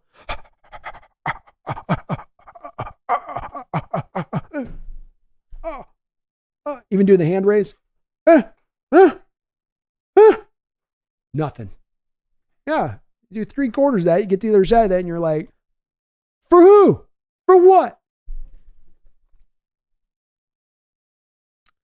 Chad says, okay, I'm bouncing, but need to thank you for a great show. When I was probably a little too hyperactive, but got way pumped up by all the wide receiver talk in the beginning. Have a great night. I want you pumped up in here, Chad. I want that energy in here. That's what makes this place go, is that kind of energy. So always bring that energy in here. It's always welcome. 100%, man. 100%. I appreciate you for hanging all the way through on the show with me today, man. Thank you so much. Nick says, I drafted Julio 3rd overall in my fantasy draft over the likes of Soto, Witt, and J-Ram. I've said it 100 times. DK needs to have 12 to 15 targets a game minimum. In big games, playoff games, that should be even more good given how good he actually is when it matters. Like you say, Nick, he's got 500 yards in the playoffs in his career, and he's played like 3 playoff games, something like that, something silly like that. And yes, you have a guy like this, you're paying that guy that money. He's going into his prime like he is. He is as hard to deal with as he is. You work that guy in your offense with a purposeful approach. You have a plan of attack to make sure that every quarter you're working that guy into the offense. It's not force feeding. It's utilizing your best player. And the Seahawks, so many times over the last year, would just not go DK's way. And it was like Waldron forgot he had him in his offense. Or when they would go to him, there'd be no kind of plan. It was essentially, let's just try to throw him a 9 route. Let's see if Gino can fit the 9 in between the safety closing over the top. Let's see if he can hit the honey hole spot. And it wasn't purposeful. It wasn't intelligent. It was a blunt force trauma attempt every time to get him the ball. And there are better ways of doing it. And team is intimating it and how they're talking about it. And McDonald and how they're going to get him the ball and how they're going to use him in the slot. And the team and the offense and DK will absolutely be better for it. And it's why I am predicting a breakout season from DK this year. Because it all comes together. The inhibiting factors come together. We're talking about the Mariners. And it's like, it'd be like if this was the equivalent of the Mariners. You're getting the fences pulled forward and you went out there and you spent more money on hitters than you spent in 20 years. That's, to me, a little bit of the equivalency of what you're going to get now here with DK on the other side of it. the complete inverse. Maybe more Seahawks. Is there going to be a yak guy we can use in a game? I think that there's going to be times where Laviska comes in there to be utilized in that function. Eskridge is probably used a little bit in that function at times. Everyone's going to have a little bit of expectation of having that as part of their game, aside from Tyler. We know that Tyler, certainly at this point by next year, being his final year, is not going to get any more crazy about the yak stuff necessarily. But it's going to be a part of the spread offense, is getting the ball in playmakers' hands, getting the ball in the playmakers' hands fast, feed me, and then letting them get to work. It's less about the guy going out there and running the perfect route. And if he creates the separation and if the quarterback throws with anticipation, then you can complete the ball. And it'll be more about get the ball out of your hand, get it into his hands, and let him go and get to work. So yes, I do think that there will be more yak from the receivers, and it'll be kind of all across the board. Laviska is the guy that certainly would fit the most into this mold. And it stood out to me that with Laviska, you did guarantee his 1-year deal. You guaranteed he's going to be on the roster. And if he's on the roster, you might as well use the skill set he brings. And he brings as unique a skill set to the receiver position as anybody on this receiving core, being that you don't have anybody that is as gadgety as he is. Eskridge is close, but Laviska surpasses him. He is even better with it. So yes, that could be your guy right there. That could be your fly sweep guy. That could be a bubble screen guy you use in that way. I think the team's going to have a certain, at least, if not forefront plan with Laviska to be used like that, at the very least, it's kind of a backup plan somewhere. Greg says, Brandon, dead. That's definitely DK on the field. That's where I've said, I get when people have gotten on me too, Greg, where they're like, look at him, he's throwing a hissy fit on the sidelines. He's got to get his emotions in check. Like, what do you want? He's going to be a competitor. You don't throw to him for 3 quarters and he's running his ass off. Eventually, you want your competitor to get frustrated about that. That's not being a prima donna. That's not you're up by 24 points and you have the receiver completely losing his shit on the sideline and you're going, dude, not the right time to have that happen. You know, it was understandable when it would occur because what you were watching on the field was some of that same kind of ridiculousness and how they were utilizing him and the complete lack of plan they were sometimes bringing into play in order to utilize him best. Nick says the simple fact Coach McDonald is already saying we want to get him the ball a lot is so refreshing. It really is. Sometimes stuff is silly and how straightforward and you go no duh with it, but it's also him saying is a little bit of an acknowledgement, I think, Nick, to the fact that this is not how DK's been used. This has not been the way that this has been brought up with him. And him going, yeah, this is one of those spots that I look in as a new coach walking in the door where I've said on this, Nick, and that's that variance to the upcoming season where you go, part of the upshot of coming into this upseason is to say, yeah, we might be a team that's 7 wins or 8 wins and new coach and all the turnover and new offense and new defense. But then there is the part where you have a new coach coming in and you say, hey, coach, you got a number 1 wide receiver. And he goes, oh, yeah? And you go, yeah, you have this number 1 wide receiver that they've never really had a purposeful way of utilizing to his utmost. Oh, well, we're going to do that. Why didn't they do it? They just had other priorities in other places. I'll do it. Easy. And I think more coaches would lean in this direction, and that's an easy advantage for him to walk in and say, oh, I'm going to do that. And so I think he's going to be a man of his word on this. And I also think that this is going to get the more out of DK from it. And I'm glad Mike McDonald said it too. I'm glad that there was an acknowledgement here of this is something that needs to be fixed. And that's what he's in saying that. This is part of the things that need to be addressed in here to get more out of this team. This is part of why when people look at this team and say it has, even though it's won 9 games last couple of years, has underachieved, is because of these type of things. Ricardo says DK is money on the slants. They didn't use him enough on those type of plays. You don't target the middle of the field at the 32nd rate in NFL, Ricardo, to your point. You aren't running slants. You don't see him very often, but you're absolutely right. When you did run him, he was money on him. Greg says, Brandon, and then DK also has to deal with the frustration of people saying he got shut down or needs to play better. Yeah, boy, wasn't it an awful look this offseason when some high school kid, DK's at the high school, trying to give back, trying to be a good guy. These effing kids, man. And the kid's like, Jalen Ramsey is your dad or something, or said something stupid like that to DK. And yeah, he's got to hear about that kind of stuff. And yeah, would it not frustrate you in that situation? Yeah, it frustrated me. I'm out there running my ass off. I'm blocking my ass off. I'm playing with passion. I'm having times where I'm generating separation, even despite a double team, and I'm just not being targeted.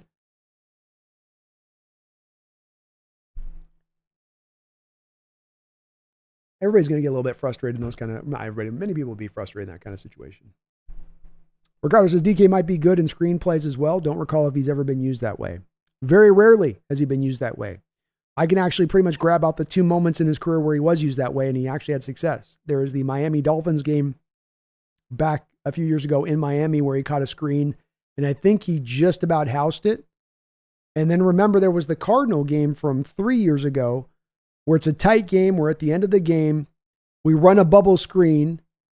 DK Metcalf houses the bubble screen, but David Moore got called for a ticky-tack legal block. So he's done a couple times and done it well, but yeah, they haven't done it much with him. Nick says DK for years has destroyed Ramsey, who was considered the best cornerback. Also, I've never heard him given credit for the fact that Woolen always is matching up with DK in practice. DK definitely helped him.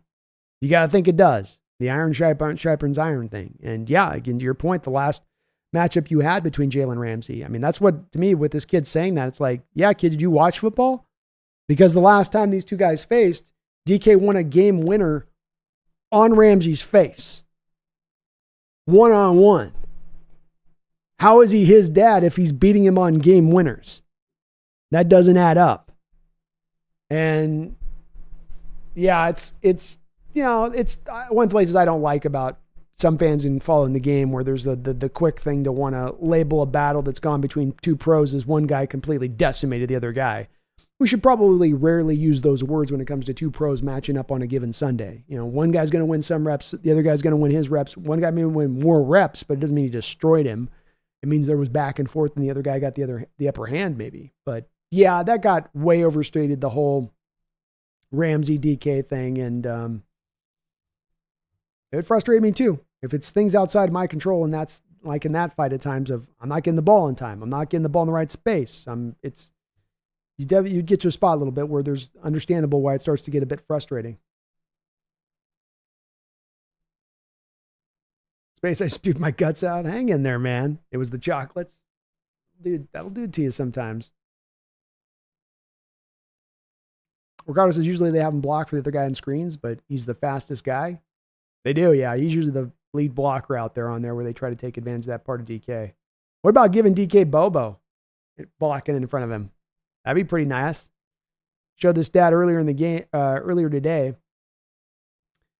where Bobo was your second highest rated blocker by PFF last year as a run blocker.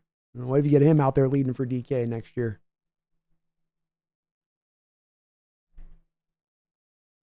Regardless, I get that he's a great blocker, but it seems absurd to me. Yeah, me too. I think some of it as well as Ricardo, think of it as like this as well as if, okay, you're going to throw it to DK. Who is his blockers now? Do you have faith that JSN's going to lay his block? Do you have faith that Tyler Lockett's going to lay his block in front of DK? And that might be a bit of the factor is it's not just then the strength of DK as a blocker, it's also then maybe the weakness of the other guys trying to block for DK. I just mentioned David Moore, who cost us the win in that game on that block, being an illegal block. I think it still wasn't a hold. I think it was a BS call by the officials, but that's also the other end of it too, is a little bit of how the guys are that you have on the staff can get it done. Richard, sure. Says, I believe that McDonald will show how stale Carroll's offense and defense really has become. Agreed. Really agreed, Richard. And it may come together just this quickly this year, Richard. And if it does, it will be because of how stale and moldy both of those two sides of the ball had become over recent years. How easy it was for a new coordinators and guys on both sides of the ball to take advantage of all these things that are just sitting there to be picked up off the floor that have just been wantonly thrown to the floor for no reason as far as advantages and things that most coaches would take advantage of to get the most out of their defense and their offense. And that's part of what could build those quick returns this year, Richard. That's part of what could bring this team back so quick is there's so much there to take advantage of that Carroll did not. And I've mentioned all of the items a litany of times. The targeting the middle, the lack of targeting the middle of the field, the lack of using the run game to the edges, the lack of the screen game in the offense, defensively, the lack of blitzing, the lack of stack fronts, the predictable coverages pre to post snap. It's a litany of items, a litany of things. It ain't one thing like you could pull with one coach where you're like, hey, there's this offensive coach. He's brilliant, but he just doesn't know how to call a run game. You know, where you got one coach who's got some Achilles thing going on. But with our preview staffs, man, variety of things, especially schematically speaking, that we're absolutely reducing down the effectiveness of this team and holding the team back. And reason Richard to believe then that the team can be propelled forward this year with a coaching staff that's not going to hold them back in that same way. Be more Seahawks. Can't wait to see Charbonnet improve in pass blocking and pass catching. I do. I am a little bit intrigued by Kenny McIntosh becoming sort of your de facto third down guy and fitting into that role because he's got such a unique skill set, and then allowing really Charbonnet to fall into that two back behind Walker, and they become that 1-2 punch in that way. I think Charbonnet can be a good third down type back. He's got the size to be a good blocker in there and do it, and he had a good encouraging first season in kind of that role. But I do lean to McIntosh because there's times in McIntosh where you can flex him out as a wide receiver, have him run wide receiver routes. He's going to smoke a linebacker in coverage. I do like the potential he brings from it because he's kind of a pure hybrid running back at the position out there, and that's just what you'd love to have in a third down back. Nick says, has any first-time head coach ever been handed such a loaded roster in terms of talent? This team is loaded on both sides of the ball with young and veteran talent. Well said.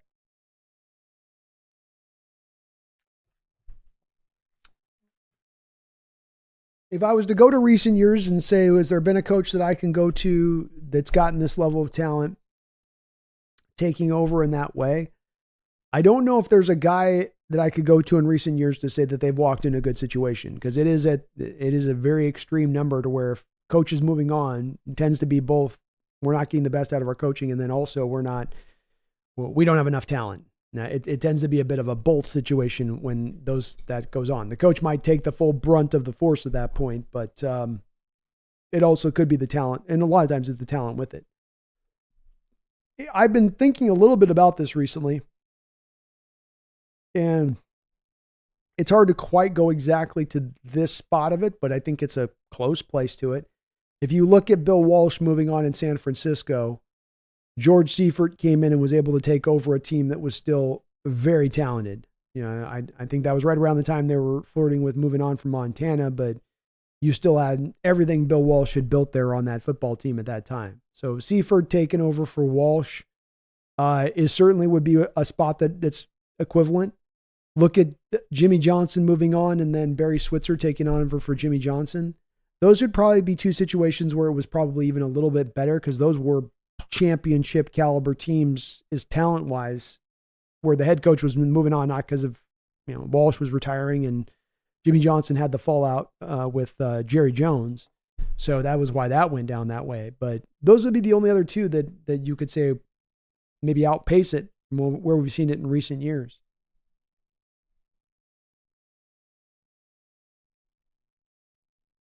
Greg Kemp says, Brandon, the last screen to DK that I remember is the playoffs versus the Niners where DK ran over that cornerback that always holds him, Jadarius Ford.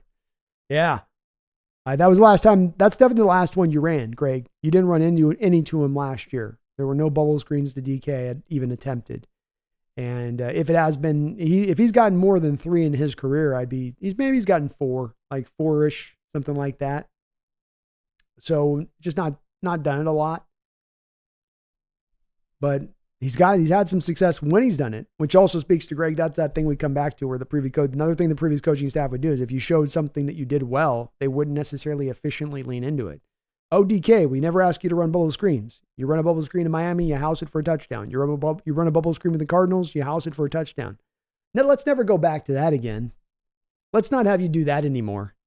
Let's stop with all that nonsense.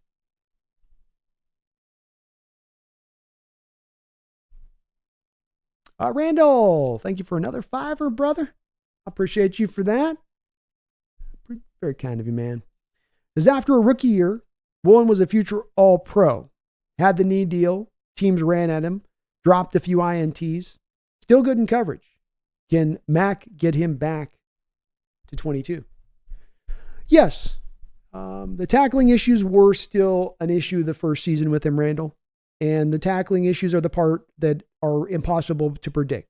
He is a wide receiver that just transitioned to cornerback. And that if these guys are going to do that, you're going to give them a little bit of time to try to see if they can figure out tackling. It may never happen. There may be a reason that they were a receiver in the first place, that they just don't have that in their game to be good at that way. And we'll learn if that's the case with Tariq, Randall, and that's going to dictate where his top end can find itself. It doesn't necessarily determine that he's got to be a future All-Pro. I don't think Deron Bland was necessarily a good tackler last year, but I think he got an All-Pro season.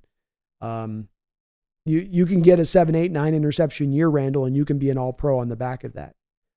The place outside of, let's take the run game stuff out of it, Randall, in coverage, yeah, Mac's going to get the most out of him because Mac's going to have the players do what they do best, which is, you see the stat with Woolen. He was the highest graded man cover corner in football last year. I don't think that McDonald looks at that stat, Randall, and says, let's get him in zone. Let's get him in zone predominantly. I think that when Mike McDonald looks at the corners of Witherspoon and I mean, especially when he factors in the press coverage abilities of Trey Brown, because Trey Brown's the best press cover corner in the NFL according to PFF. What do you tend to do off of press coverage? You tend to run man coverage concepts. So now I've got a man coverage concept there off press who's really good. I know with Witherspoon, he's a top 5 man cover corner last year in the sport, and Woolen was the highest rated man cover corner. So that's what these guys do best. I have a coach, Randall, who already has an inkling and motivation to want to try to get out of what players do best rather than fit to my scheme, fit to my system. So you'd think he's already going to lean into it because of that. But the place I've really gone into with Woolen on this and with Witherspoon and with Trey Brown on this when it comes to the man stuff is that this scheme of Mike McDonald in its origins is a scheme that wants its corners to play man coverage on the outside on islands. It wants to be able to run its stack fronts. McDonald has adjusted the scheme to be able to run stack fronts, but end up in a 4-man front way more often than not. So he's really not blitzing that much. He's just giving you the appearance of blitzing. But there's always still that, if I have the guys on the outside, though, that can hold it down, I can blitz all day long and I don't have to have fear of getting burned over the top. And this is something, Randall, he didn't even have with Baltimore recently with where the Baltimore corner position was. They had to play more off coverage. They had to play more zone cover concepts in order to protect those corners. But now he's got the guys that can do it. He's got the dogs that can run it. And I think that's going to draw him, Randall, to then run it, to lean into that type of stuff. Because I come back to Randall because I believe it's at the origins of this defense. Buddy Ryan, I want to run my man on the outside. I'm going to run my blitzes. Rex Ryan, Rob Ryan, Wink Martindale, all of those guys would lean into running the man coverage concepts on the back of running stack fronts into blitzes.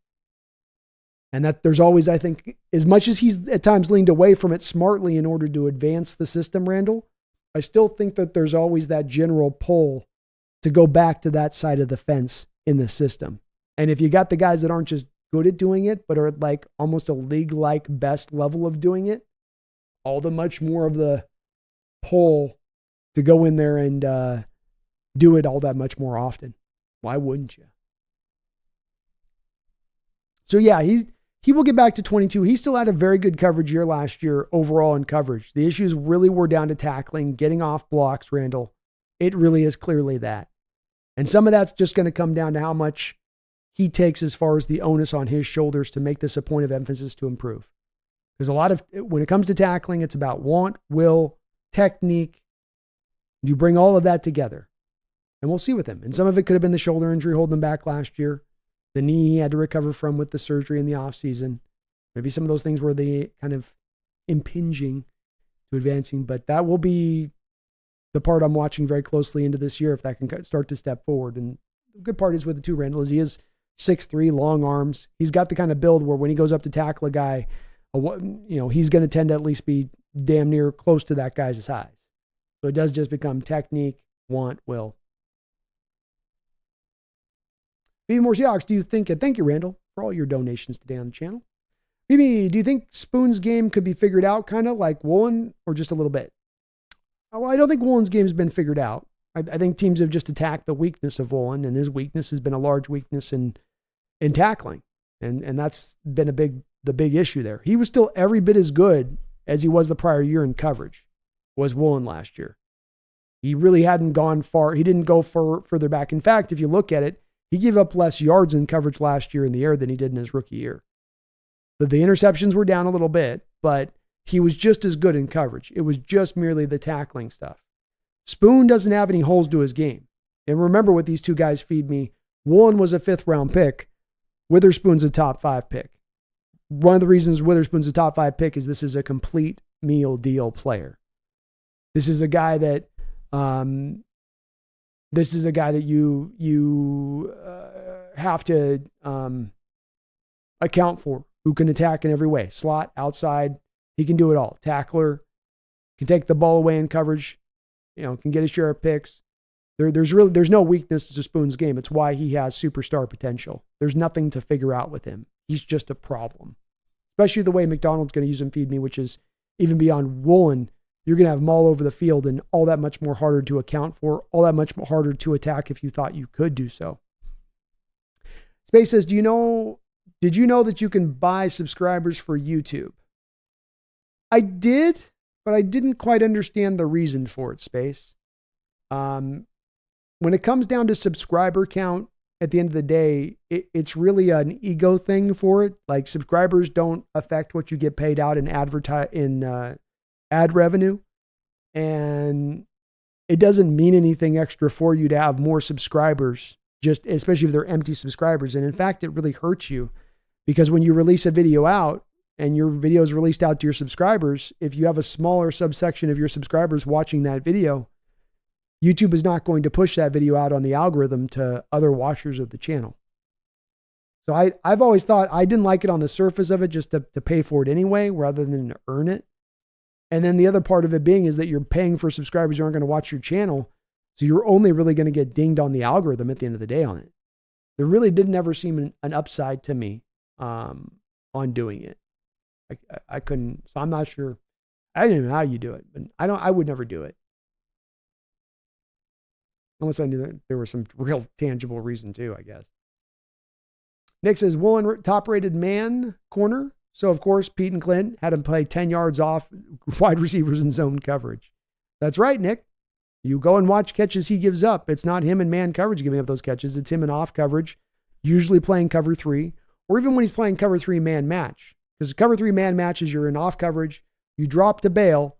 But if you can recognize the wide receiver is running an in-cutting route or a stop route or anything but the 9 route, you have the freedom at that point to jump the route. The problem is if you guess wrong and the guy beats you on the 9 route, the coach is going to, especially Coach Carroll, light you up.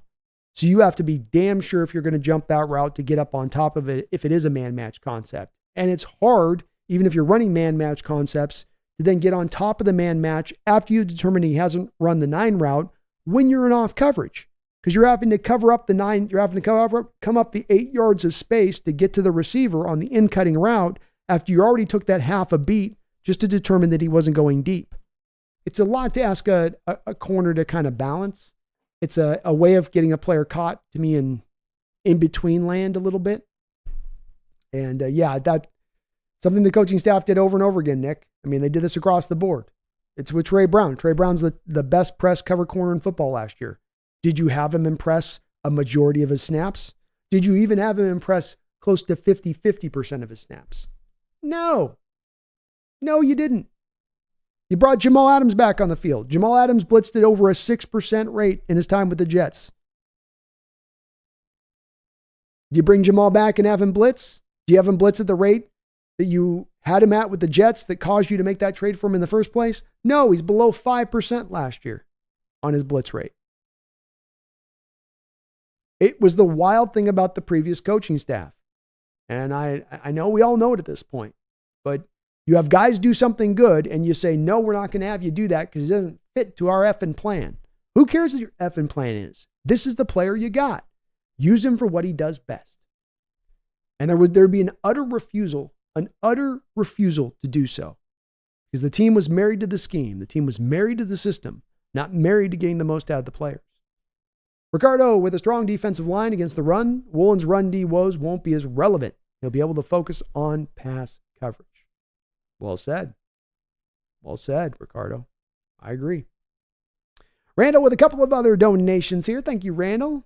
Says, can I only have 1 in 24? Can only have 1 in 24. The 2022 version of Reek or Abe? I would take the 2024 version of Abe Lucas.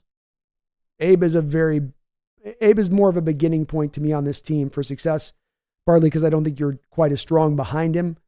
Whereas with Woolen, I think Randall, the 2 corners that you drafted, Michael Jackson, Trey Brown, you've got a little bit more reinforcement there, I think, than you do in other respects. So I would go with the Abe. I think that just steadies the offense in a major way at that point to go with that. And even if you don't have the 2022 version of Reek, I think you still have a good Reek version, a competent version at that point. Randall also says, wonder if being humbled in year 2 doesn't help Reek. Hopefully he does. I mean, he's trying to go for a contract here. He comes back and has a year this year where he gets 6, 7, 8 interceptions, and he can start talking about maybe what he can be paid, or can he talk about maybe Seahawks give him a contract extension and haven't earned it. So it's a prove it year for him. And maybe he was reading a little bit of the headlines. Maybe he was buying into some of his own hype on some of this. I again do come down to Randall with it. I don't think it was as bad a year as has been proclaimed a little bit. I think in the case of Charles Cross and Tariq Woolen, I sometimes hear from fans on it in the way they'll reference last year that they just both had like blow years. And Woolen still actually had a pretty good season overall. The tackling is horrible, but the coverage was still really good. The coverage was still really legit. And as I was saying above on that, Randall, he gave up less yards last year than he did the prior year in coverage. He's credited with giving up less yardage. So it's still a really good year. But when it comes to the tackling side, that's where it's an effort thing to me at certain points. That's where it's, man, I'm a former receiver that's been turned into a cornerback, and I don't like tackling. Tackling hurts. Tough. You're a defender now. Tackle. And you're big and you're long, and you should tackle a lot better than you do. So that's got to come forward for him. And if he wants to be paid, if he wants to go be a $20, $25 million man, he's going to have to tackle. Or he's going to top out what he can hope to expect to get eventually when he does become a free agent, even with as well as he does cover and as well as he does take away the ball. Because the tackling was just so bad on that front of it. Isaac says, I think you get paid more based on number of hours people actually watch your videos, which bogus paid for subs can't do. That's right. Yeah. You're watched on who's watching you. I could have 1,000 subs, and if I've got 50,000 views, or I've got 20,000 subs and I get 50,000 views, you're getting paid the same on the 50,000 views. The amount of the sub count isn't really going to make a difference. Subs are really just an ego thing as much as anything else, in my opinion. It's good to have if you got, but I also think, to your point on that as well, Isaac, you want to make sure that the subs you have are true and people that are watching your channel, because you want YouTube to go, oh, this guy released to the YouTube his subscribers and they all love this video. We're seeing an 80% clip of them loving this video. Let's push this out on the algorithm to all the people that aren't subscribed to this guy that's looking for Seahawks content. That's where they trick you a little bit on the sub thing, I think. Greg says, it sucks Woolen hurt his knee in his first offseason after his rookie year and had to spend all offseason rehabbing instead of working on technique just to hurt his shoulder early in the season. Some years you're snake bit, Greg. It's the brutality of the NFL is that injury is really the great equalizer, and it will humble everybody. There are no supermen, and a couple things hit at the wrong times. You lose your offseason of training. You're lessened on one arm, and you just can't lean on it at any point. Yeah, it's going to reduce you as a player and your effectiveness. That's true. It really will. Randall, thank you for another $2 dono, bro. He says, Reek and Abe are big pieces of the 22 class and our foundation. Agreed. You would love for these two guys to be two guys that can be here now and in the long term.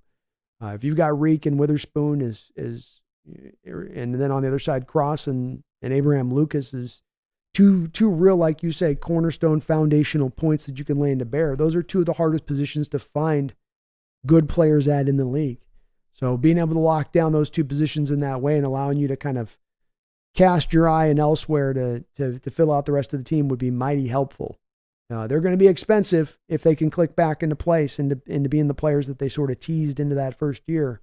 Abe's going to definitely be a guy out there, if he can come back and depending on where the knee health is, can command up in that 2025 and reek the same way. But I agree. I think they're foundational pieces here, Randall. And I think that those guys having great years would be, I think, a harbinger of the team having ultimately better success this upcoming season if they can, get back to kind of exactly what they were in that first year. In Jeff We Trust, he says, I don't remember Bobo being that big, talking about the thumbnail. Did I go a bit big on the thumbnail? Let's see here. Let's see what the chat thinks here.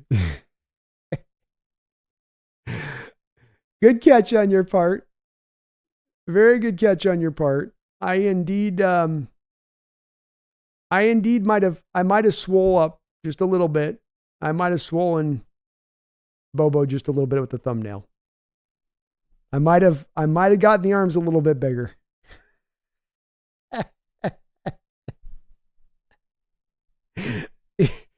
least he's got just freakish. I might have gone a little bit too big. It's out of control a little bit.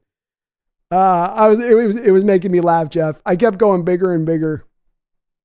It was like a scene I was referencing last night. It was like a scene out of a movie called Singles, where the woman's going in for the boob job and she's with the plastic surgeon, and they've got the animation on there where they can hit up and down on the arrow to increase the animation boob size. And she keeps hitting the boob size bigger and bigger, and chink, chink, chink, chink, chink. And the doctor keeps kind of, well, maybe just something more manageable down here. And he'll go ding, ding, ding. And she goes, no, more like this. Ding, ding, ding, ding, ding. That's how I was with Bobo's arms the other night when I was doing the thumbnail. Like, let's see how big we can get this.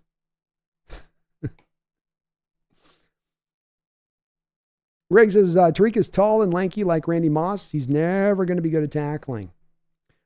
It's never going to be at the forefront of his game, Greg. I agree with you there. Richard Sherman was also tall and lanky too, and he became a very good tackler. So I don't think just the tall lankiness prevents you from it. I do think it would maybe prevent him from maybe becoming a great tackler at the position. But some of what you watch with him on tape is a little bit of also the will and want.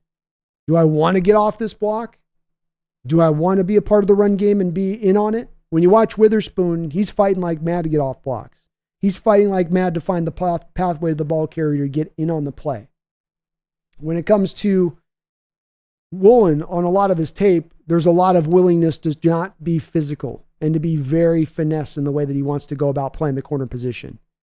And there's got to be a little bit more of a doggedness to him, or it's going to get attacked like it was last year. Teams are going to target him in that way. Curtis says, dang, test him for HGH. Bobo the bodyguard.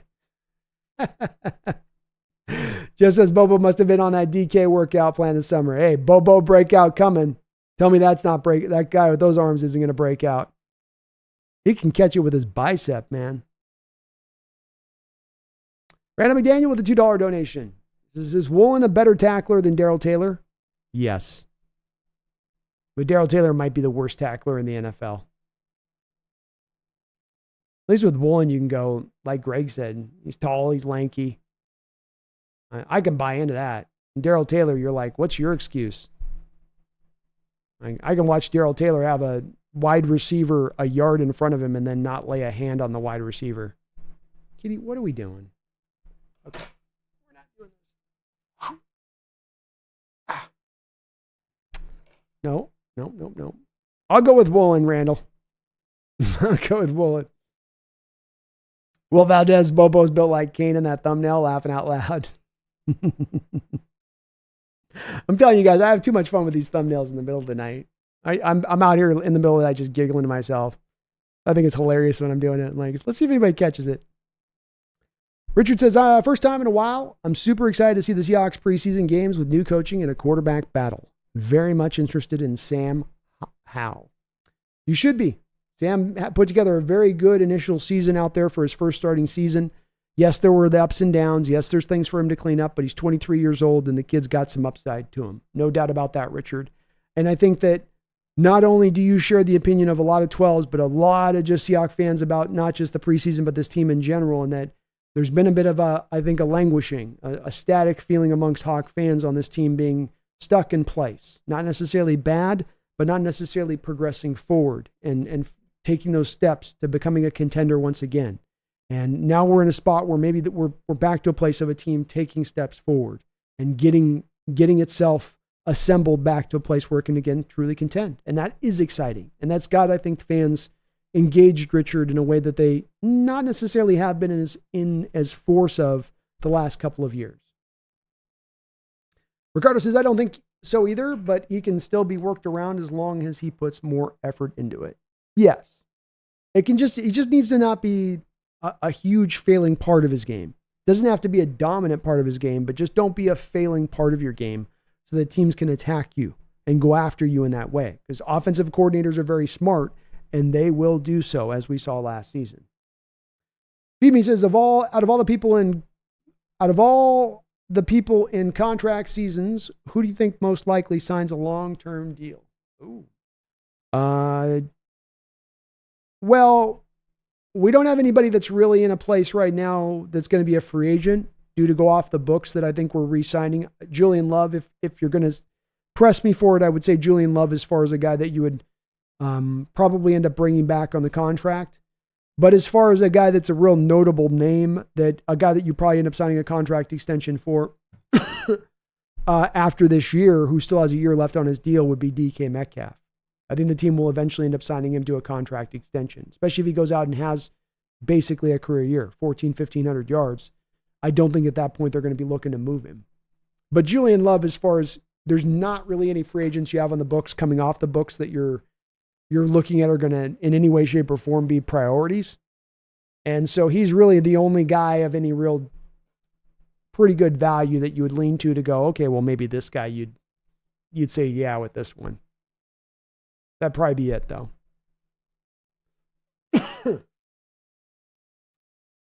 That'd probably be it. Well, let's get the last couple of questions in. We just passed 4 hours here on the stream. So we'll get the last couple of questions on in here, and then we'll put a wrap up on this. I want to thank Underdog Fantasy for sponsoring this show. They are doing so throughout the course of this off season. You can use my promo code NEST, N-E-S-T, on Underdog Fantasy today, and they will match you up to $100 of your first deposit on their site the first time you do that. So $100 from me to you through the Underdog site. I call that a win-win. You support the channel, support Underdog, support yourself. Get in on contests like baseball. We had just basketball just finished up, but you've still got a lot of it. We got WNBA if you want to get on that. You want to get on some seasonal picks here for the NFL. Guys you think are going to go over certain seasonal marks. Get on it right now. They got specials where not only can you get $100 matched, but they've got promos that you got in where you can get kind of freebie wins that they'll just let you throw into the parlay, so to speak, to get yourself a little bit more of an easier path to an early victory. There are some limitations in the state of Washington because they don't allow a lot of betting in the state. But if you are in a casino, you can use the site in its full at that point. Go to Underdog today, use my code NEST, and thank you to Underdog Fantasy for sponsoring the show throughout the course of this year as they have. Will Valdez, I heard a rumor that the Seahawks might be interested in trading for Trayvon Walker. Trayvon Walker, well, you do have in the case of the Jaguars probably a place where they're trying to decide on whether they're going to stay with, whether they're looking to stay with Josh Allen on one side, and maybe Trayvon Walker is a guy that they want to make a decision on. Trayvon Walker is going to go into his third season here, so maybe they don't look at him as a long-term guy there. It would be odd for me to see the Jaguars in a position at this point of trying to move Trayvon Walker because he is a guy that had 10 sacks for you last year. He was not well rated as far as PFF goes, though. So maybe he's not a guy that has been as looked at from their standpoint, being the Jaguar standpoint, as a very good player for them. But obviously a freakish guy that came out in that draft with Aiden Hutchinson. He went before Aiden Hutchinson, and Balky drafted him. It's a total Trent Balky pick where you're selecting him for, you're essentially selecting him for the traits that he has. He's so freakish. It's not for his college production. It's not for what he's shown you in skill at the college level. It's because he's got all of these difference-making traits to his game that's just so damn hard to find.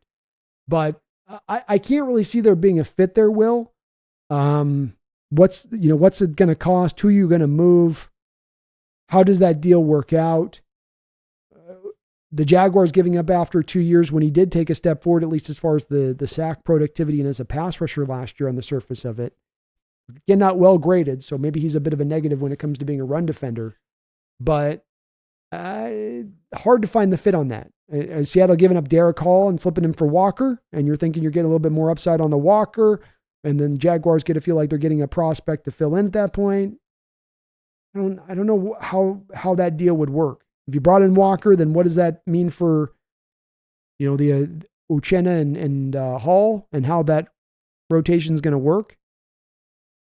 I don't know. I can't see how that would be a fit. Jason Rusk, I think Hal can learn a lot from Geno. Me too. People have talked a lot about Hal coming in certain respects, and this is a national perspective more than the local one of Hal coming in and somehow upseating Geno. And he's not going to do that. Geno's much more further advanced along in his game than Sam Howell is. But Hal can learn a lot from Geno, like Geno learned from Eli Manning and Phillip Rivers and Russell Wilson. And having a guy like Geno ahead of him to learn from in that way, and not having the pressure of being out there starting, but being able to kind of do more of this learn thing, is going to be really great for Sam Howell for the short term and the long term. Jeffrey Trust says, dang, just got home and you're already leaving. Well, time to start the stream from the beginning. Have yourself a great night. Sorry we got you there a little bit at the end there, Jeff. I'm coming back tomorrow, so I'm just trying to preserve a little bit of the voice. I did a members only stream earlier today at 1 that was about almost 3 hours.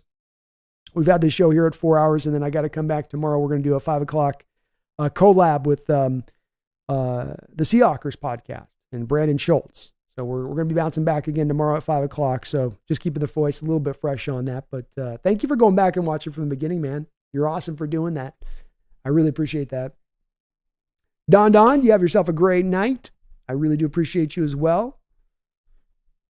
Have a good one. Happy birthday in advance to Canada and America. Happy birthday, Canada. Happy America. We'll probably be back here before the 4th. Yeah, we might be back here the night before the 4th.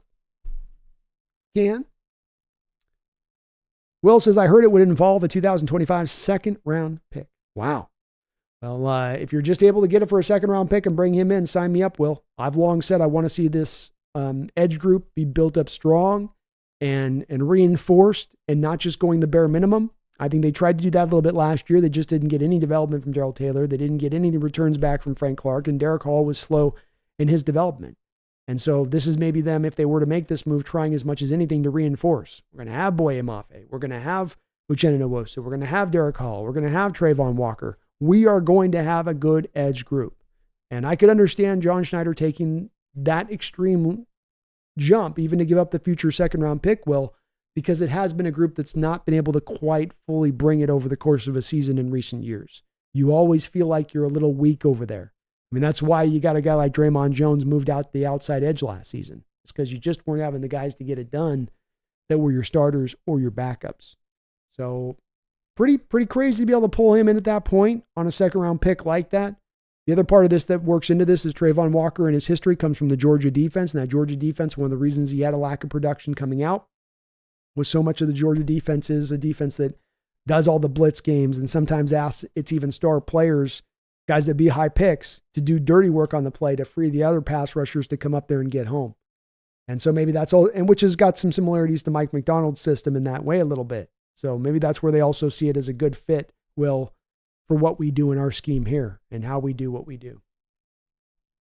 Greg says, Brandon, but Sherman is more of a Kevin Durant body type to me, lanky but some muscle, while Woolen is just skinny like Randy Moss and has no muscle at all, but has height and speed for days.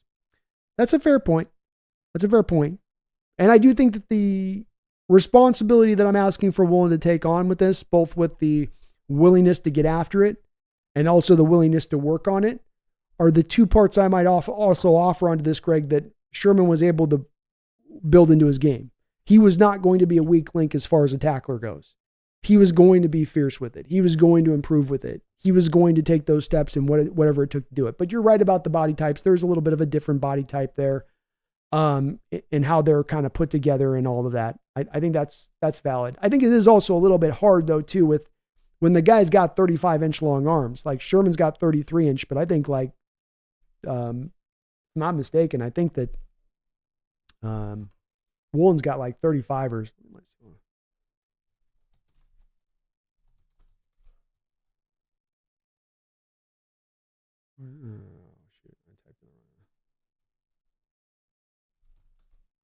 Combine.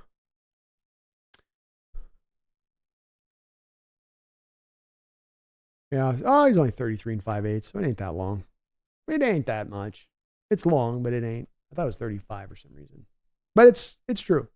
And I do think that Sherman, especially from his rookie year, really worked on the tackling stuff. And Woolen's got to get to that spot of it. Greg says, would Trayvon Walker start on the Hawks? I haven't covered a lot of his game, Greg, since he's gone to the Jaguars. My feeling on it, on my outside looking in with it, is that he's been a pretty productive oncoming pass rusher for him, but he's not necessarily been the greatest for them as a run defender. And so it might make it hard for him to initially start if he came to the Seahawks, if there's some questions about his run defense where you're going to try to put him more in the position to pass rush in the speciality role of things. Whereas early downs, you have more maybe of a feeling like Uchenna and Boye Mafe can hold the line, or Boye Mafe and Draymond Jones can hold the line on early downs off the edge, set the edge, hold the edge. And Jeffrey Trust. Do you see this defensive line having 60+ sacks next season? The Ravens had 60, and in my opinion, I thought their D-line was going to be a problem going into last year, but McDonald was just that good. 60's hard to predict, man, because I think even if you look at an NFL history, how many teams have gotten to the 60 sack mark on a defensive side of the ball, you could probably count the number on your hand, or at least on both of your hands. So does Seattle have the talent to put a 60 sack season up? And then now we have a coach who can scheme up those sacks and his blitzes and all that. Do you have the corners on the outside that can hold up in man to create blitz situations that can create those sacks? Yes, yes, and yes. So are the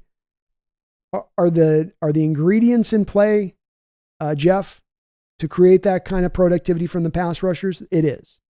But new system being onboarded, new complicated system being onboarded, which isn't always just about the guys purely rushing and getting home. Does that take a little bit of time to kind of onboard and make that transition and change? You might think it would a little bit, but there's the talent there to do it. You've got, three legit three techs. You've got guys like Jaron Reed from the nose tackle position who can still get after the passer and do it there. You've got your edges set the way that they're set now. So I think you could, but I wouldn't necessarily lay money down that they would do it. If you're asking me, Jeff, if I'm putting $20 down that that's going to happen, no, probably more around the 50 sack mark than 60. Lord Boom, aloha. Brandon, aloha. HawksNest, aloha, Lord Boom. Good to see you in the house, man. Ricardo, I find it surprising how the NFL analysts are discounting the Seahawks team while praising the coaching staff and the draft picks they've made this season. Something doesn't add up. I've long thought that what they're doing is just playing as much the odds here, Ricardo, and I can't blame them for doing that. They're just leaning into the fact that, historically speaking, when a new coaching staff comes in, a new coaching staff, even if they're very talented as a coaching staff, even if the team has some talent on it, that there is going to take some time for the new coaches to come in and get their scheme put into play. And that's kind of understandable that there's going to be that time to do so. Mike Donald went to the Ravens defense and took over the Ravens defense for Wink Martindale. The Ravens defense was not great the moment McDonald walked in there on week 1. And that's despite the fact that that was a defense that was transitioning from one to another that was very similar to it. We're going from one defense that's over on this end of the scale to one that's over on that end of the scale. We're going offensively from this end of the scale to that end of the scale. I think it's okay I'm sometimes up in arms with this with the national perspective, but if the national perspective plays the odds on that and says, more often than not in these kind of situations, these teams in the first year under a head coach don't tend to do well, we're going to lean in and play those odds. Doesn't mean they're looking at it with a lot of intelligence or they're looking real deeply into the scenario, but that's also just a national person looking at it from their perspective won't do that. They're not going to go to the depths like that. Just it's not in their nature, Lord Boom just got here. I'm a little late. Sorry. Did we get Trayvon? And yeah, we are going to kind of wrap up. I know we're getting some more questions coming through. I know we got some folks late. It's just, once I get the 4 hours in, I've been streaming for about 8 hours today. So I'm definitely just hitting that end kind of point here. I don't know about the Trayvon Walker deal, Lord Boom. Somebody just mentioned to me that they heard a rumor that there was going to maybe be Seahawks interested in a Trayvon Walker trade with the Jaguars. I can't speak to whether or not there's anything with it. As you know, in this day and age right now, there is so much clickbait. There's so much engagement farming going on. I don't know if there's really anything to it or not. Is it a fit? That's a fit in the respect of you don't feel great about Darrell Taylor right now as your fourth edge. And you don't know how good Derek Hall is going to be going into this year after what was kind of a disappointing first year. So the fact that they might have some interest in it does make some amount of sense. But I don't know how much real stuff there is to it. Jeff says, definitely understandable. However, we almost had 50 with that awful scheme we were in last year, but definitely understand. Even the Ravens last year had growing pains early on. No, we had a lot of sacks last year, and you could say, well, if you had the 50 sacks last year, then you go to this new scheme, that should generate 10 plus sacks. But remember with it too, the conditions to create the 50 sacks are also changing. You're not just going to rush the front four in the positions you ran them from before in the way to generate those sacks. When they rush now, it'll be sometimes out of stack boxes. Do they have as much success with that? Is it a guy like Boye Mafe who sometimes is going to be asked to play that blitz role where you're going to shoot over here and you're going to take up this blocker to allow this guy to shoot around allow the linebacker to shoot around your outside shoulder. Your job is to get upfield. You're just going to take up on that blocker to give that linebacker the peel block through to get him home. And so it's just, it could happen. I think, Jeff, this is the part we get to on making predictions where we say, well, is this likely to happen? Is that likely to happen? This is going to be hard to say on this. It could happen. The potential is there. And that's why I said with it, the potential is there with it. If I was to say I'm going to count on it in the first year of happening, I wouldn't count on it. I always say with this, Jeff, when it comes to making predictions, I tend to be a guy that leans into what is it that we see as a general rule of thumb on any given situation? Quarterback development, who to pick, when to pick, how much money to spend, historically, the way things are played out. What is a general rule of thumb? And a general rule of thumb is that a new coach coming in is not going to walk in the door and get 60 sacks out of a new defense. It could happen. The potential's there to happen. The talent's there to happen. But you'd if you're talking about, which is what you're asking me on to make the prediction on it, if you're saying, well, then make the prediction on this, I would never predict that happening because just historically I've been taught that that's an extreme outlier. I think, in fact, Jeff, if we were to look at it from an NFL historical standpoint, there has never been an NFL coach in NFL history who's been a defensive-minded coach who's taken over as a new head coach or just a new defensive coordinator, let's say maybe, right, coming in. Because McDonald, that wasn't his first year DC in there at the Ravens. That was second year. So has there been one new even defensive coordinator in NFL history who's walked in the door and gotten 60 sacks out of his team in that first year walking in the door? And I would hazard to guess that probably hasn't happened. I'll let's see if I can find the stats on it.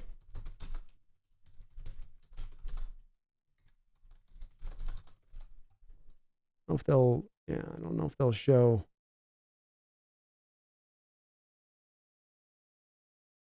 There we go. So, yeah, it is a little bit more. I thought it's about 15 times you've had 60 or more sacks in a season for a given team. But I would really be surprised if any of these guys were first-time guys walking in when they made it happen. I would register to guess that you had a coordinator that was probably there for a couple of years on that.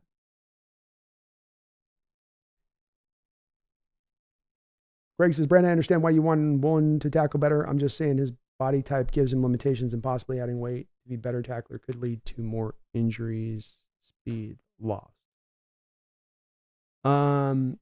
Yes. I'm starting to get hangry on this, Greg. So that's where my brain's starting to have the shutdown here, where I know you guys would love me to keep going on this, but I get that spot where I start to hit the wall a little bit now as I'm getting through on this.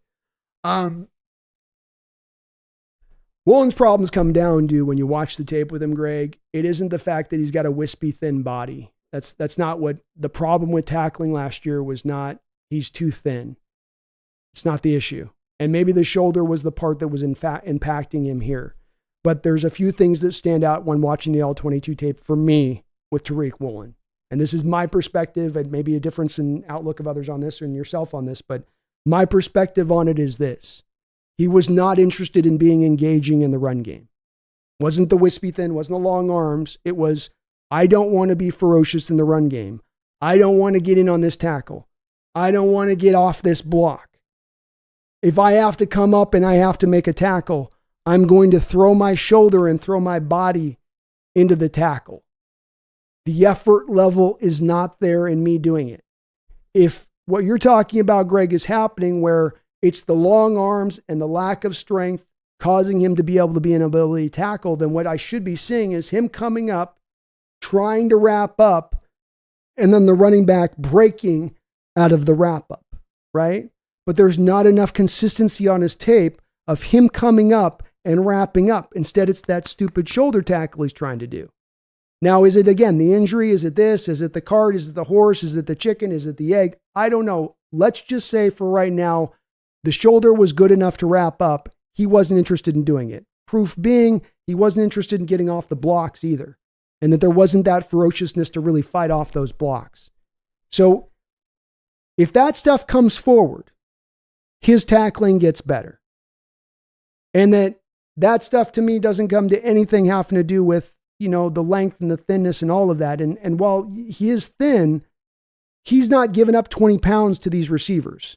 They shouldn't be throwing him around at times like that, like he was being thrown around. He's at the very least on equal footing with them. And a lot of times he's got more length than them, which is oftentimes a big determiner on getting blocked or not getting blocked.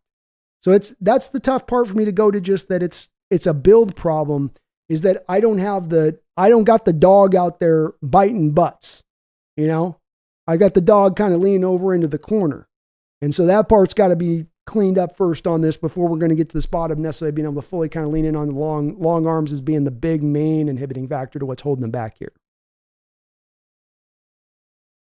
Greg Brent, I hope Woolen surprises me and Woolen Spoon laid down the boom on dudes this year and rewards your belief that he can get better. I do believe he can, Greg. Guy's been a cornerback for 3 years, the guy has been a cornerback for 4 years. And tackling is not easy. And tackling is especially not easy in this modern age where, say nothing of him taking a personal responsibility to do so, teams don't work on tackling. Teams can't work on tackling because there is no CBA. Him being not as great at tackling in certain respects makes sense because he can't work on it in the way that a guy, cornerback 20 years ago, could work on it. He can't work on it in a way that Richard Sherman could work on it 15 years ago when he came in the league.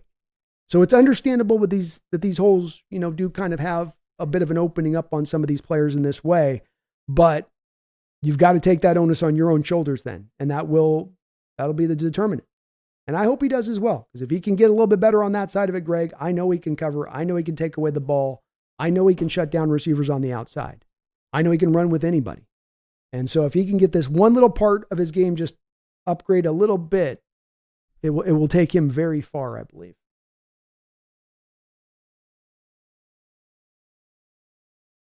And Jeff, we trust us, and this is why the Hawks Nest is the best football channel on YouTube. Unbiased and based on facts. Blessed to have come across this channel. Well, I'm blessed to have you guys watching and blessed that you guys found the channel as well. It goes both ways, that road on it. So thank you, Jeff. That's very kind of you to say, man. And it's what I'm trying to aspire to do here is try to find and get to the place of getting to the facts, get to the truth on stuff. And you guys help me get here as much as I may help you guys get there. So it is a back and forth on this in the give and take. In trying to understand this and better, get it through, Ricardo, there are smaller corners than him out there that aren't liabilities. He needs to improve his tackling technique or effort. He does. It is a little bit of that. And Greg's got leg to stand on with this in the respect of there is the longer arms. There is the thinner build. He's got a wide receiver kind of build a little bit with it. But in that there will be those moments, I think, with him where guys will probably be able to fight through his grip and fight through his tackles at times because of that.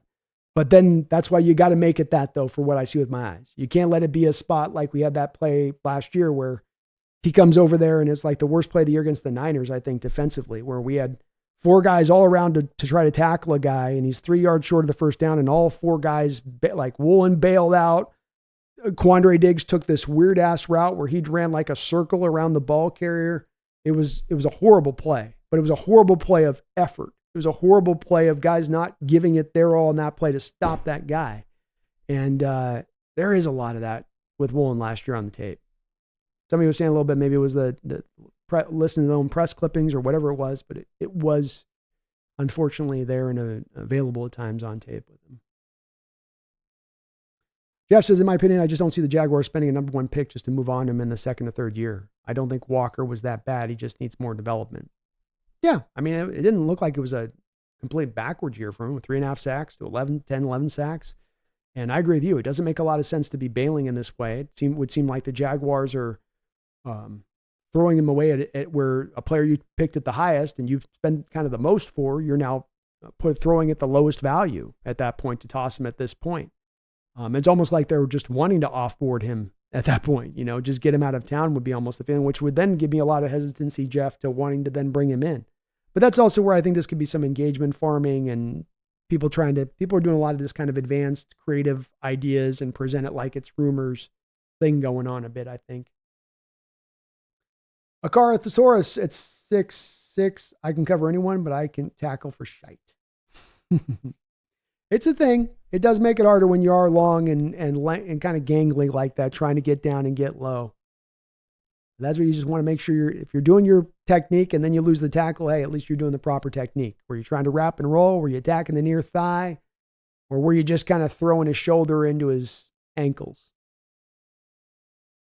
Ricardo says, I remember that play. I think Woolen made a block for the offense's defender. Yeah, he knocked Trey Brown off the tackler. Like Trey Brown was tackling. Not only did he miss the ball carrier, but he knocks Trey Brown off, and then Quandre Diggs runs around a circle on the ball carrier.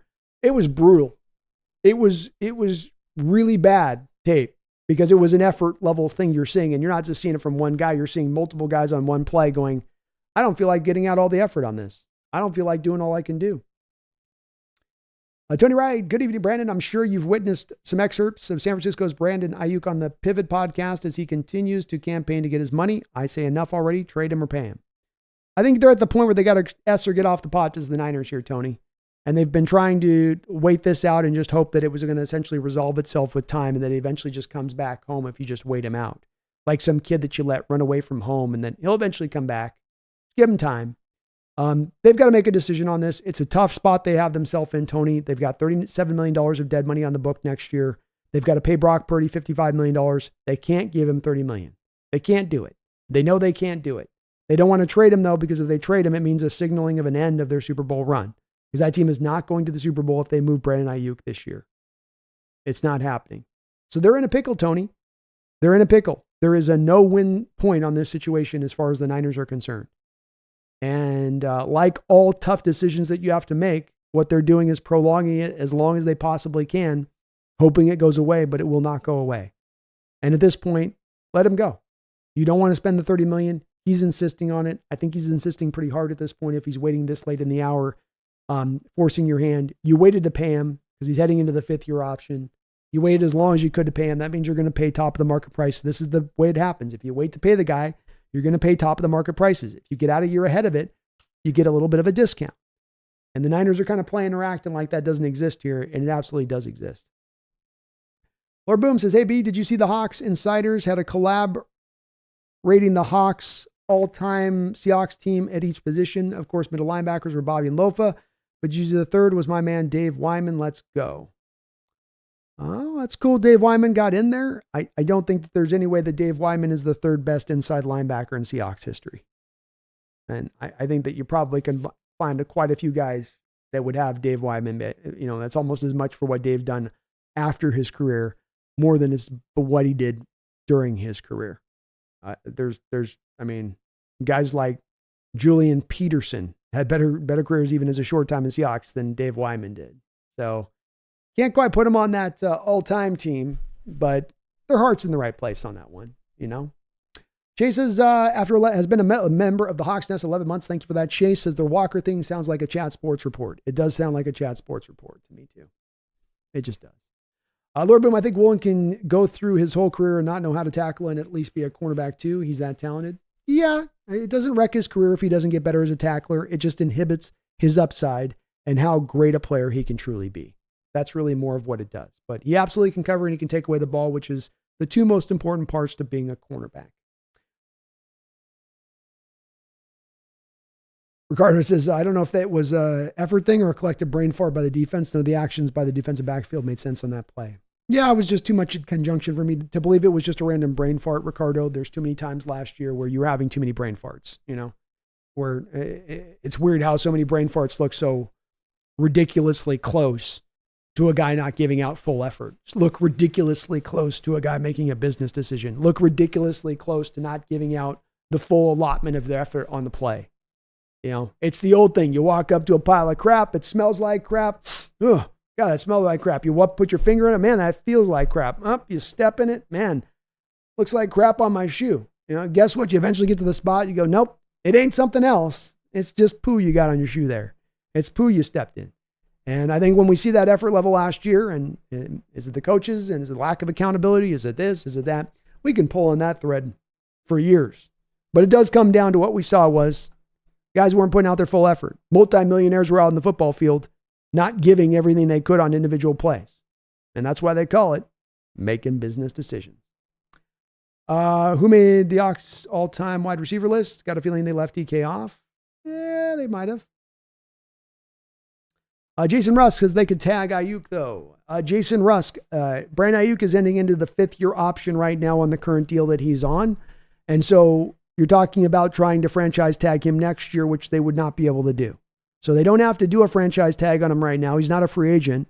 And he's not going to get franchise tagged. But you also might end up with a situation here, Jason, where you get Brandon Ayuk doing the thing that players do now, which is the hold in. Okay, I'm showing up to camp, but my hamstring hurts. Your hamstring's fine according to your doctors. Yeah, but it hurts. So see how that kind of goes like that? It's like a little bit weird with it. But yeah, Greg, I don't know if they left him off or not. I didn't have a chance to see that list on it. You can make the argument that he hasn't quite earned his right on the list for the top 3 wide receivers all time. You're going to have Largent on there.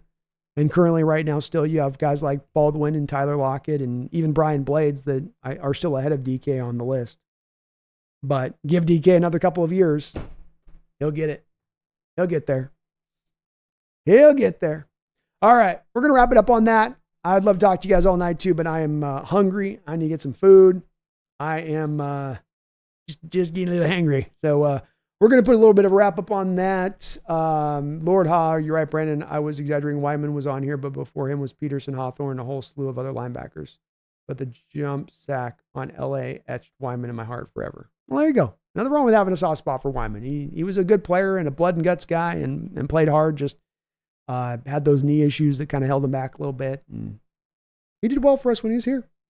You know? So got to give him his props on that side of it. All right. We're going to wrap it up on that note, folks. I will be back in under 24 hours here at 5 o'clock with Brandon Schultz of Seahawkers. So we will be back very soon and chop it up with him, see where his thoughts are on this team and where they're going.